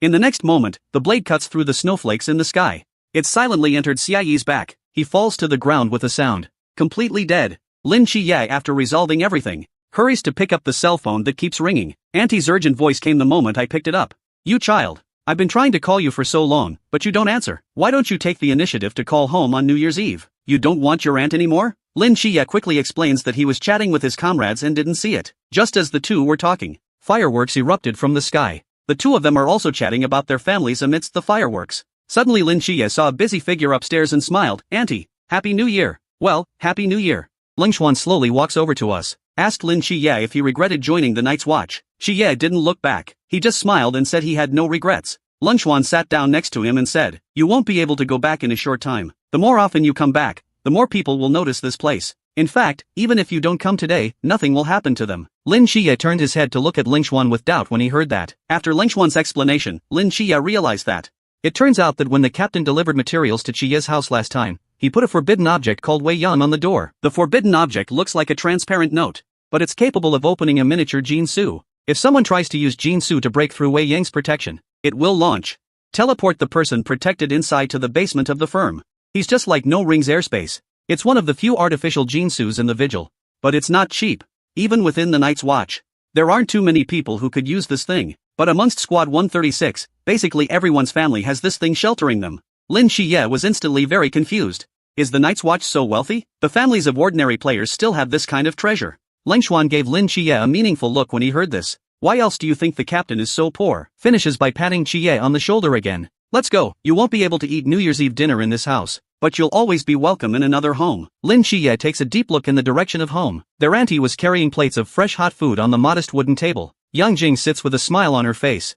A few moments later, the two returned to the office. As soon as they opened the door, the smell of food hit them. Hong Ying is stealing a chicken leg. She said he was trying out the flavors for everyone first. The look on her face says it all about how delicious the chicken thighs are. Lin Qiye sees Hong Ying when she gets the dishes and asks her if she caught the archery shooter. Hong Ying purses her lips and bitterly shakes her head. No, that guy was too fast. I can't use Jinsu to chase him in the city in broad daylight. He still escaped. Lin Qiye nods thoughtfully. It's okay, he shouldn't mean any harm, but the identity. Here comes the delicious fish soup. Without waiting for Lin Qiye to finish, suddenly a voice from the rear cuts him off. Chen Mai walks over with a pot of fish soup. With the last two dishes on the table, he greets the group for dinner. Chen Mai slowly lifts the glass in his hand and glances over the crowd. In this year, the old man is gone. Newcomers, a lot has happened. But, once again, we've managed to guard the city for an entire year. As captain of Squad 136, as the Night's Watch, I would like to express my gratitude to all of you here on behalf of the countless lives in Songnan City. He bowed deeply to the crowd. I hope next year the people sitting here will still be the same people as us.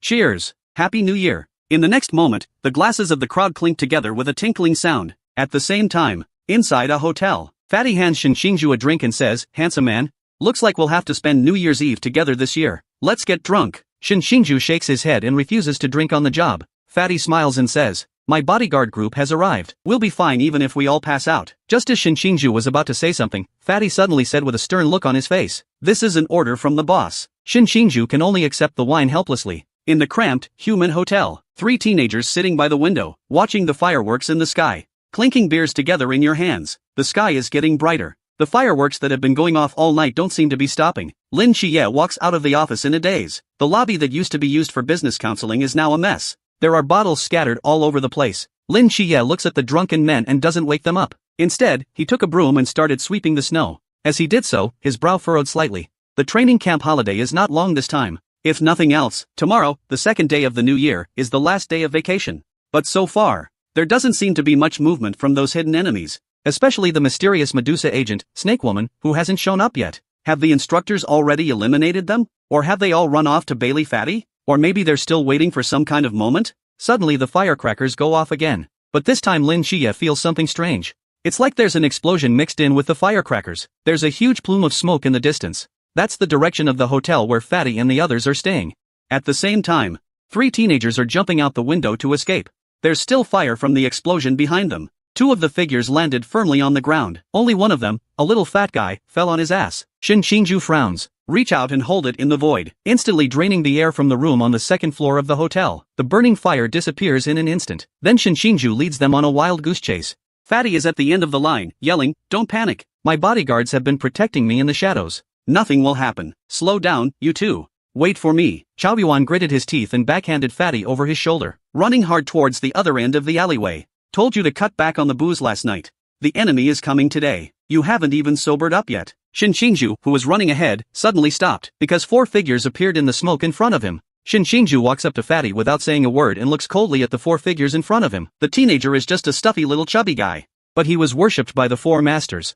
Because he's the young master of the Bailey family. And the four are the four forbidden ambassadors of the Bailey family, and Fatty's personal bodyguard. Chao Yuan and Shen Xingju were confused. The bodyguard can understand. But what's a forbidden ambassadors? Fatty immediately explains. Forbidden ambassadors is a term that only we Baileys have, because a high-risk forbidden object can only be as effective as its proper owner, and we have an unusually high number of forbidden items in our house, so we call them all forbidden ambassadors in our family. These are the four forbidden ambassadors: wind, rain, thunder, and lightning. Each of them has the peak combat power of the Chuan realm. The four of them together can fight a man of Hai's realm. That's why I said we're safe. After Fatty finished speaking, the fire ambassador, the leader of the four forbidden object ambassadors, came up with a head in his hands. "Little lord, all three Chuan enemies have been destroyed. The hotel has also been chartered as you requested. So no one was hurt." Fatty immediately compliments them on a job well done. "Let them go down." However, at this time, the wind messenger frowned and stepped forward to report, "Little master. There are still enemies approaching in this neighborhood. Please wait where you are. I'll be right back." Fatty waved and they disappeared in a puff of smoke. After a long moment of silence, Chao Yuan speaks up.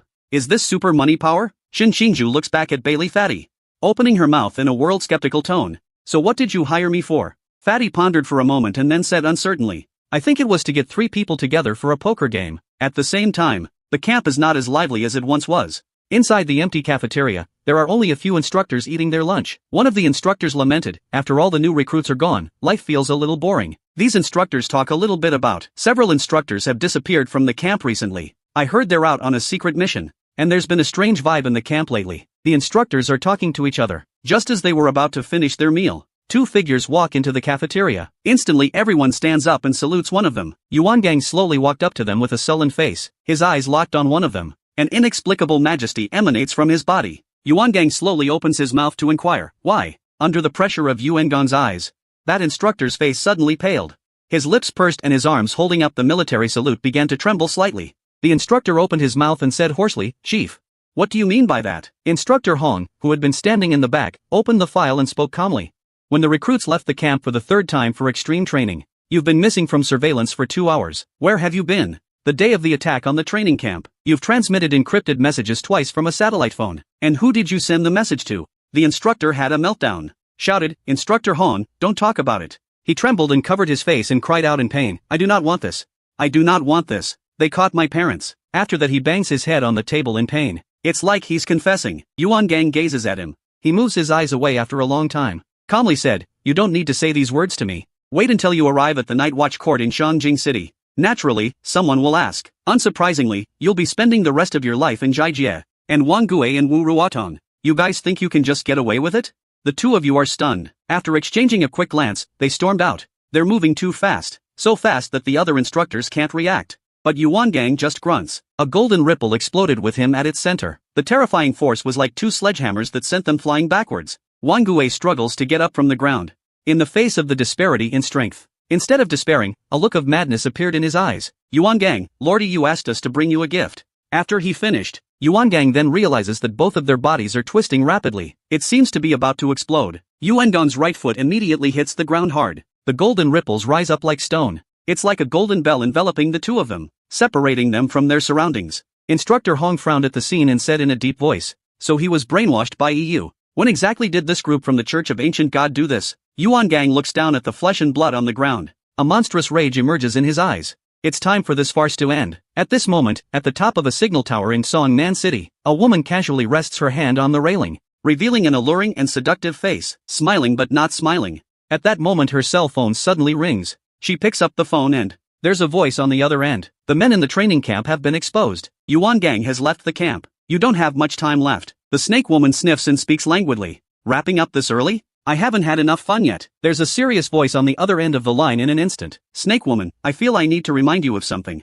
You didn't come to Songnan for fun. You're still a newcomer to the Church of the Ancient God. The realm isn't that high. This time the contact with Lin Xie must be mainly based on solicitation. If you can't recruit them, then just ask Han Xiaoyun to do it. Make sure you kill him on the spot. Lin Xie is the first dual god agent in history. If we can't recruit him into the Church of the Ancient God, he must not be allowed to live in this world. With Han Xiaoyun's fighting prowess, only Yang Yang can defeat him head-on in this Songnan City. But there will be someone who can slow Yang Yang down. Snake woman listens and hangs up, throwing the picture in her hand, murmurs thoughtfully. It seems that except for Han Xiaoyun and Yengang, there is also a high realm powerhouse hiding in the city. It's time to meet this double god agent. But Lin Xie has no idea at this moment. Chen Mai sees Lin Xie in this outfit and asks him if he's ready to go out. Lin Xie replies, I'm going to pay my respects. Actually he was worried about the explosion at the hotel earlier. Don't know if they're in danger. It's better to check it out. If there's nothing wrong, then I'll stop by and pay my respects. Chen Mai didn't stop Lin Xie from hearing this. He just told him to be careful on the road. Just after Lin Xie left,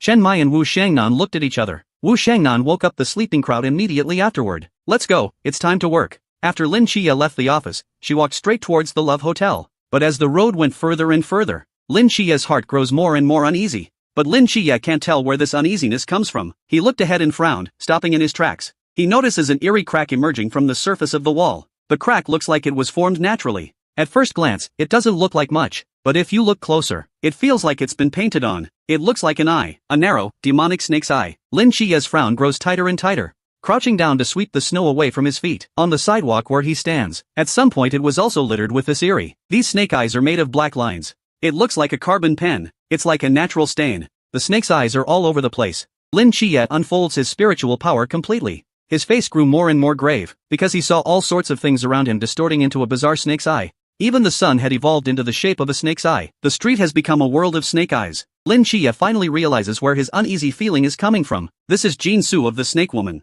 Suddenly, a sexy figure walks slowly down the street. It seems that the rumored agent of the twin god is not only famous, but also really handsome. Lin Xie looks at the visitor and frowns. "You are the serpent woman of the Church of the Ancient God, aren't you? Are you here to kill me?" The corners of Snake Woman's mouth turn up in a very flattering smile. "Actually, I wasn't trying to recruit you, though they value you, this unprecedented double agent of God. But I don't care. For me, nipping a genius in the bud is what really pleases me. But now I've changed my mind. It would be a shame to ruin such a handsome face." Snake Woman smiles as she speaks. Every frown and every smile is full of charm and beauty. Lin Xie immediately drew his sword. But the blade only hits a shadow. It's true that the probability of killing Jin Su without knowing anything about her is too low. Even if she got close to him, the attack would not be effective. And the Snake Woman has somehow managed to run into the trees. She spoke in a loose and elegantly languid manner. "How rude. Don't you even hear me out?" Lin Xie looks at him coldly. "I'm not interested, so go ahead and do whatever you have to do." Suddenly Snake Girl is hanging upside down from a tree like a snake. A strange excitement fills a pair of bushes.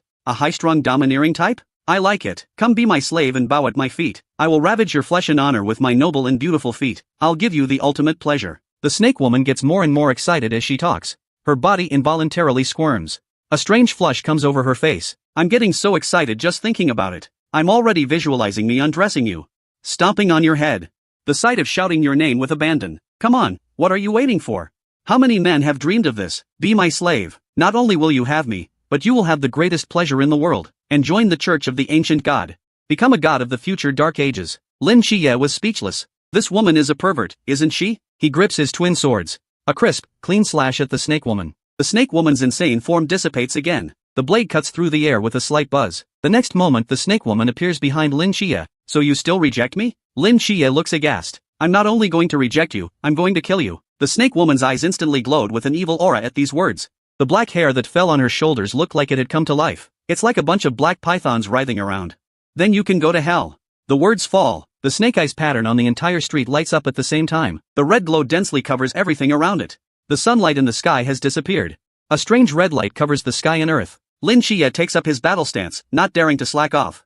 The Snake Woman disappears in a flash. Lin Xie sidesteps. A hiltless blade brushes against his body. It's a fraction of a second away from piercing his heart. Teleportation? Those two words flashed in Lin Xie's mind. Lin Xie then tries to control the sessile blade in the Snake Woman's hand with the darkness eroding. But he is unable to do so. It's like a dark insulator. Lin Xie can't control it no matter how hard she tries. Suddenly a flash of dark light blossoms from the Snake Woman's eyes. "Come look me in the eye." Lin Xie closes his eyes without saying a word. "If I look at it, I will turn into stone. Am I sick?" Medusa is such a famous mythological creature that Lin Xie still knows about it. She can't do anything about it if you avoid looking at her. Fighting with your eyes closed can be very difficult for others. But for Lin Xie, it's not even remotely difficult. With the Fanchen realm, he doesn't need his eyes to get information for him. Snake Woman was annoyed to see that one of her unique skills was being targeted like that. The black python formed by the black hair around her body hissed and bit down on Lin Xie with an overwhelming roar.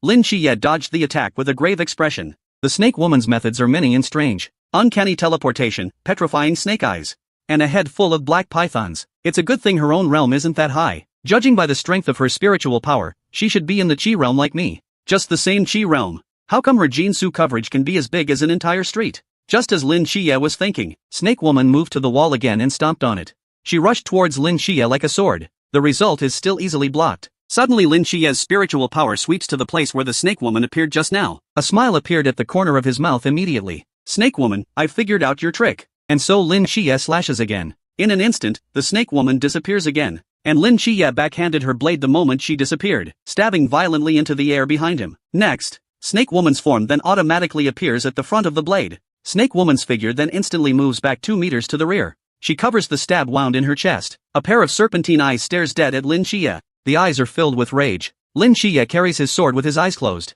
With the color of the night around him, he walks towards the Snake Woman without slowing down. "In the beginning, I thought those creepy snake eyes in the street were just a bluff you were using. I didn't realize it until just now. They are your powers themselves. The snake eyes here are all your God Su powers. Your teleport is not a random landing point. You can only appear where these snake eyes are. At least in your current realm, this God Su can only have this level of power. After your secret is revealed, With only that long hair that can turn into a black python and poor fighting skills, you is no match for me. About your petrified snake eyes. You can try it, after we look at each other. Will I be petrified first or will you die first? That's all. Lin Chia then opens one bright and one dark eye. In a flash, the three god divine might collided with each other in space. It was only a moment. It was as if Snake Woman's spirit had been torn apart by these two divine powers. She spat out a mouthful of blood, her face as pale as paper. Is this the eye of petrification? Scary as hell, though, but with Snake Woman's current realm. If you want to completely petrify Lin Chia, who is also in Chi realm, you have to stare at each other for at least 10 seconds. And with Lin Chia's double god divine power, she'll be lucky to last 5 seconds. Lin Chia rushes to Snake Woman while she's wounded. He tries to kill her with one blow, but just as he was about to decapitate the Serpent Woman, Lin Chia is knocked back several meters by a spear. He frowns and looks away. It's a very elegant man, wielding a silver spear. He gazes calmly at Lin Chia. Speaking politely, I am Han Xiaoyun, the 13th seat of the believers. Lin Chia stabilizes himself and his heart sinks. That single blow alone made Lin Chia clearly realize the difference between the two. The man in front of me is definitely at the peak of the Chuan realm. He may even have reached the high realm.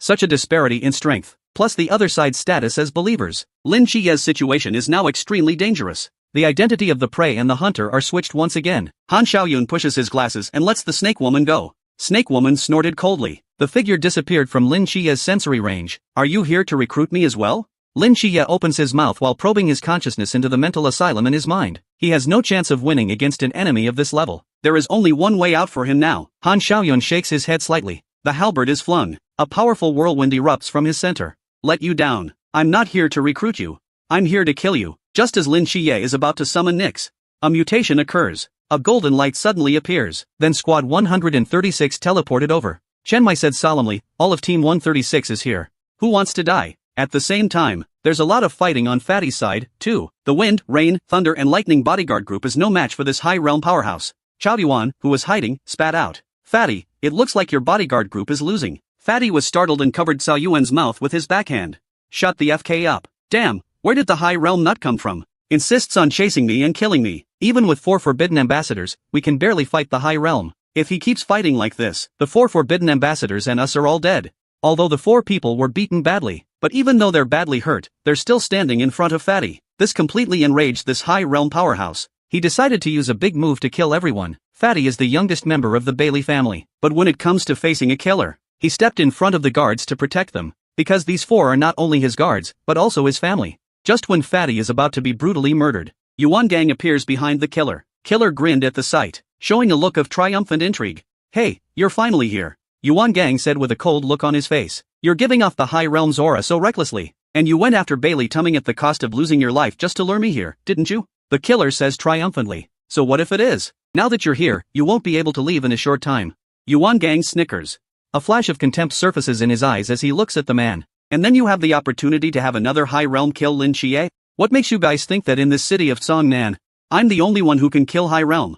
At the same time, Lin Chia's squad is confronting Han Xiaoyun. However, Han Xiaoyun looks to the crowd with a hint of regret. The Night Watch team stationed at Songnan?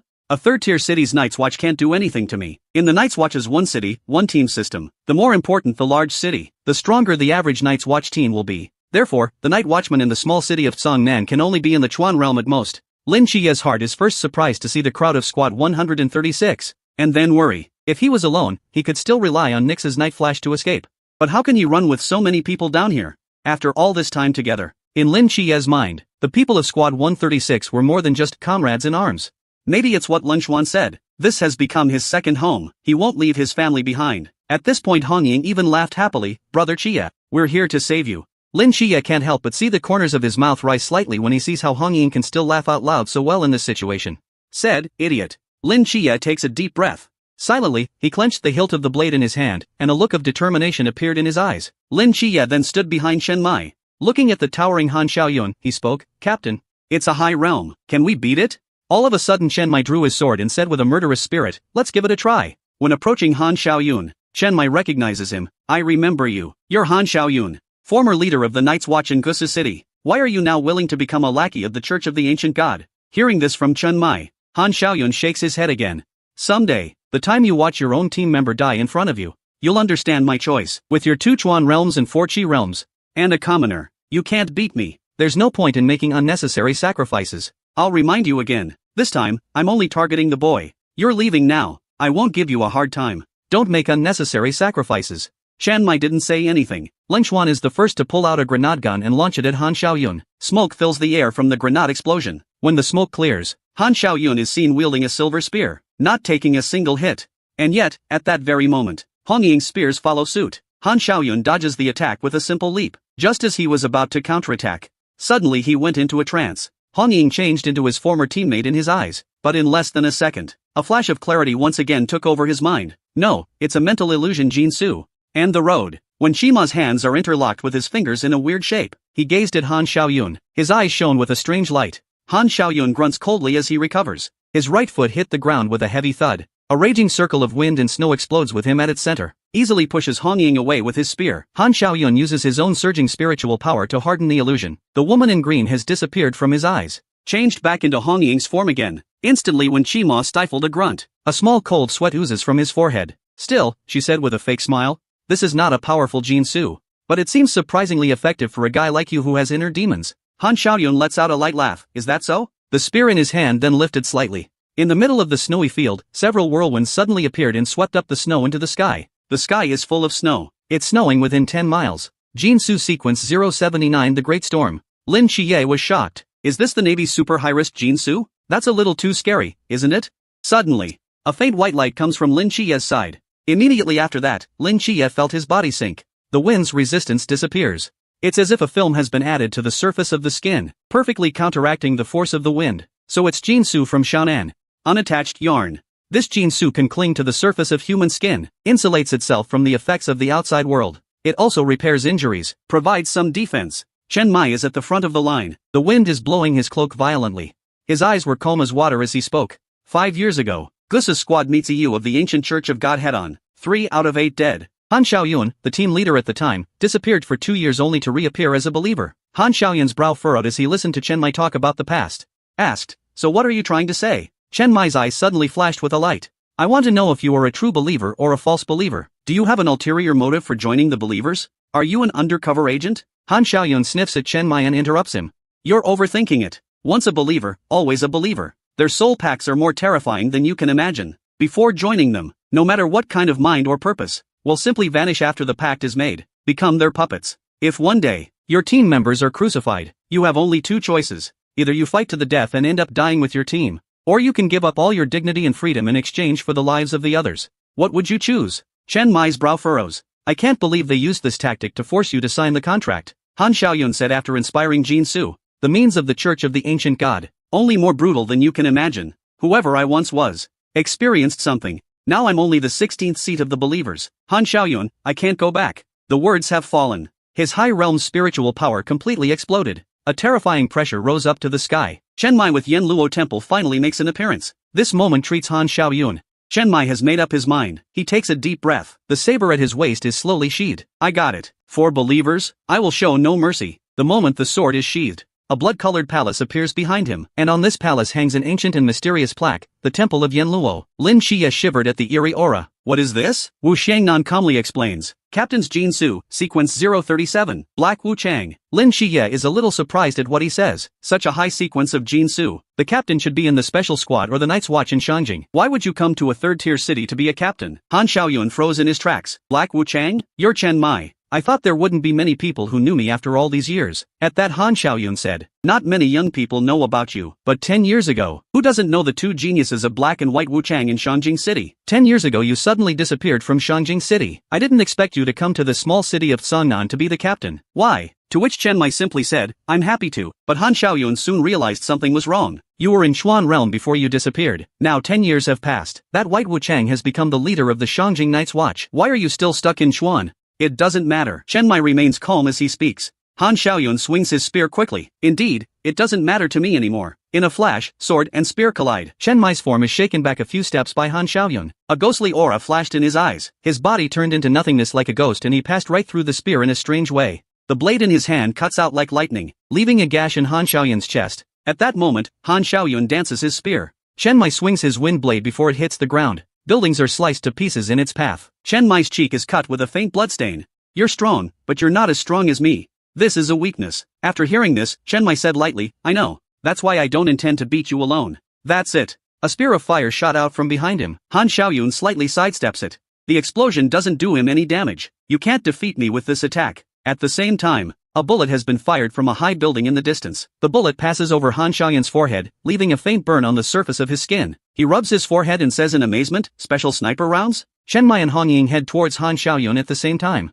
Seeing this, Lin Xia looks at Wu Xiangnan. "You're not going on?" Wu Xiangnan raised a shaking hand and said, "My Jinsu is special, it has to be used in critical times, and now I can't hold a sword anymore." Lin Xia is silent for a moment and then nods. "I'll go first then, say no more." A flash of extreme darkness unfolded with him at its center. In the center of the field, Han Xiaoyun fights Han Ying while defending himself from bullets. He's not losing any ground. Chen Mai dodges behind him. Just when he made a move, his mind suddenly moved. The figures of those who had passed away reappeared. In the eyes of an outsider, some thread stretches from his heart. It's like a cocoon that binds Han Xiaoyun. Han Xiaoyun knows it's bad. Once again, he used his spiritual power to force his way through his mind's demons. At the same time, when Chima's form in the distance was stunned, he spits blood from his mouth, pale as a sheet. As expected, it is still too much to influence a high-realm powerhouse with the power of the Qi realm. This psychic backlash is horrible. But at this very moment, Chen Mai's blade slashed heavily into Han Xiaoyun's back, leaving a hideous scar.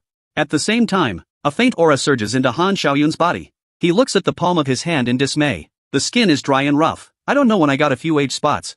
Under Wu Chang's sword, flesh can be cut. The soul can be cut. Lifespan can also be cut. He smiles slightly. Is this Black Wu Chang? Maybe I can actually die here today. At this point, Lin Xia is wrapped in a darkness. It's coming from behind Chen Mai. He's in front of Han Xiaoyun in a flash. But the attack is easily parried by the spear. Han Xiaoyun is surrounded by wind. The wind blades on both sides are like scissors on Lin Xia. Lin Xia is knocked back. At the same time, Chen Mai and Han Ying enter the fray. Chen Mai's form appears eerily behind Han Xiaoyun's back, quietly cut his arm. And then Han Ying arrives with his spear. A cloud of smoke rises from the arena. Han Xiaoyun stumbles back to his feet. He lets out a low growl. The winds are swirling. A brief repulse of Lin Xia's trio. Suddenly Wu Xiangnan stepped forward against the wind. He grabbed the unsteady Han Xiaoyun in his arms. Chen Mai immediately grabbed Lin Xia and Han Ying and ran away. The next moment, Wu Xiangnan and Han Xiaoyun's location creates a violent explosion. This just made Lin Xia and Han Ying look stupid. Chen Mai said, "Don't worry about it. Xiannan's Jinsu ability is rebirth. There are 12 resurrections in Chuan realm. He won't die." Lin Xie was shocked. There's still such an outrageous Jinsu in this world. No wonder he said you have to seize the moment to strike. Han Ying is curious.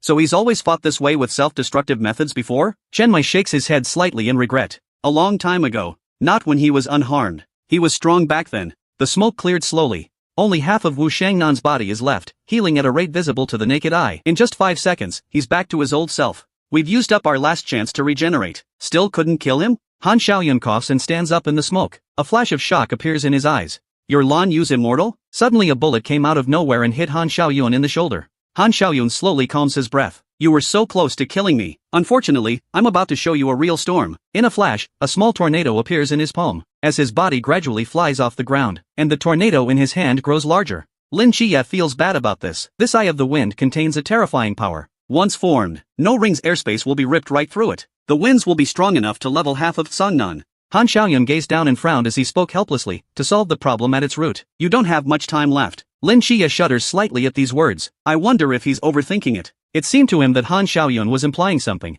Suddenly a sniper bullet flies across the sky toward Han Xiaoyun, but as it approached the eye of the storm, its speed suddenly slowed down. It's as if an invisible barrier has coalesced around the eye of the storm, jamming it in place. Hong Ying raises an eyebrow. She throws the spear in her hand, but as it approaches the eye of the storm, it slows down like a bullet. Finally it's settled in the whirlwind. He's surrounded by this invincible field of wind. Nothing can invade it. We can't stop him. Just when everyone was at their wits' end, the eye of the storm in the sky is getting bigger and bigger. Xin Xingju and the others in the distance have also noticed this. Xin Xingju looks at the sky and makes a puzzled sound. Chao Yuan asked him confused, what's wrong? Couldn't you see what's in the No Ring's airspace up ahead? Of course you can't see what's in No Ring's airspace from the outside. I just don't know why. Suddenly I want to snap my fingers there. And with that, he snapped his fingers. At the same time, the Eye of the Wind in Han Xiaoyun's palm disappears in an instant. All of the people in Squad 136 froze at the same time. They couldn't understand why the Eye of the Storm had suddenly disappeared. Han Xiaoyun smiles in relief at this. Well done. Chen Mai is surprised and asks what just happened. Lin Xie looks away in thought. No Ring's airspace is torn apart. The source is Yuan Gang and the trio. Batty said curiously, handsome man, why did you just snap your fingers? Xin Xingju himself is confused. Maybe it's instinct. It's over. The Sangnan War has finally come to an end. As the crowds arrive at No Ring's airspace, Lin Xie sees Shin Xingju's eyes light up slightly. The eye of the storm created by Han Xiaoyun is, after all, just rapidly rotating compressed air, and Shin Xingju's ability to manipulate air. No wonder the eye of the storm dissipated so quickly. So it's the professionals. Han Xiaoyun, who was floating in midair, looked at Yengang and faintly said, "Come on." In a flash, Yengang leaps up. A cold aura appeared in his eyes. Fists clenched. Just a thud. The airborne Han Xiaoyun was dropped to the ground like a cannonball. A crater with a radius of several meters was created on the road. Then Yengang stood in front of Han Xiaoyun and started swinging his fists at him. The speed of his punches was like a rainstorm, until Han Xiaoyun is dying and is completely incapable of fighting back. Yuan Gang picks him up. Former leader of the Night's Watch squad in Gusa City. Currently the 13th seat of the faithful. Han Xiaoyun, you have fallen into my hands. Spend the rest of your life repenting in a Zhaijia institution. Hear this. The dying Han Xiaoyun's lips twitch slightly. A look of desperation and supplication appears in his eyes. Suddenly a blade pierces his chest. Yuan Gang is horrified. Captain Chen, what are you trying to do? Chen Mai calmly draws his sword. Of course it's kill him. Yuan Gang questioned him. He is no longer in danger. Destined for Zhaijie. Life and death will be decided by the tribunal. Who are you to kill him? Chen Mai responded rudely to him. He want to kill my team, so he must die, and it would be a relief for him. Just as the two sides were arguing, Han Xiaoyun makes a faint sound. Seeing this, Chen Mai hastily bends down to listen. Watch out for Yu. He'll be back to kill that teenager. Yuan Gang calmly watched the scene and spoke in a deep voice. Captain Chen, for what it's worth, this is against the rules. Chen Mai turned around and walked in the direction of the team members without caring. If you think I'm out of line, then complain to Xiaopinga. In Sangnan City, I, Chen Mai, am the rule. Yuan Gang watches his departing back. After a long time, he sighed helplessly. This one's still got a temper. After putting away the no rings airspace, Han Ying asked Chen Mai in a puzzled voice, Captain, what the hell is going on with that Han Xiaoyun? Chen Mai is silent for a moment. He's just a poor man controlled by the Church of the Ancient Gods. Han Ying is still a bit confused, but it looks to me like he really wants to kill Qi Ye. Can the Ancient Church of God control people so completely? On the sidelines, Wu Shangnan explains. The contract of the Church of the Ancient Gods is bound to the soul once it is signed. Acts from the mind itself. In other words, even if they're not happy with the order, they can't refuse or impede it in any way. Wouldn't that be the same as a puppet? Yes, except that some people are willing puppets and enjoy it, and some people are in a lot of pain. Okay, it's New Year, let's not think about these things anymore. Anyway, this battle is over, said Wu Shangnan gently rubbing Lin Xie's head. Xie, tomorrow night you will return to camp. The next time I see you will be in 6 months. Why don't you ask your friends to come over for dinner tomorrow? Lin Xie smiled and said, yes, I'll ask them. The following day, Lin Xie takes Fatty. Chao Yuan and Shen Xingju arrive at Han Ying's house. Fatty can't help but say, Xie, you hide it so deeply. I can't believe the accommodations are so nice. Lin Xie shrugs, it's a friend's house. I'm just borrowing it for a while. At this point Chao Yuan gulps, I smell meat. Shen Xingju looked at him with contempt. Aren't you a monk? Wrong, having Buddha in my heart is enough. At this time, Shen Xingju asked again, didn't I tell you to invite your friends over for dinner? Why did you invite me? Upon hearing this the three turn their heads and look at him oddly. Fatty walks up helplessly holding his forehead and says, there's got to be a limit to how arrogant you can be. Soon they were all sitting at the same table, eating. During the meal, Fatty goes from one to the other, delivering watches to the rest of Squad 136. He's giving away all kinds of watches like they're not worth it. After the meal, Lin Xie and the rest of the group head to the bus stop with their luggage. Xie, you're in a great squad. If only I could join you guys in the future. Yeah, especially the captain, the cooking is so good. Lin Xie smiled, there will be opportunities. Let's go, we're going back to the training camp. Award for meritorious service.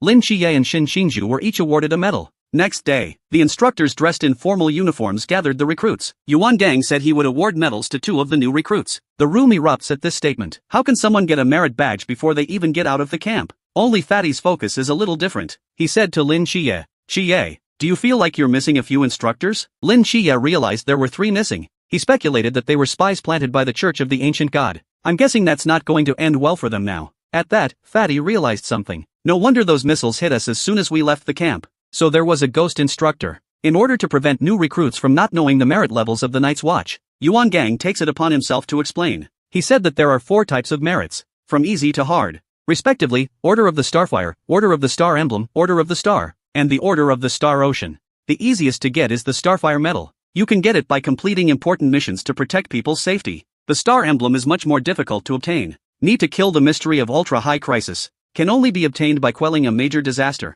As for the Order of the Star, you'll need to kill the infinite mystery, calming an event large enough to cause social unrest. The Order of the Star is very rare. Throughout the Night's Watch, less than 1% of the population has access to. As for the Order of the Star Ocean, that is the highest honor of the Night's Watch. There are no more than 10 men in all of Disya with this medal. How to get it? Even the top management of the Night Watch cannot give a specific standard. In recent years, only Wang Nian, the leader of Masked Squad, has received this medal, because 5 years ago, the God Sequence 040's Orochi landed in the East China Sea. Wang Nian traveled through time at the cost of his own life and returned to the hour before Yamada no Orochi landed. Ordered the evacuation of the surrounding coastal areas. And he led the Masked Squad in a fight to the death against the Yagyu Orochi. After holding out for half an hour, a human ceiling comes down. Tens of thousands of people have been saved. Hearing this, Lin Qiye is lost in thought. There seemed to be news about a huge tsunami in the East China Sea 5 years ago, right? I didn't realize the truth behind it was like this. At this time, Yan Gang spoke in a deep voice. Next, the first recipient of the medal is announced. Lin Qiye decisively stepped in to save more than 50 recruits during a missile attack, preserving the fire of the Vigil's future. Afterward, fight alongside Team 136 to kill Han Xiaoyun, the 13th seat of the faithful. He is hereby awarded the Order of the Star. With these words, the stage is buzzing with activity. There were shouts of envy and admiration. Many of the instructors are whispering about it. Even the chief only has 3 star medals. This newcomer hasn't even gotten out of the camp yet and he's already got one. On hearing this, Yan Gang replied in a low voice. Just for blocking missile fragments for all the recruits on the bus, Lin Qiye deserves this medal. You know, these are the future Night's Watch reserves, the backbone of our nation's defense. Once something happens to a recruit, there's a break in the Night's Watch turnover. The consequences will be too great to contemplate. And secondly, it's a sign of the attitude at the top. Critically wounding the Snake Woman. Participated in killing Han Xiaoyun. That means Lin Qiye has rejected the Church of the Ancient God. Firmly on our side. The agent of the 2 gods made his position clear so firmly. In the eyes of the hierarchy, it's not gonna be right if we don't give him a reward. After giving Lin Qiye his award, Yuan Gang continues, there's one more, Xin Xingzhu. Eliminating the destructive eye of the Great Storm. Protecting the city of Cangnan from catastrophe. Awarded the Order of the Star Emblem. Xin Xingzhu is dumbfounded by this. Did I eliminate the eye of the storm? I just snapped my fingers. Fatty exclaimed outright. Oh my god, when did he protect Cangnan City? Isn't he always with me? Lin Qiye said faintly, probably the last time he snapped his fingers. Xin Xingzhu, who was on stage to receive the award, is also shy. After the recognition ceremony, Xin Xingzhu's 2 henchmen started kissing ass. Xin, you're too good. Going out to make money and getting a medal in the process.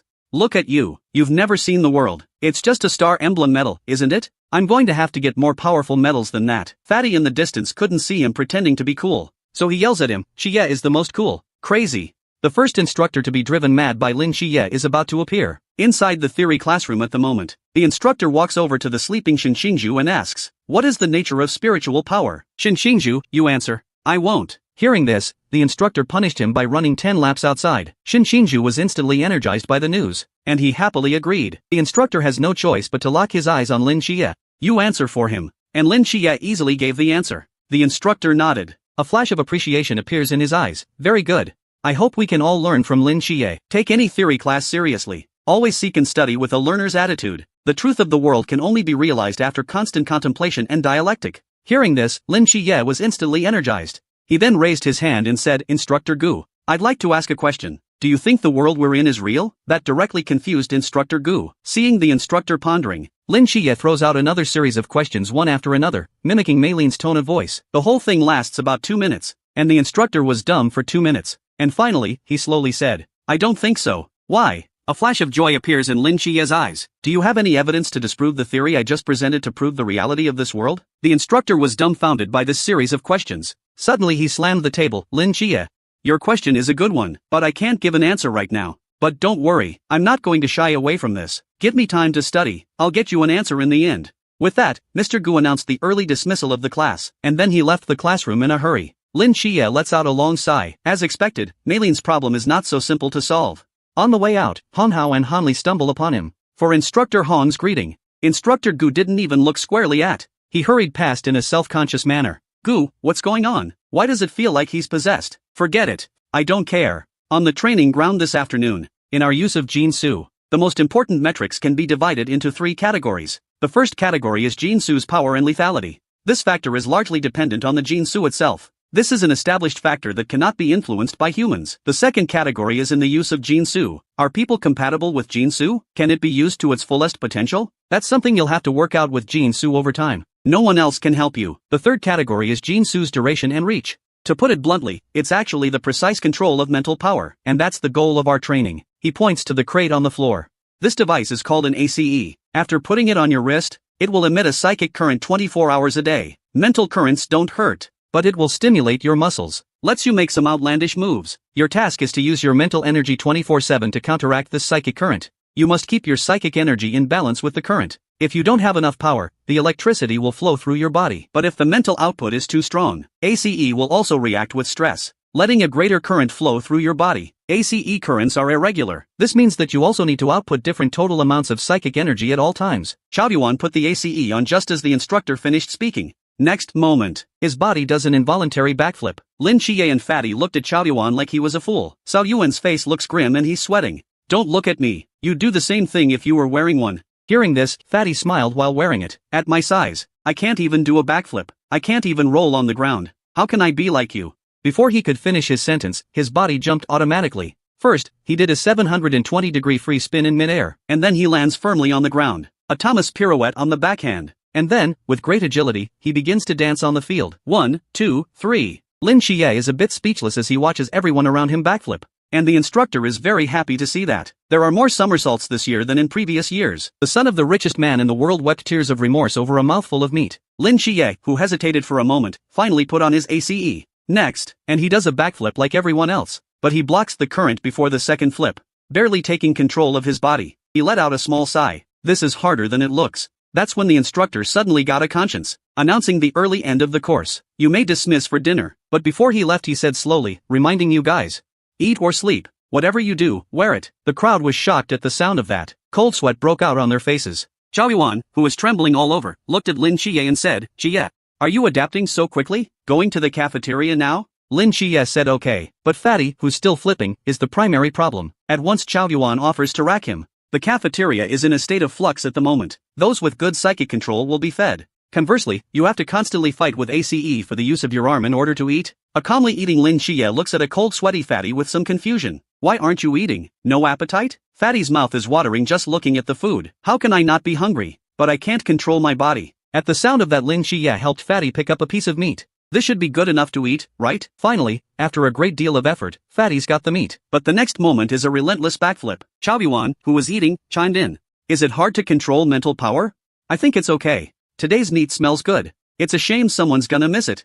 At that Fatty's tears flowed. Qiye, come and feed me. Seeing him in this pitiful state, Lin Qiye has no choice but to compromise. And it seems that there are a few people like Lin Qiye and Fatty in the cafeteria. After the meal, Lin Qiye came to Yang On's office, took out the trophy obtained from Xie, blood boiling. He asks Yan Gang, what do I get if I turn this in? Yang Gang says, although blood boiling is not a high-risk type of jinsu, but it can be useful in certain situations. If you turn it in, you'll get some credits or 2 million in cash. Lin Qiye chose $2 million.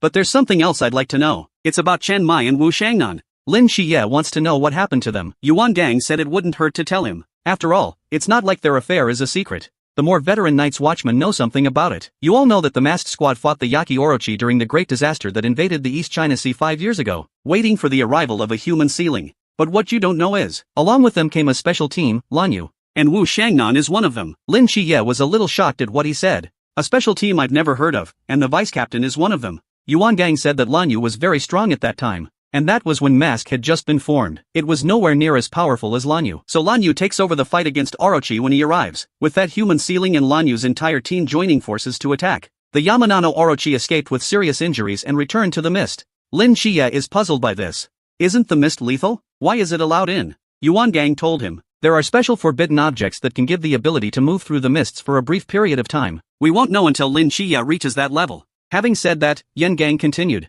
The original order from the top was to try and hunt down Orochi. If that doesn't work, retreat immediately, because the forbidden artifact will keep their entire team in the mists for 24 hours. Everyone thought they'd make it back. But 24 hours later, they were completely lost. Until about 80 hours later, Wu Shangnan emerges from the mist sitting alone and tired. He was found in a coma. He'd been asleep for a whole day. When he woke up he told the crowd, Lanyu's team is destroyed. According to him, they were following Orochi all the way. Seeing can't catch up with it. Originally they were planning to come back, but it seems they got lost in the fog. They've entered a strange world. They suspect the place is Gao Tianyuan. Is Chen Mai and Wu Shangnan's past finally coming to light? Inside the office, Yuan Gang pauses to continue. Team Lanyu was destroyed because they encountered a mysterious Susanoo in Gao Tianyuan. After a fight with the Yamanano Orochi, running through the mist again for most of the day. Lanyu's team is exhausted by then. They didn't have the strength to fight Susanoo. In the end, all of Lanyu's team was killed except for Wu Shangnan. Wu Shangnan is special because of Jinsu, delayed respawning for an hour after being killed 3 times in a row in his fight. When he woke up, he was surrounded by corpses. He was attacked repeatedly on his way out of Gao Tianyuan. He died 4 times before making it back to Dixia alive. In that battle, his hand was wounded by Susanu's Tian Tsongyun sword. He was never able to hold a sword again. Not even a rebirth can erase this. Being the only member of the team to survive, he was traumatized both physically and psychologically. Eventually the brass cancelled Lan Yu's name, and from there on out, Dixia's 5 special teams became 4. About why Wu Shangnan went on to become the vice-captain of Team 136, Yuan Gang says he doesn't know. Hearing this, Lin Qiye has been completely dumbfounded. He didn't realize that behind Wu Shangnan was such a tragic experience. And then Yan Gang continued. As for Chen Mai, it's more complicated about him. What really happened back then, he doesn't know much. 12 years ago Chen Mai had just come out of boot camp. He was then called up with another genius to join the Night's Watch squad in Shangjing City. Both of their Jinsu were too rare and complementary to each other. Chen Mai's Jinsu was 037's Black Wuchang. The other is Xiaopinga, the current leader of the Shangjing City squad. Jinsu was 038 White Wuchang. Because of Jinsu, the two of them were also known as the Black White Wuchang of Shangjing at the time. At this point Lin Qiye interrupts and says, I've always been curious. Who named this? Is it related to the Black White Wuchang of Dixia mythology? Yuan Gang says the origins of the two Jinsus are too far back in time, and it's top secret. He can't know that with his current clearance. All he knows is, sometime later, Chen Mai seems to have received some special instructions. From there, he disappeared from Shangjing. Even Xiaopinga couldn't find him. Xiaopinga even went to the commander-in-chief for this. But the commander-in-chief just said it's classified and turned him away. And at that time, everyone was so busy with the Armageddon. It's been a long time. Xiaopinga was freed up to investigate Chen Mai's whereabouts. It turned out that he actually went to Songnan City to become the captain. And then, Xiaopinga went to Songnan several times to persuade Chen Mai to go back. But he was refused mercilessly. In the end, Xiaopinga had to die and return to Shangjing. Step by step, he became the current captain. In this memory, Lin Qiye gets another message. That's what Yuan Gang called the Extinction Cataclysm. Yuan Gang said it was a forbidden object. The most terrifying forbidden object ever created. Its name is Shi Pe Yuan. Hearing this, Lin Qiye immediately thought of the myth of Yin, the god of destruction, one of the 3 main gods. Yuan Gang confirms what he said, and explains. Shi Pe Yuan's body is an ancient parchment scroll, an extermination-level terror with serial 008. Just write a name on Shi Pe Yuan. The very concept that he's pointing to will be destroyed outright. Like writing Dixia on the top of that parchment scroll. Lin Qiye's eyes widened instantly. Could it be that perdition havoc is the word above?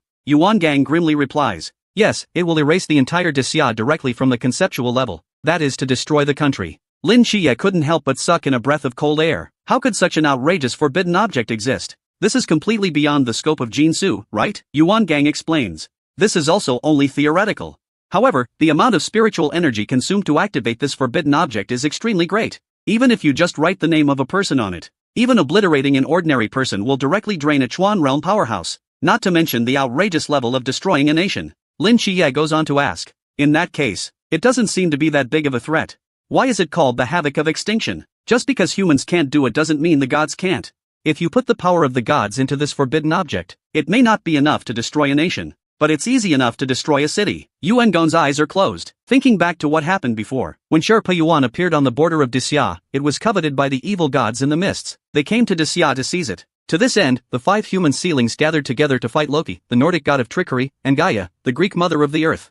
Lin Qiye's heart was in his throat when he heard this. And then what?